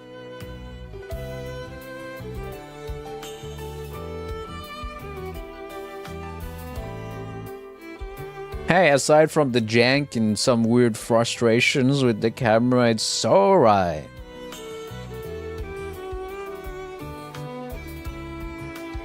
The fucking final chapters, like the final episodes or whatever you want to call them, absolute kino though. And look at the art. Her like boots aren't even that fucking big. I guess if we go with that, then yeah.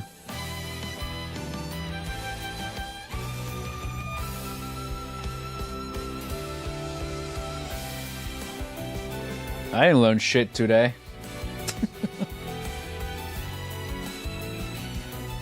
I just like boobs.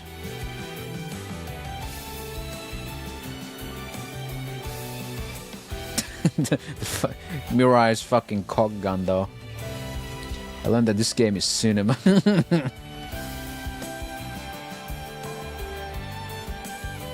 Probably carries on to the sequels, right?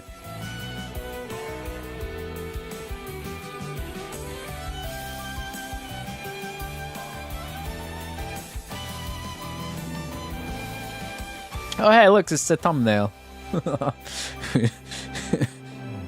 With that face.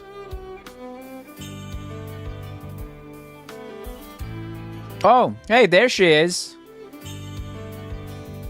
There she is. Yeah, well, I guess you can unlock her somewhere, I guess, if she's here. Oh, there's Rin.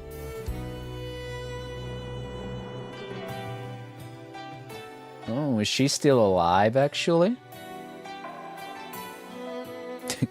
It's all just spoilers. The fuck is Homura doing there? Bruh? Fuck's she doing? Whoa. Booba art. More booba. And then the existential crisis there. Okay, cool. Love that. We didn't see that last photo anywhere. Oh, there they are. Aww. Mirai looking kind of cute too. Mirai just... Oh. Alright. So what do I get for all my effort?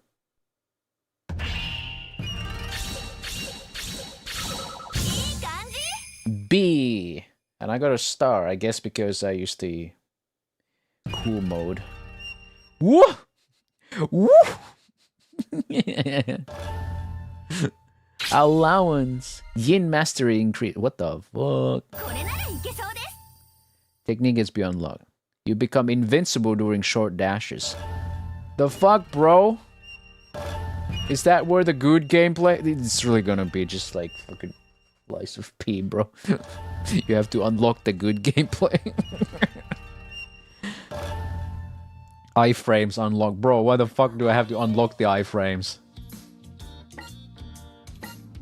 Alright, anything new in the shop? Well, not really, I don't think so.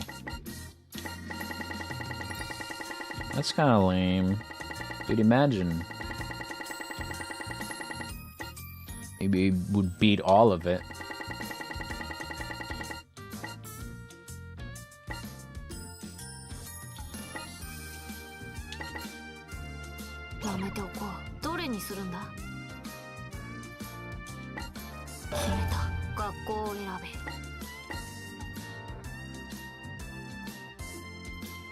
Ice Queen. A certain good Shinobi who lost someone important. Oh, that gotta be the... What was her name? Yumi? Episode 40... 40... Wait, what? What? There's one more something. Eh? Is there? Oh! Defeat died. Oh god. Okay. Okay. I'll give it a go. Daidoji. 見事な忍びであったうぬらに喝采 Hi, Daidoji. 大道寺先輩ふぬけた She's just here. もう今やなし You've no need of that fearful countenance. What? Oh, like my face? 頑張りましたから我は見た拳交える価値ある You're worthy to face these clashing fists. 拳を交えるって Wait, don't tell me. Of course. We're supposed to fight?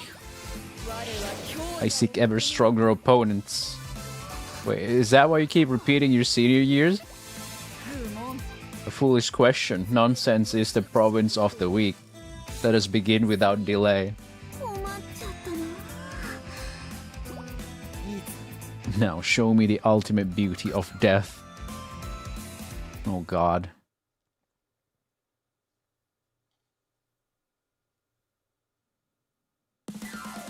I fear the lady who wears that band across her chest and it's still huge. Can't even do frantic mode for this. Oh god. I wonder why it picked Ikaruga for me though. 我が名は大道寺力を我が身に刻んでみよいざ尋常に舞い散れうぬら5人を同時に倒せぬようでは最強の道は歩むまずはイカルがかかってくるがよい Oh, I have to do it with all. Oh my god, all. Jesus. 我が家の献身はまだまだ早くなれる She hits like a fucking truck though.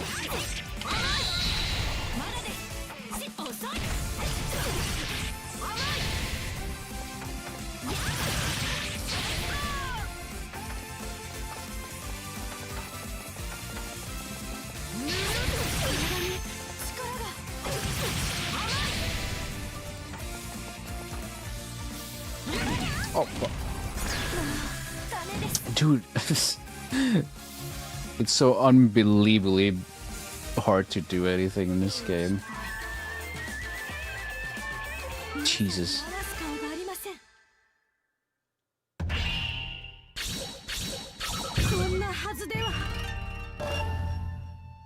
Dude, how the fuck am I supposed to do this with this fucking jank-ass gameplay?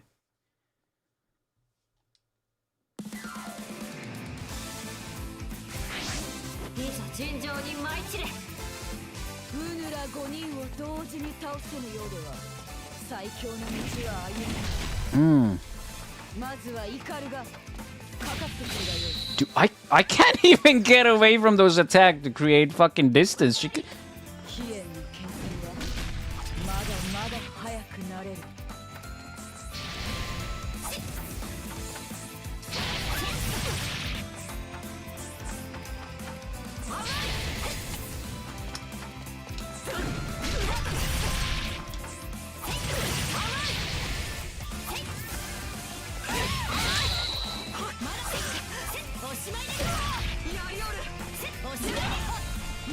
Oh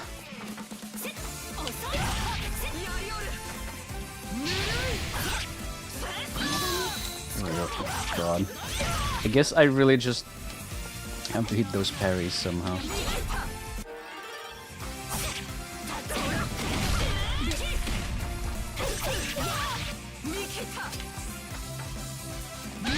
Ah.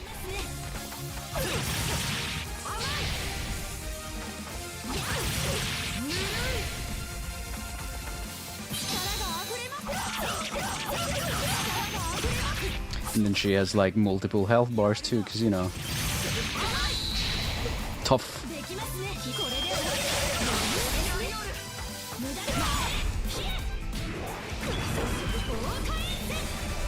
And it kind of missed that one too. God,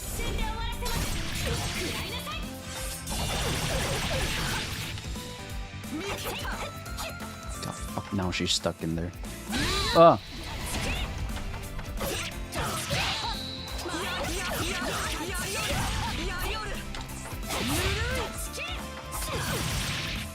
It's hard to fucking describe how bad this game feels to play when you need to do these very perfect fucking motions.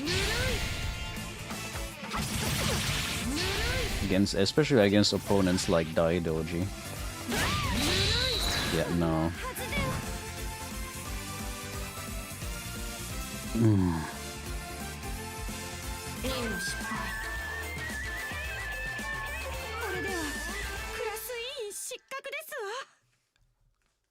One change that would make this like doable for me, I could cancel attacks by blocking. Like if I could cancel out of combos by hitting block.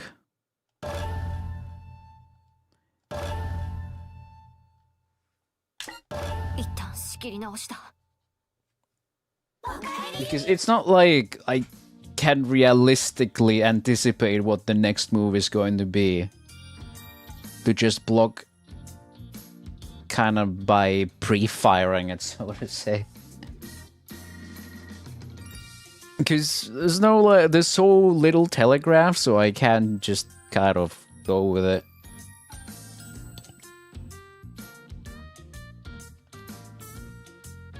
Does that make sense at all? Like,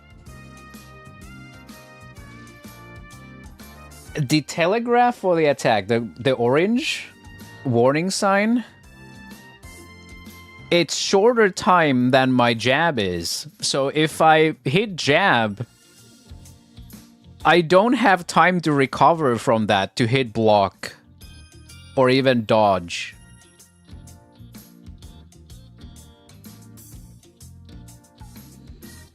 Like, the attacks take absolute priority.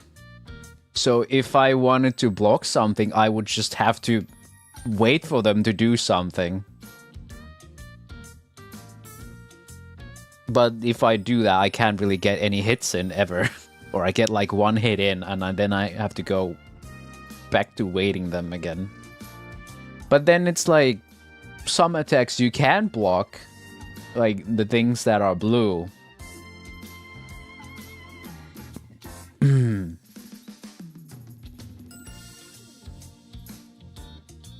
Like, but I guess that's just meant for challenge, but it's kind of, you know, difficult, not because of like a good reason, but it's just so janky.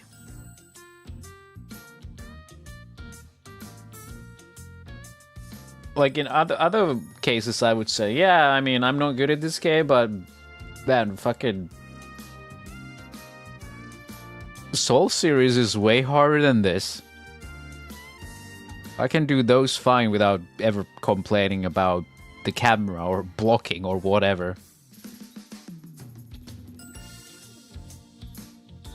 You know? So that's like my basis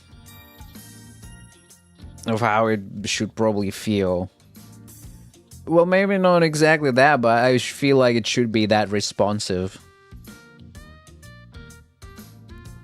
And not just because sometimes you get to fat roll, but you know, like even fat rolling, it doesn't feel janky, you know. Fat rolling, while still being fat rolling, still feels responsive. You're just weighed down by your gear, but it still works. And it works predictably. Here it's like, I don't fucking know what to do. I have to mash a little bit. Or just take it so slow, it's kind of ridiculous. But the enemies don't have to take it. It's like Mirai fights are like that. Yagyu is so slow to recover from anything, but you know, Mirai needs only like a frame to just dash out somewhere.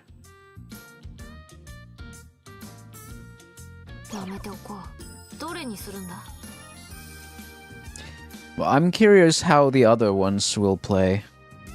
Like, it cannot be worse than this. This gotta be like how fucking Yakuza 3 remaster is, right? Whatever is the jankiest, oldest Yakuza, and then you jump to like something way newer. Maybe not way newer, but like it gets progressively more, you know, polished as you go on in the series. That's the worst part about starting a new series of games. You start from the oldest one where they just kind of try to figure out some shit. It goes for everything. Like, I wouldn't play Payday 1, right? Payday 2 just succeeded in every front, right? And introduced new cool things. No real point talking about Payday 3, but you know. Killing Floor 1 is still alright, but it's definitely way jankier to play than Killing Floor 2. I guess in some ways. Like, it still plays as it should. But Killing Floor 2 is still way smoother to play. Maybe not necessarily the most fun to play for everyone.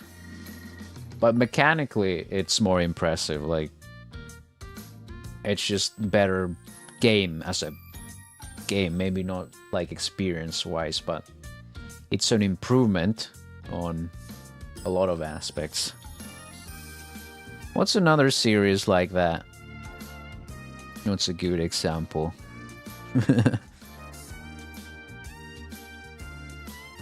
Fallout definitely isn't. That's like a bit of a divisive thing, in it. Gravity Rush. No experience from my end with that. I had never had the chance to play. I talked about Mega Man Zero. I guess there's a little bit of... But I feel like the core gameplay has always been really good in Mega Man Zero series. It just gets more stuff. Maybe not necessarily for the benefit of the gameplay. I think Mega Man Zero 2 was just perfect as is. Copium. I mean, have that Copium. I still have Copium about Half-Life 3 and Gears of War 2. I guess you could say Gears of War series, but it's been so long since I played 2. Let's see, I'm gonna have a peek, like, at other shit. I also like how the text still scrolls when I alt-tab out of the game, but everything else freezes. Like, what? How does that even work? I can't really say that about Doom either. Well, Dark Souls. The first Dark Souls only had 4-point dodging, like only 4 directions, so still good. Still a great game, right? But of course the series just gets smoother to play as it goes.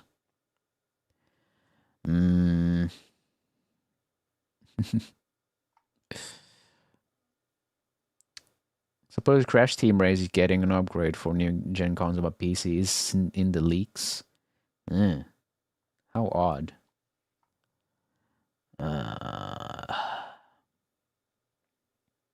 I guess Metal Gear's solid in a way, but I feel like what I've seen and what I've played, what I've been able to play, every part is good, just as is. It's like I played Metal Gear Solid 1 and finished it, and I think it holds up very well, honestly.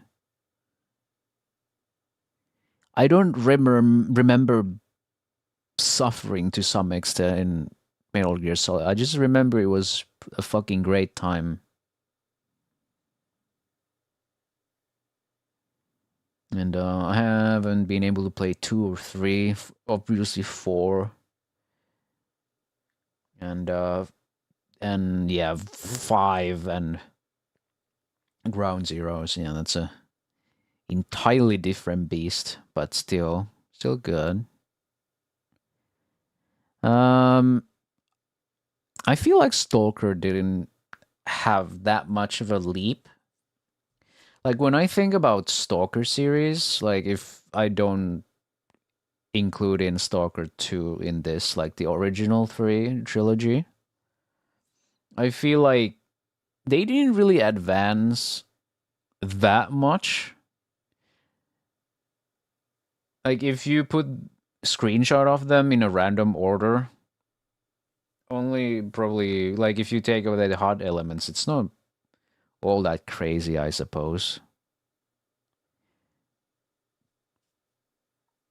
I guess the lighting gets better, the graphic might have gotten better, etc. But overall, that stays pretty like similar to each other. Well, got Resident Evil here. I don't know what the fuck's happening here. Oh yeah, Resident Evil 4. There's that. I should add that to, yeah.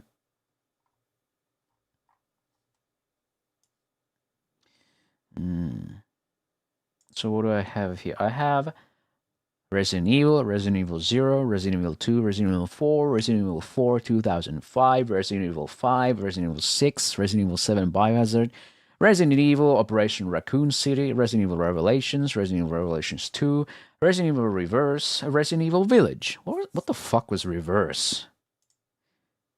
The fuck is... This looks like some kind of a RE7 related thing because the family is in the fucking thing. You know, she was Shitty Peavy. Was it really? Reverse sounds like a Resident Evil racing game. You're just reversing it. You know what's funny? I remember playing Revelations and liking it, but then I remember playing Resident Evil Revelations 2, and I fucking hated it. I only played 107 minutes of it. But I remember completing the entirety of Revelations. I do not know what's up with that.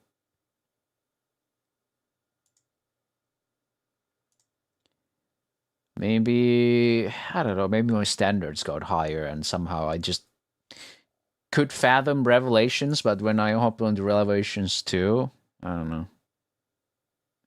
Chapter 1 of Revelations, Maybe I should give it a go sometime, like play them back to back and just form a more fresh opinion. Resident Evil 6, I kind of like Resident Evil 6. I know. It's not that amazing of a game, but you know. You can play as Sherry in it. I like Sherry. It was fucking fun. Like, it's kind of like Garbo Resident Evil game, but it's a fun game. It's a weird one. And Resident Evil 5, oh yeah, that's a classic co-op experience. I don't know what's wrong with 6. It's like it's more of an action game. Like it's complete action. He has co-op and like three or 4 different campaigns. It's hard to describe what makes it so weird. It just went like full action.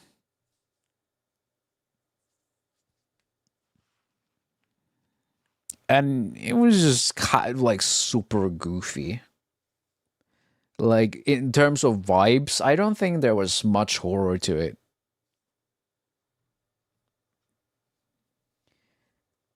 Like after 6, they went full horror again with 7. And then Village, and now we're getting 9. Is that the one where Chris just punches a boulder? No, that would be 5. Where you got Sheva also. That's the first co-op one. Or I wouldn't say the first co-op one, that would be Outbreak. Which, holy shit, can you please remake it already?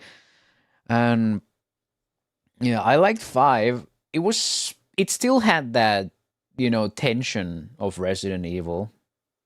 It's comparable to 4, but I don't know, campier maybe. And you could do it in co-op, you know. I've done quite a bit of Resident Evil 5. I got 32 hours of Resident Evil 5.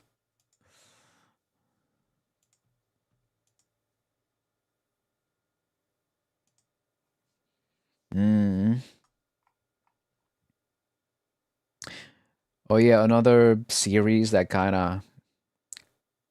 I honestly, well, I was gonna say that Half-Life series like got a glow up, but I think all of them are just playable. You know, except Opposing Force. That one can go suck its ass. Holy shit.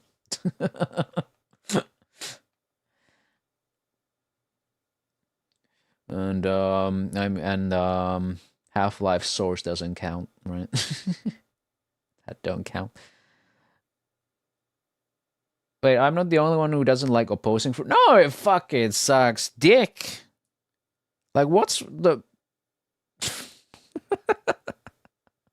Well, maybe it doesn't suck dick, but holy shit, it's just kind of weird. Like, there are times where the level design is just... Huh? Like, I remember being stuck in one part because I couldn't find where to go, and it was so fucking confusing. Maybe we should have a stream where I just play Opposing Force and shit on it, right? You know, I recently played it, but man, like, I get everyone loves Adrian Shepard and all that ass, but the level design.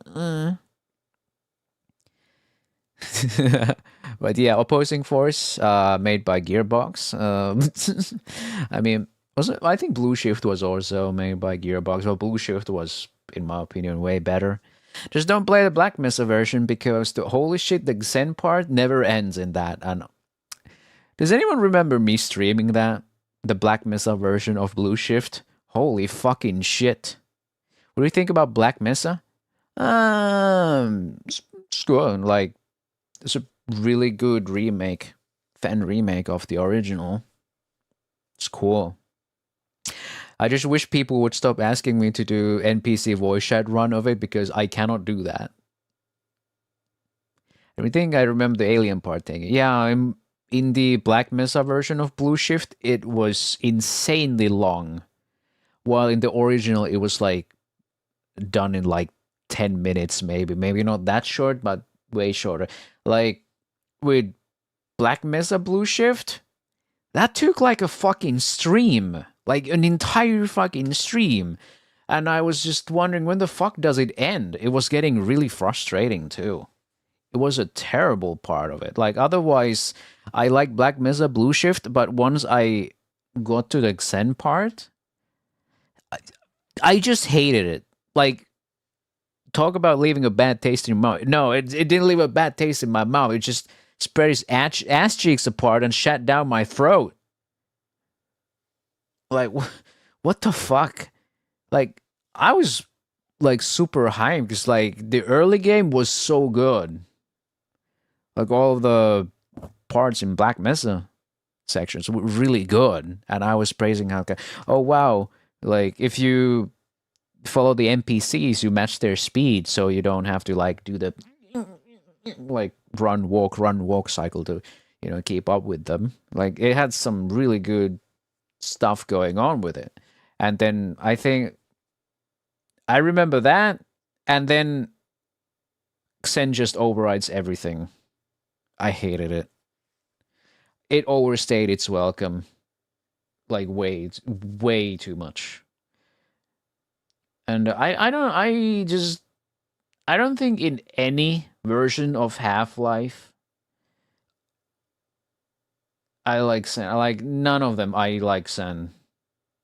All the Xen parts just kind of suck ass. Like, Alien Worlds, all that cool shit, but every single one just either they try too hard or they try too little. Like, in the OG, it's boring. In Black Mesa, it's just too much. Oh, I remember, like, Black Mesa Blue Shift, they had so many weird puzzles in Xen. Do you guys, like, anyone remember? the amount of fucking puzzles in Black Mesa Blue Shift. Like, holy fucking shit, that was a lot of puzzle. Like, I think it took so long because there were so many puzzles. And then there were like the fights and the some like weird laser cannons I had to fire at things, and like what? None of that was part of the original Blue Shift. Like, original Blue Shift was you go in there and you set up a beacon so people can teleport, but they just made the Black Mesa version like a fucking whole extra campaign on top of it. Like, I recognize the effort and all, but they really didn't have to, in my opinion. Like, it's a marvelous recreation, but the Xen, yeah, too much, way too much. Like, I don't hate puzzles. I like a good, good puzzle to get the gears running, right? There are games where I really like doing those. Like, it was fun doing in Resident Evil Village. Like, Resident Evil games have a lot of fun puzzles for me to do, to go back to that series. Right? Blue Shift just wasn't it in Black Mesa, right? Or some other games where I like a good puzzle. You know?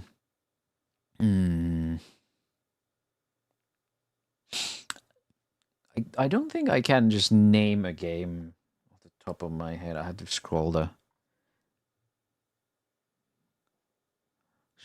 the Steam library, right?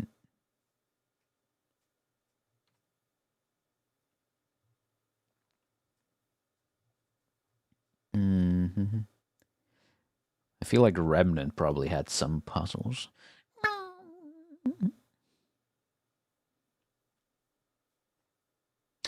Yeah. I do like a good puzzle, and it's just annoying when people sometimes come in here and just spoil them for me because I'm stuck for a little longer, but I just like it. Like, also, Cry of Fear had some pretty nifty puzzles. System Shock had lots of great puzzles, and just the amount of exploration in the remake of System Shock. Like, I got stuck a lot in System Shock, but I never actually hated it. I just got a little confused sometimes. But it was fun trying to piece together where you were supposed to go next from like PDAs and context clues and just taking in the environment. There's so little of that in modern games, because when you do that in your game, you start to kind of absorb the environment as well. So you start to notice more things than just the menus and markers. Like, you become very aware of everything happening around you and just the space you inhabit, right? Like, I started looking at signs and looking around rooms and all that. There's one genre of games that just kind of inherently has that power without trying, and that would be VR games. VR games just automatically make you more aware of your surroundings. Like, because you're in the space yourself and you're looking around yourself. And those are really great. Which is... Alex is fucking amazing. Just people spend more time in VR looking around things than in normal games that you play in desktop. You just kind of take in everything, and it's great. I don't think any other genre of game just kind of has that inherent power. Like, certainly there are desktop games or console games outside VR that just kind of give you that power to you, give you that awareness of your surroundings. But most would just give you yellow paint and quest markers, right? They kind of rip you out of it. But you don't see that in VR games, and even if they would, you still would probably look around a bit more in a VR game. It's so very physically involved.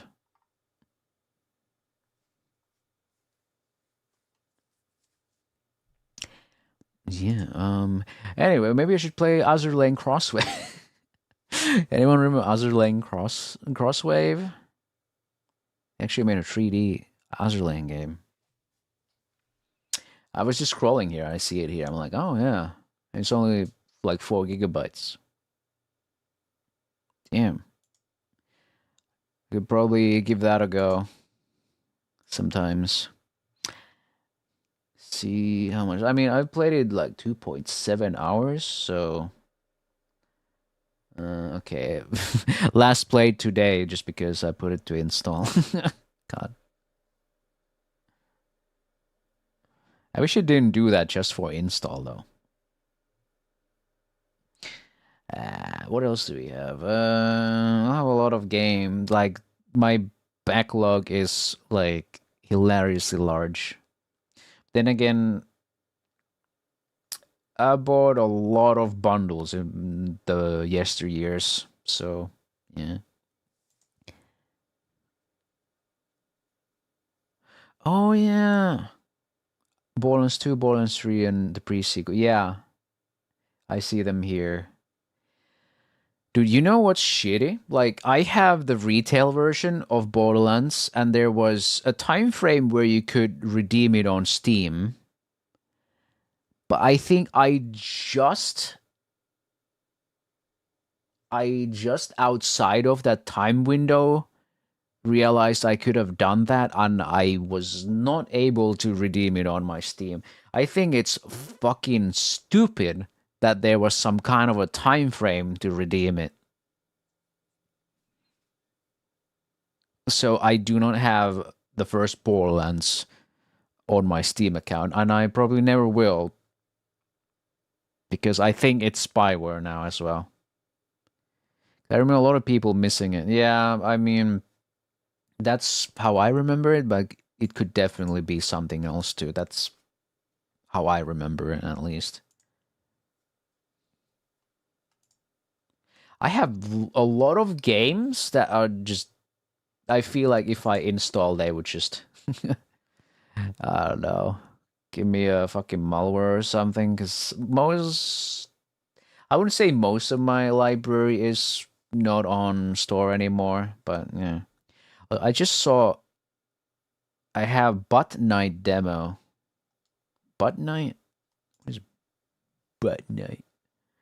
Save maidens and slay monsters. Boobastic retro shoot 'em up. No man can stop you.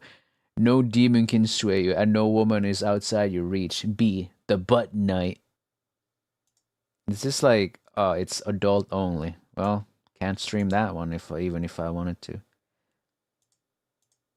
Cute art though. You know, I don't like the ugly bastards here maybe, but the girls are really cute.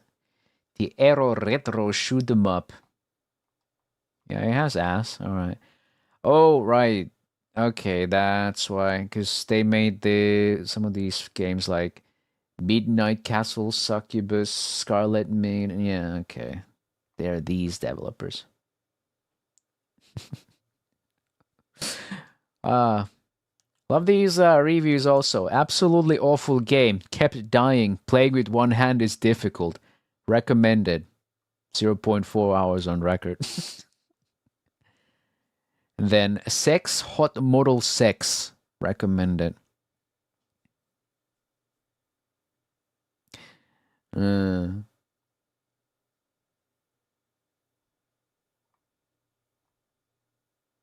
recommended. Not enough butt.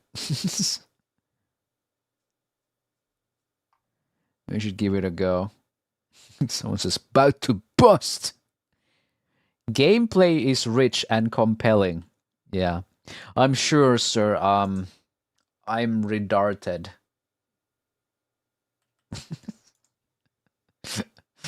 uh, but no, is it on my wish list? I'm gonna see if I can just. Oh, well, that's a cute demon. Yeah, okay. Adding to wish list. Similar to games you've played. Action Timon in. I don't know. Okay. Oh yeah, there's a horror game I bought a while ago called The Cabin Factory. But I never got around to stream it. But I could do that in October. I should just write that down somewhere before I forget.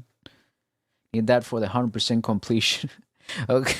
At least you weren't playing Yakuza, where you have to do shogi and mahjong. You purchasable? I got oil money. Nah. No one of oil money can purchase me.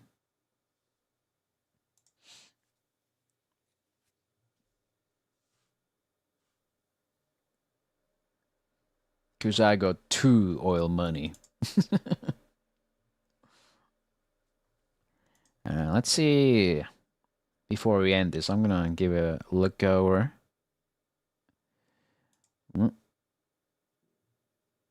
Look over YouTube, see how that's going.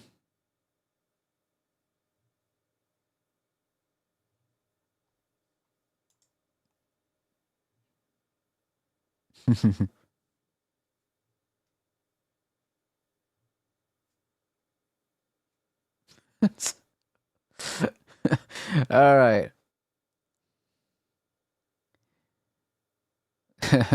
Someone noticed the Lisa the Painful soundtrack and just commented Lisa the Painful. But I laugh at this comment. Western rotten left pro-satanic culture / civilization in its finest. On my short about my identity. Western rotten left pro-satanic culture civilization. I wouldn't call myself leftist. And you know, I guess my branding is a bit like satanic because of, I mean, all the inverted crosses sometimes, but you know, I think I had a stroke just hearing that sentence. But I mean, it really doesn't have anything to do with Christianity, the inverted cross thing. It just, I happen to choose that shape for the Eldritch God itself. Dude, I mean, I could have chosen another shape, like a sword instead, but I thought you're an Eldritch Batcat God. Like, at some point, maybe I'll get something that illustrates what the Eldritch God looks like. But basically, because it is a large upside down shaped cross, it's basically such a huge fucking monolithic shape that it can just rip ground up just because it moves around. And, you know, because the best way to do this is like it spins, right? Ever so slowly, but it spins. And it just tears up anything below it and around it, like in a vortex manner. So, yeah, of course it's shaped like that because, well, but there's also more to that. But it has nothing to do with Christianity. But I don't think this person actually knows that. Like, I don't have that whole inverted cross shit going anywhere, really. Like, it's just like lore stuff right now. But I think it's just like saying it's pro-satanic because I don't know, is it because I'm a femboy or is it because I'm bisexual? Or God forbid, is it because I'm LARPing as a cat girl? I do not know.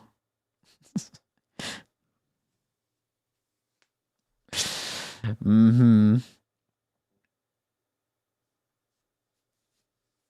Mm-mm-mm.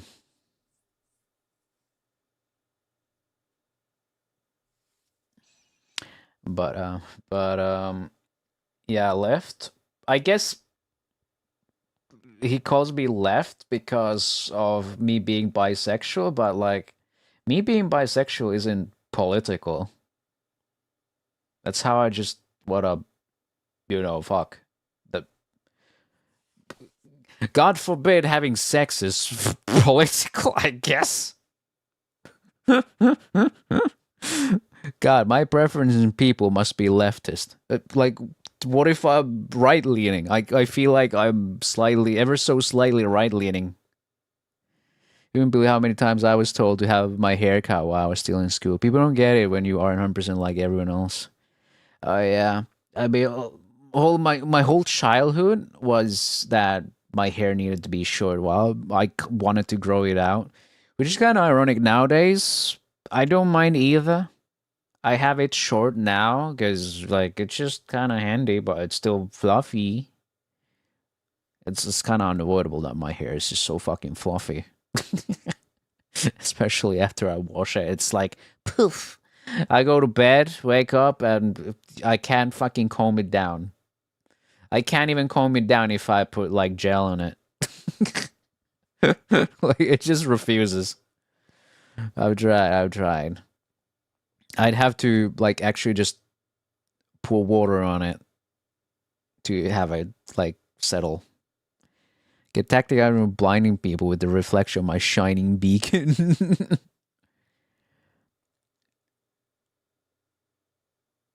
Also, so many typos in this.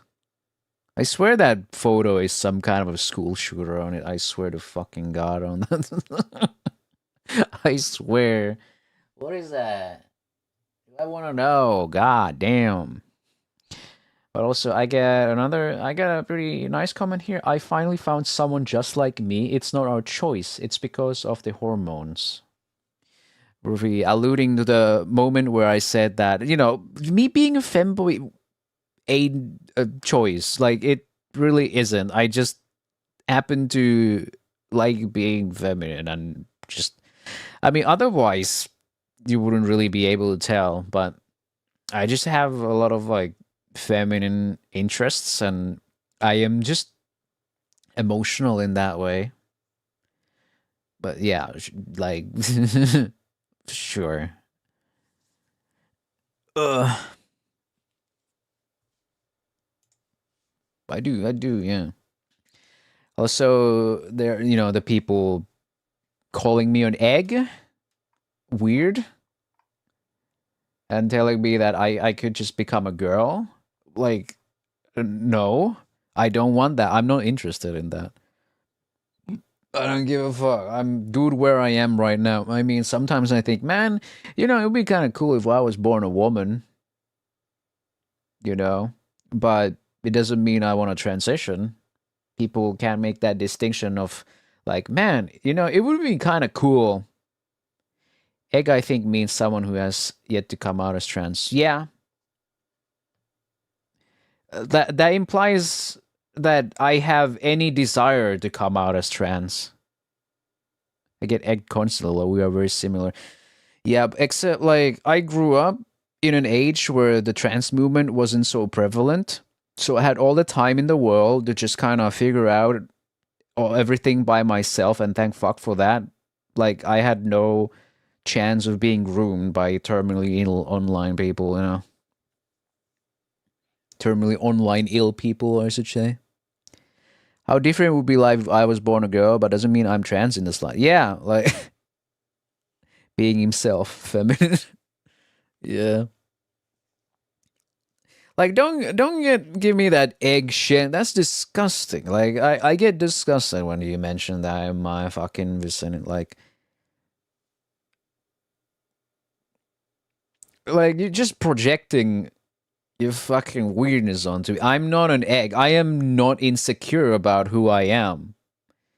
Like, I'm fine just fucking sitting here being who I am. I'm fine being a guy. A lot of fucking, God forgive, I might feel like, skirts are really cool, right? But it doesn't, like, that's like, Like, aren't we trying to destroy gender conformity? And somehow we're just making things conform to gender. Like, oh, so you want to wear a skirt? Well, the idea here, like, we could just transition you into a woman. What? No.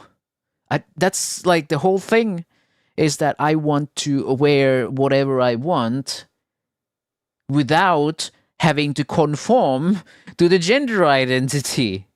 Like, what's the point?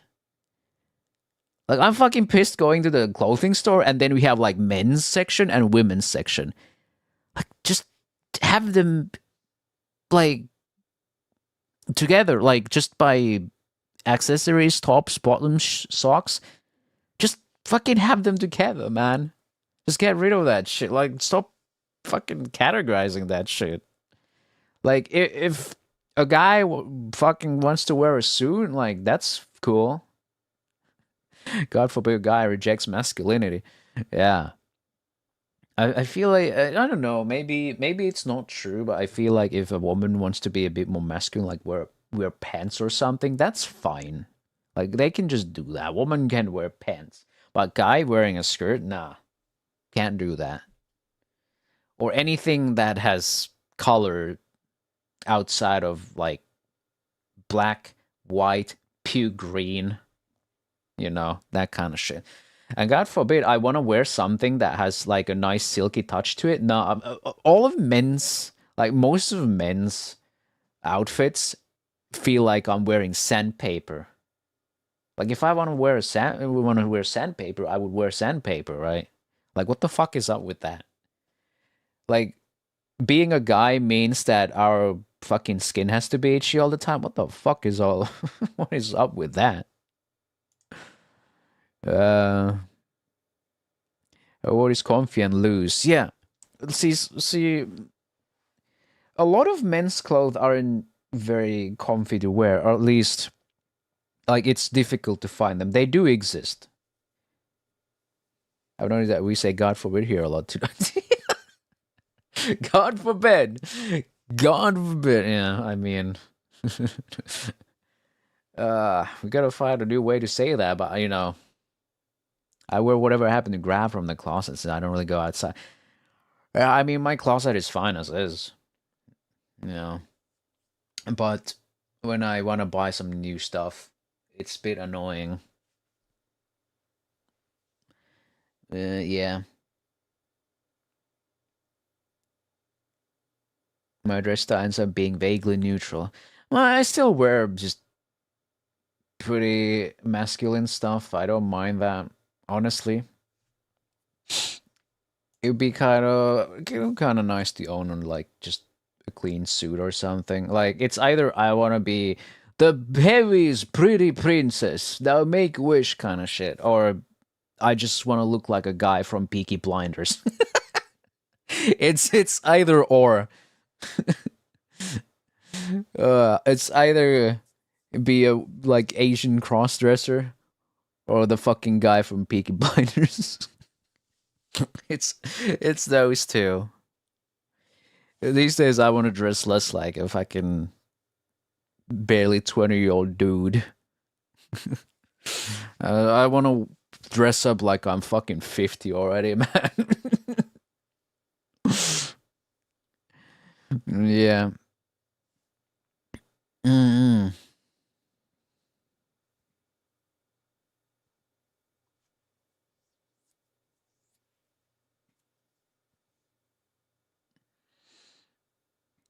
Yeah. Mm-mm.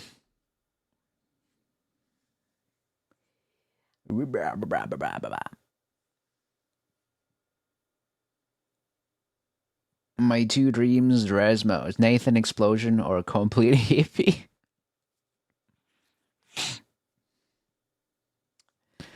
Yeah. I still look at this comment. I'm like, what the fuck are you even saying? Like, what is Western rotten left pro satanic culture / civilization in its finest means? Also at its finest. Typo. I'm sorry. It's just such a petty comment that I have to give it a little petty comment myself. Like, what in the fuck? I mean, I guess like it's hard to get mad at this because like none of it feels true, or like it's when people leave comments like this, it's difficult to get mad at them because it's just like random dribble, right?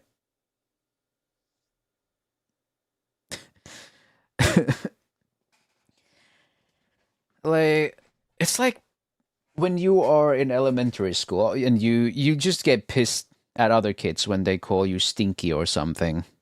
Like, come on, we're like way past that. If someone insults you and you get offended, it should be because they've said something true about you, right?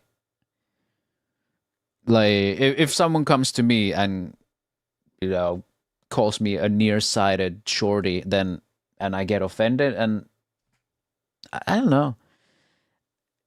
Like, it's true, and like I am short and I'm nearsighted, sure, but like to get offended about that feels weird. Like, why would I do that if it's true? And if it's not true, why would I get offended about it? That's just kind of pathetic.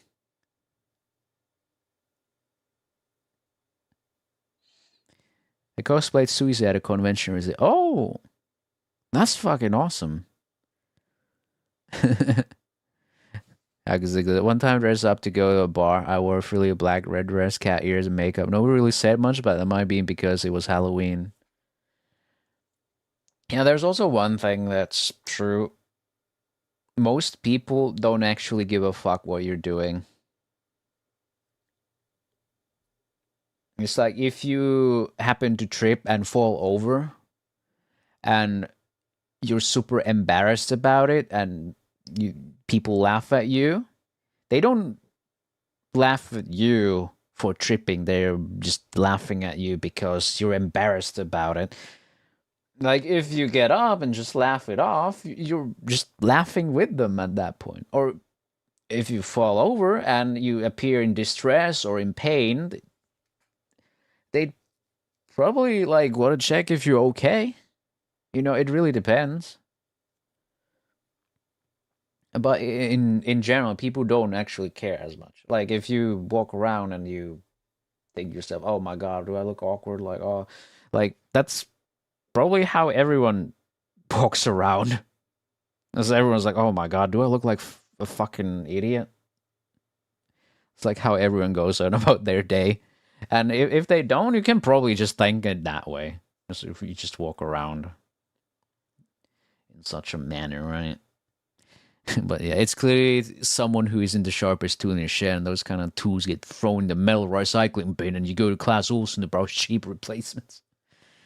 Yeah, there's two types of insults.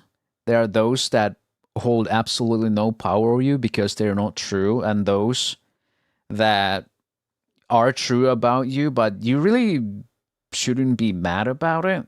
Like, if it's true and it's a fault in your, like, an imperfection about you, there's no reason to either get mad about that either. Like, it's true about you, and you probably get angry about it, you get upset about it, you get offended about it, probably because it's not something you like about yourself. And you just want to be, you want to be better in that aspect.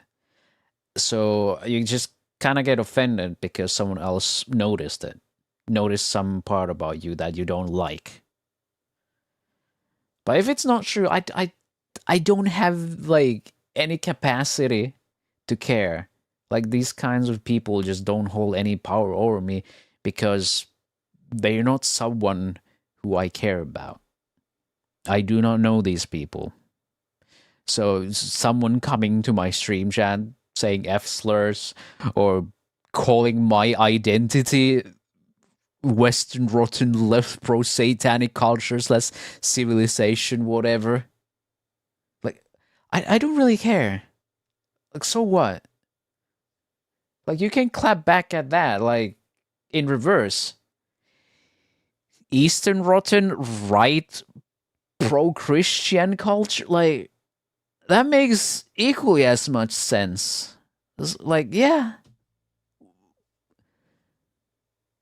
Like, that's just up to your morals, right? Like, if you... I think that the left is just bad and, you know, the right... The left thinks the right is bad. It's like, it never ends, right? And there's always two sides, at least.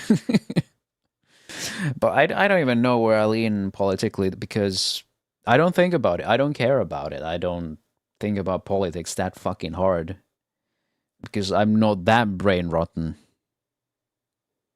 What the fuck do what is the point? Like, I grew up in a world where we thought that politics are stupid and boring, and now that I'm much older, I still think it's stupid and boring. I'm a left extremist because I think people should respect people more as human beings.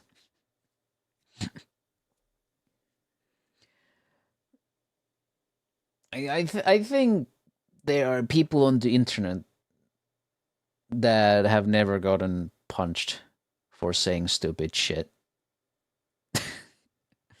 you know that. You know that thing. I'm a radical. Do a sick trick on Sackboard. Sackboard. It's almost like Sacre Bleu.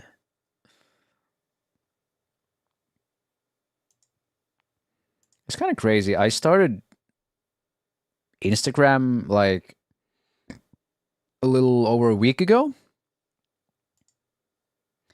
And I already have 52 followers on Instagram, which is kind of crazy seeing how right now I have 121 on TikTok. And I've been doing TikTok longer. I did TikTok a bit before as well. Like, it's not a new TikTok account. But yeah, TikTok is just growing way slower. I don't know what's up. Like, Instagram feels a little different, right? Writing correctly is for weenies. Writing correctly is for silly people like me who just care. Just writing things correctly, not for the sake of anyone else. I just want to write things correctly. So I don't mind typos all that much. Like, if someone else does a typo, I don't actually care that much. The only reason I might point them out, like, for example, if someone is just being dumb, I point them out as, like, you know, well, you said something stupid, so I'm just gonna take the lowest hanging fruit because nothing else is worth the effort here, right? Like, clapping back at this guy, I just point out he made a typo in his fucking sentence because that's as much I care about his stupid shit as I can, you know? And if I read out loud some typo in the chat, it's like just because I thought it would sound funny if I read it out loud. Like, I'm not mocking someone for it, but if you don't like it, you can just say you don't like it. Like, if you don't like me pointing out that or reading out loud your typo as it's typoed, right? You can say that to me. Because I will probably say, like, you know, like, I don't necessarily always say anything if someone says something weird. Because I don't want to go through that whole possibility of just having a fucking lame ass back and forth of like, well, it was just a joke, you know. So I just ignore it. It's not really worth the effort of bringing the whole fucking mood down. You know, I'm supposed to be here, you know, toughing it out sometimes. Like, that's a given, right? Imagine I got fucking pissy at every fucking thing that annoys me. It'd be a really fucking annoying stream to listen to, right? But yeah, like, I might sometimes point out some shit that I do not like. I might not be exactly the nicest about it, because if I do manage to not ignore it and just let it slide, I will probably not express myself in the kindest manner, because it's at the point where like my patience has run out, right? So just a warning. Just a warning, but it's usually fine if you're not being a dick about it afterwards, right? Then it's just like it just goes back to temperatures go back down, and I'm just back being cool, right? Because I get so fucking aggressive about it, because I'm used to people just getting really defensive about it, right? For example, the whole like it's just a joke kind of deal, because it feels very dismissive about how I feel about it. Like okay, it was a joke, but I didn't like it. So are you just saying you don't really give a fuck how I feel about it? Like you're just trying to spin it to be my fault? Like what am I supposed to be doing with that? Like you know, you understand, right? Like when people say it was just a joke, is completely dismissive of your feelings about it. Like somehow, like you don't like it, and that's somehow your problem because they were being a dick about it. Like, come on, get real.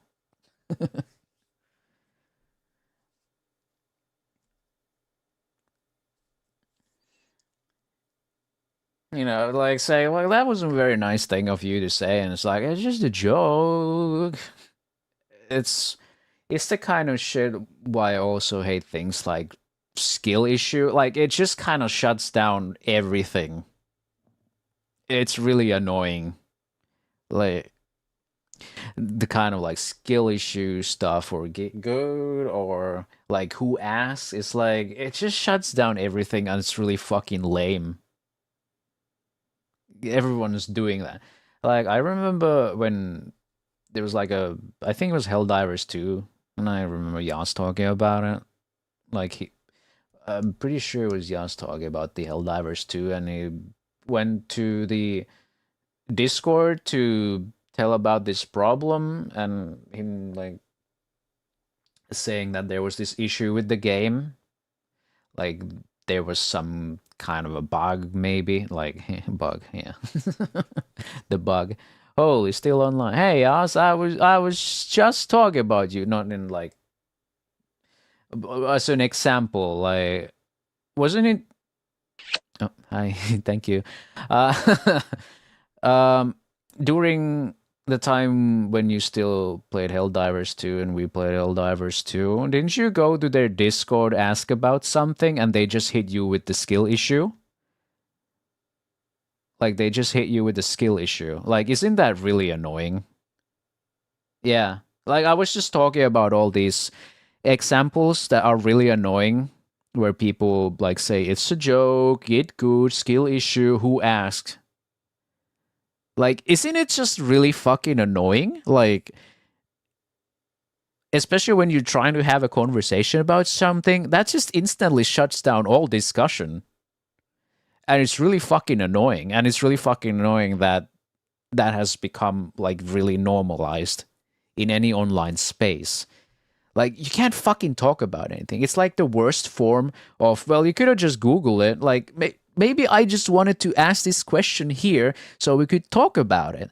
I like, if I wanted to talk to a website, I would go on ChatGPT. Like, it was after we had like 10 tentacle monsters spawn on us and ask if it's a bug. Yeah. Yeah, I was wondering if, like, yeah, it was about some bug, which is like, it's a fair question, right? But it's really tiring trying to talk to people because they need to put on these masks and 7 layers of irony to have some kind of a conversation or whatever.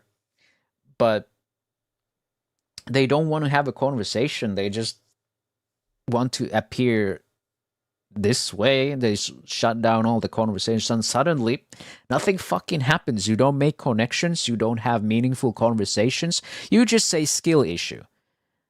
Like, if there's skill, like, I have had the idea many times to just kind of just ban the word skill issue in this chat.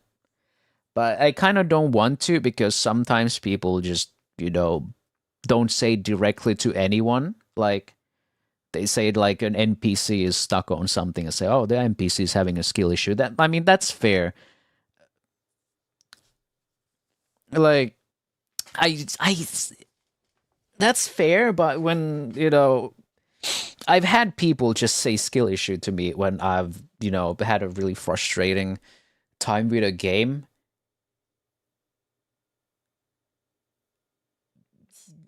You can imagine that was like one of the rare times when I got really fucking mad on a stream. Like, I can also use skill issue in obviously ironic manners, as when I had a skill issue a few times in XCOM 2. Yeah, it's just like when just someone throws that at me. It's really fucking annoying.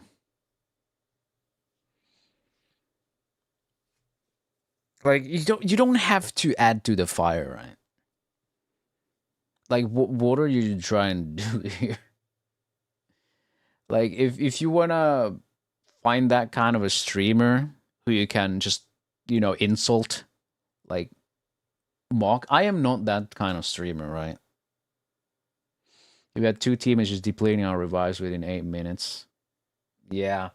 It's those kind of things. Like, it's kind of like the first reaction to not liking someone is just telling them to off themselves. And this is, a milder version of that, but it's still really annoying. Like, I do not want people's first reaction to be, I want to off this person, or I'm just gonna tell them they have a skill issue. Like, obviously you have nothing to add either. Like, if you had something insightful to say, you would probably say that. I mean, if you have something insightful to say and you don't say and you just say skill issue, then, you're kind of a shitty fucking person. And you're really fun at parties. But also, like, it kind of goes for the other person. Like, even if you don't have anything insightful to say and you say skill issue, that makes you even worse, I feel. Like, you just shut up. You could just stay quiet. You have nothing to add.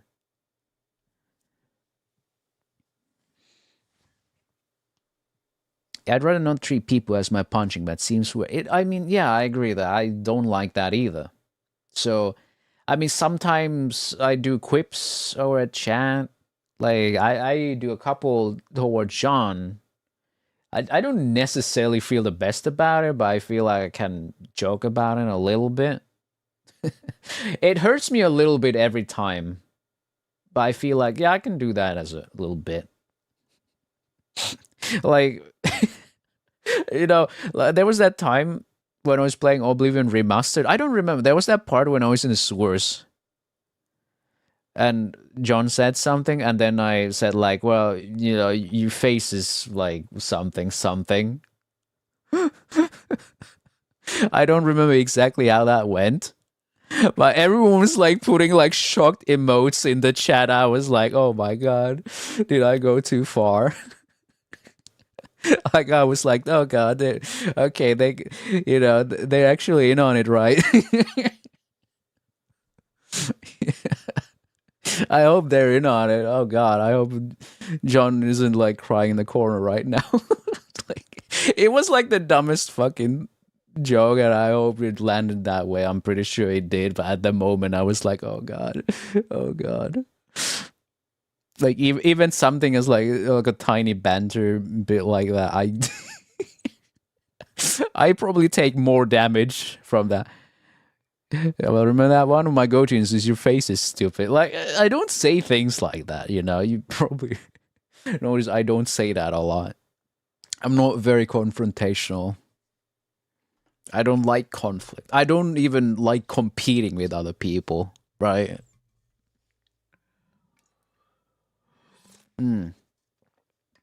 Treat people how you want to be treated. Yeah. I mean, I try my damn best, but people still treat me like how they treat me. But, my chat is nice. My cultists are very nice too. Right? Very nice people here in the channel. I love you guys. Yeah. If I ever go too far, you're free to say. Like, I'm not perfect. I'm far from perfect. I'm trying to get the psychologist time to tell me what the fuck's wrong with me, even. I am not above admitting that there's shit wrong with me, I'm not above admitting that I have my faults of my own. I know the perfect Eldritch God streaming for you guys is just as faulty as some of you.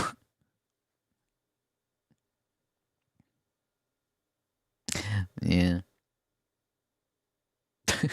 Christian Twitterites want to be stoned for being gay. Do as I say, not as I do. Sometimes might appear hypocritical, and you might, you are free to call me out on that, because sometimes I admit I can be a bit hypocritical and I don't always notice it. Like in the past, I've not been exactly the best person, and the only thing I can do is just trying to be as good as I can be going forward. I remember the past when I used to be that person who would reprimand you for leaving me on red and not replying me instantly.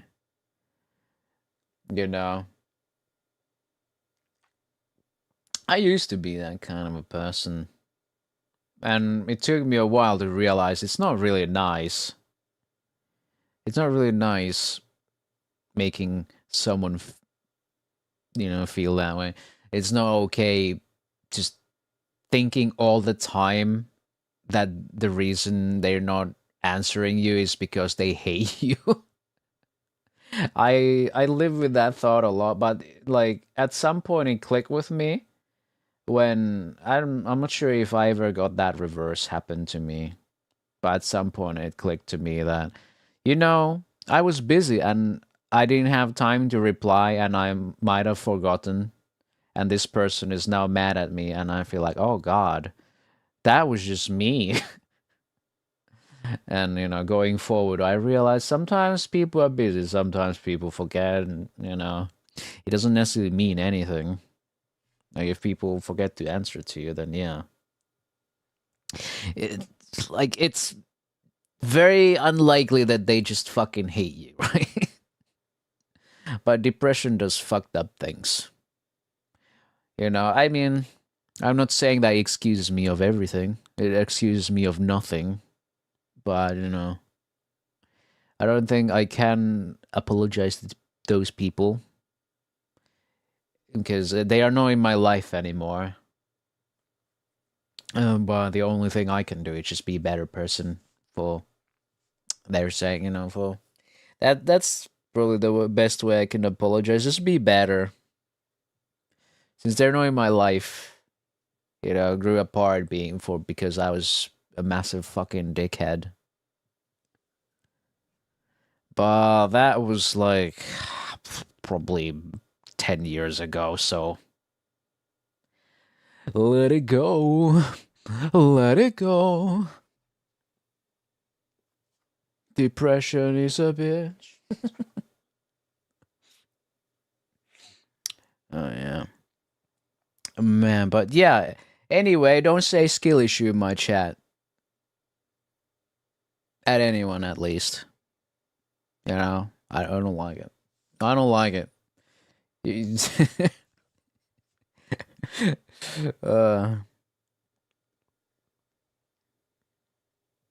I don't like it because it's like, I don't know. It's kind of like I thought I went nuts for a moment. Yeah, it just kind of fucking. like if you come in here and that's the one thing you say, it's kind of like a fucking low IQ alert going off. Like, come the fuck on. You're a human person who was able to register for Twitch. You could probably say something more insightful than that. Like,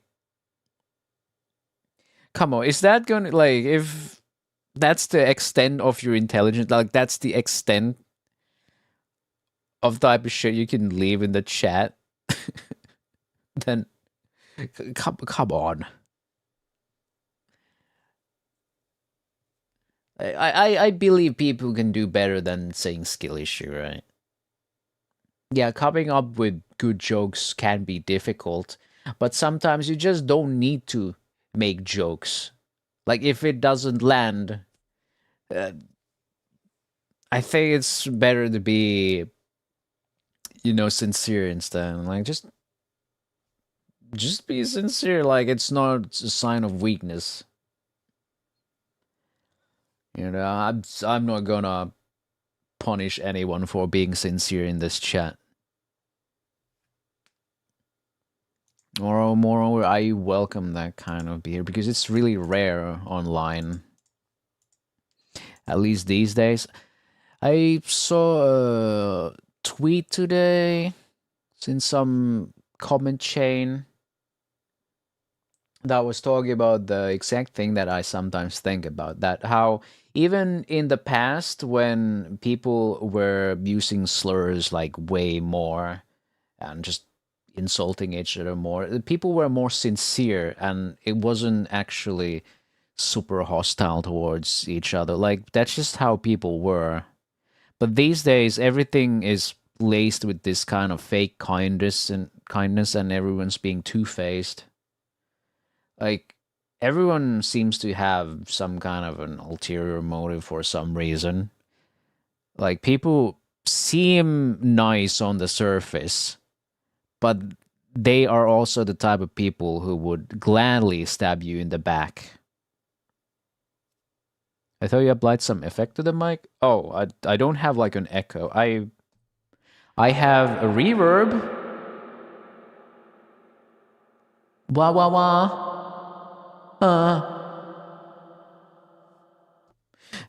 But, you know, and then I have this fucking thing where it tries to make a megaphone. But yeah, those are my effects, aside from, like, the applause and the...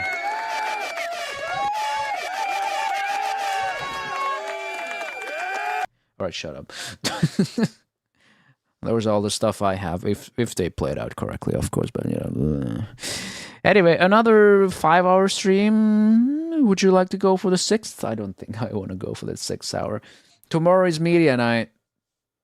Aren't you guys excited? We have a guest. We should have a special guest for tomorrow also. Like, it's another media night with a guest. Yeah. So hopefully that works out, but you know. Probably more food stuff still. Guga, I'm so ready. I'm glad to hear that. 'Cause I do like having medians and having them guests over. I could cash in that pizza. The Caesar's pizza. Dude, I'm just excited also about the prospect of my YouTube growing. And just all things growing. It feels nice to see, like, tangible growth. You know, like, subs are, you know, they probably don't matter as much these days, but it's like, it's a visible sign of growth.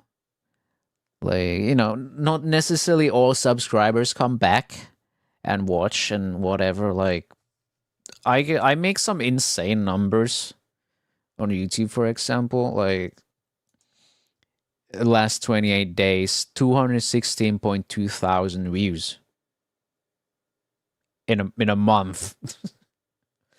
Like, given how many shorts I've been pushed out, like, yeah, I mean, some people probably wouldn't reach that kind of shit. like ever. Like most people don't reach 1,000 subs ever. So I want to at least give myself a pat on the back that, you know, at least I can do the YouTube stuff. And if you're a friend of mine, if you're a content creator of mine, you are free to hit me up in the DMs and ask me, wait, how the fuck do you do that? And we can chat about it. Because maybe at some point I can have friendos like that, you know, just have a content creator Discord server for that kind of shit, and just, you know, because the absolute cheat sheet, you know, the cheat technique, cheat code to grow as content creator is just do it together. Like, not just do stuff together, but talk about that stuff together. You know, that's a big cheat. It's a big cheat, you know. And of course, watching thousands of hours of YouTube tutorials from people who say to optimize your tags.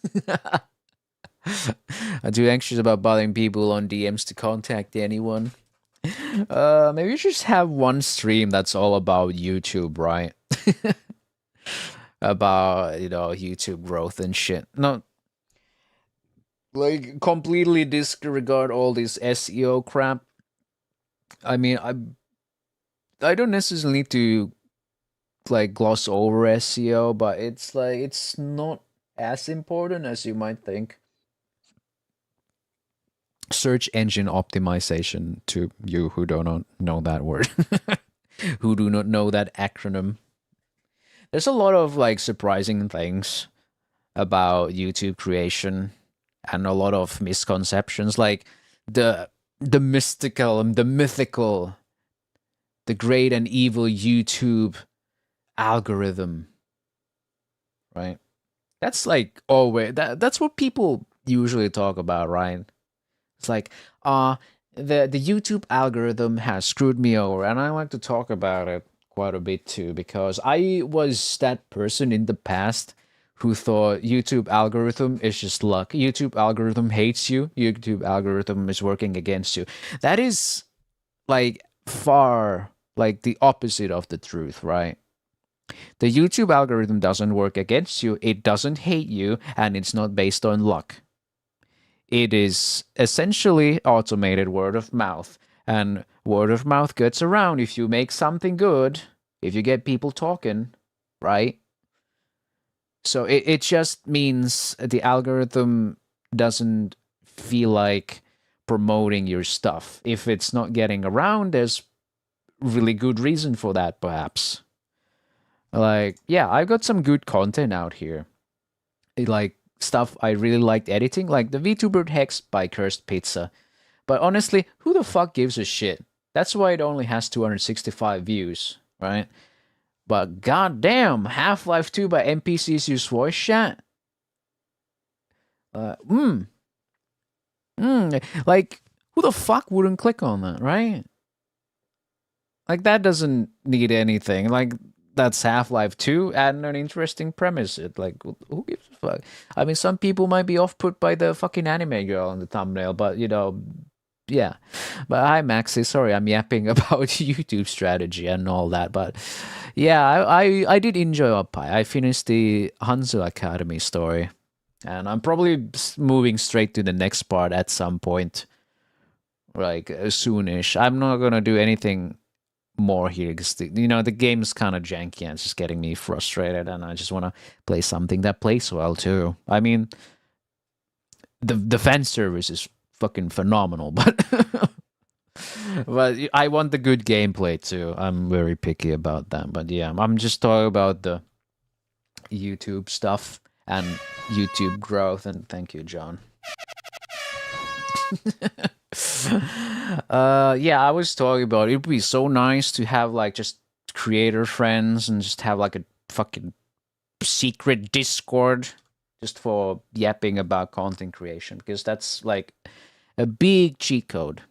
It's a big cheat to growing on YouTube. Like, sure, you can do a lot of stuff alone. I mean, I certainly am doing stuff alone. I've always done stuff alone, but it's like a speed boost if you get a lot of people doing. But yeah, I was talking about like the YouTube algorithm and the whole aspect about the whole misconceptions about the YouTube algorithm, because people are like really scared of it and people think it's working against them, which like it never tries to work against you.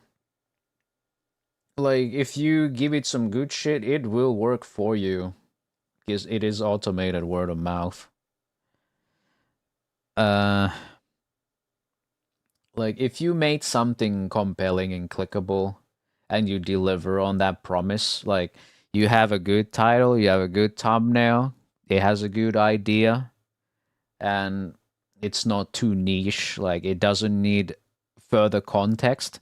Like further context needed would be like, my vegan kebab shit. Like why would anyone click on that? That needs so much context, but something like Half-Life 2 by NPCs use voice chat, like I was saying, does not need all that much context. Like, players of Half-Life 2 know Half-Life 2, and then it just puts like an interesting idea on it. So it doesn't really need anything.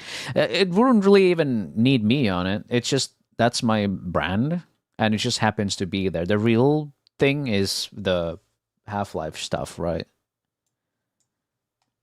So, in the case of the vegan kebab thing, of course that doesn't go anywhere. Like, why would the algorithm push that out? It needs so much context. So, but then people ask me, why did you do it then? Like, I don't always do stuff to grow myself. Sometimes I do stuff to just immortalize really fun moments that I've had. Like, not like all the vegan kebab stuff with Kaya and Chigi and all that. It's fun, right? And I wanted to kind of save that in time, So it's just gonna be there, right? It's for me. It's for you guys. It's for the people who really just are here for me, no matter what. So it's there. But then, of course, I can come up with like really banger ideas, but then the real struggle with those is just trying to get the motivation to do that. Like, it'd be kind of amazing to hire an editor to do that stuff for me, but I'm very picky about that kind of stuff. I don't really trust the editing to anyone unless, someone who I pay good money for. Since I've been editing ever since like 2006, so I kind of know exactly what I want my shit to look like. I'm just used to that, but yeah.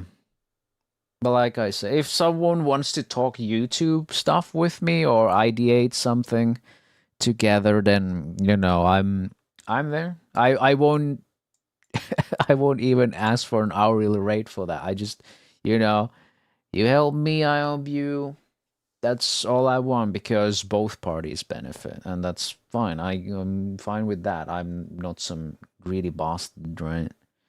I want to see my own growth, and if someone else grows with me, then yeah, that's just two people.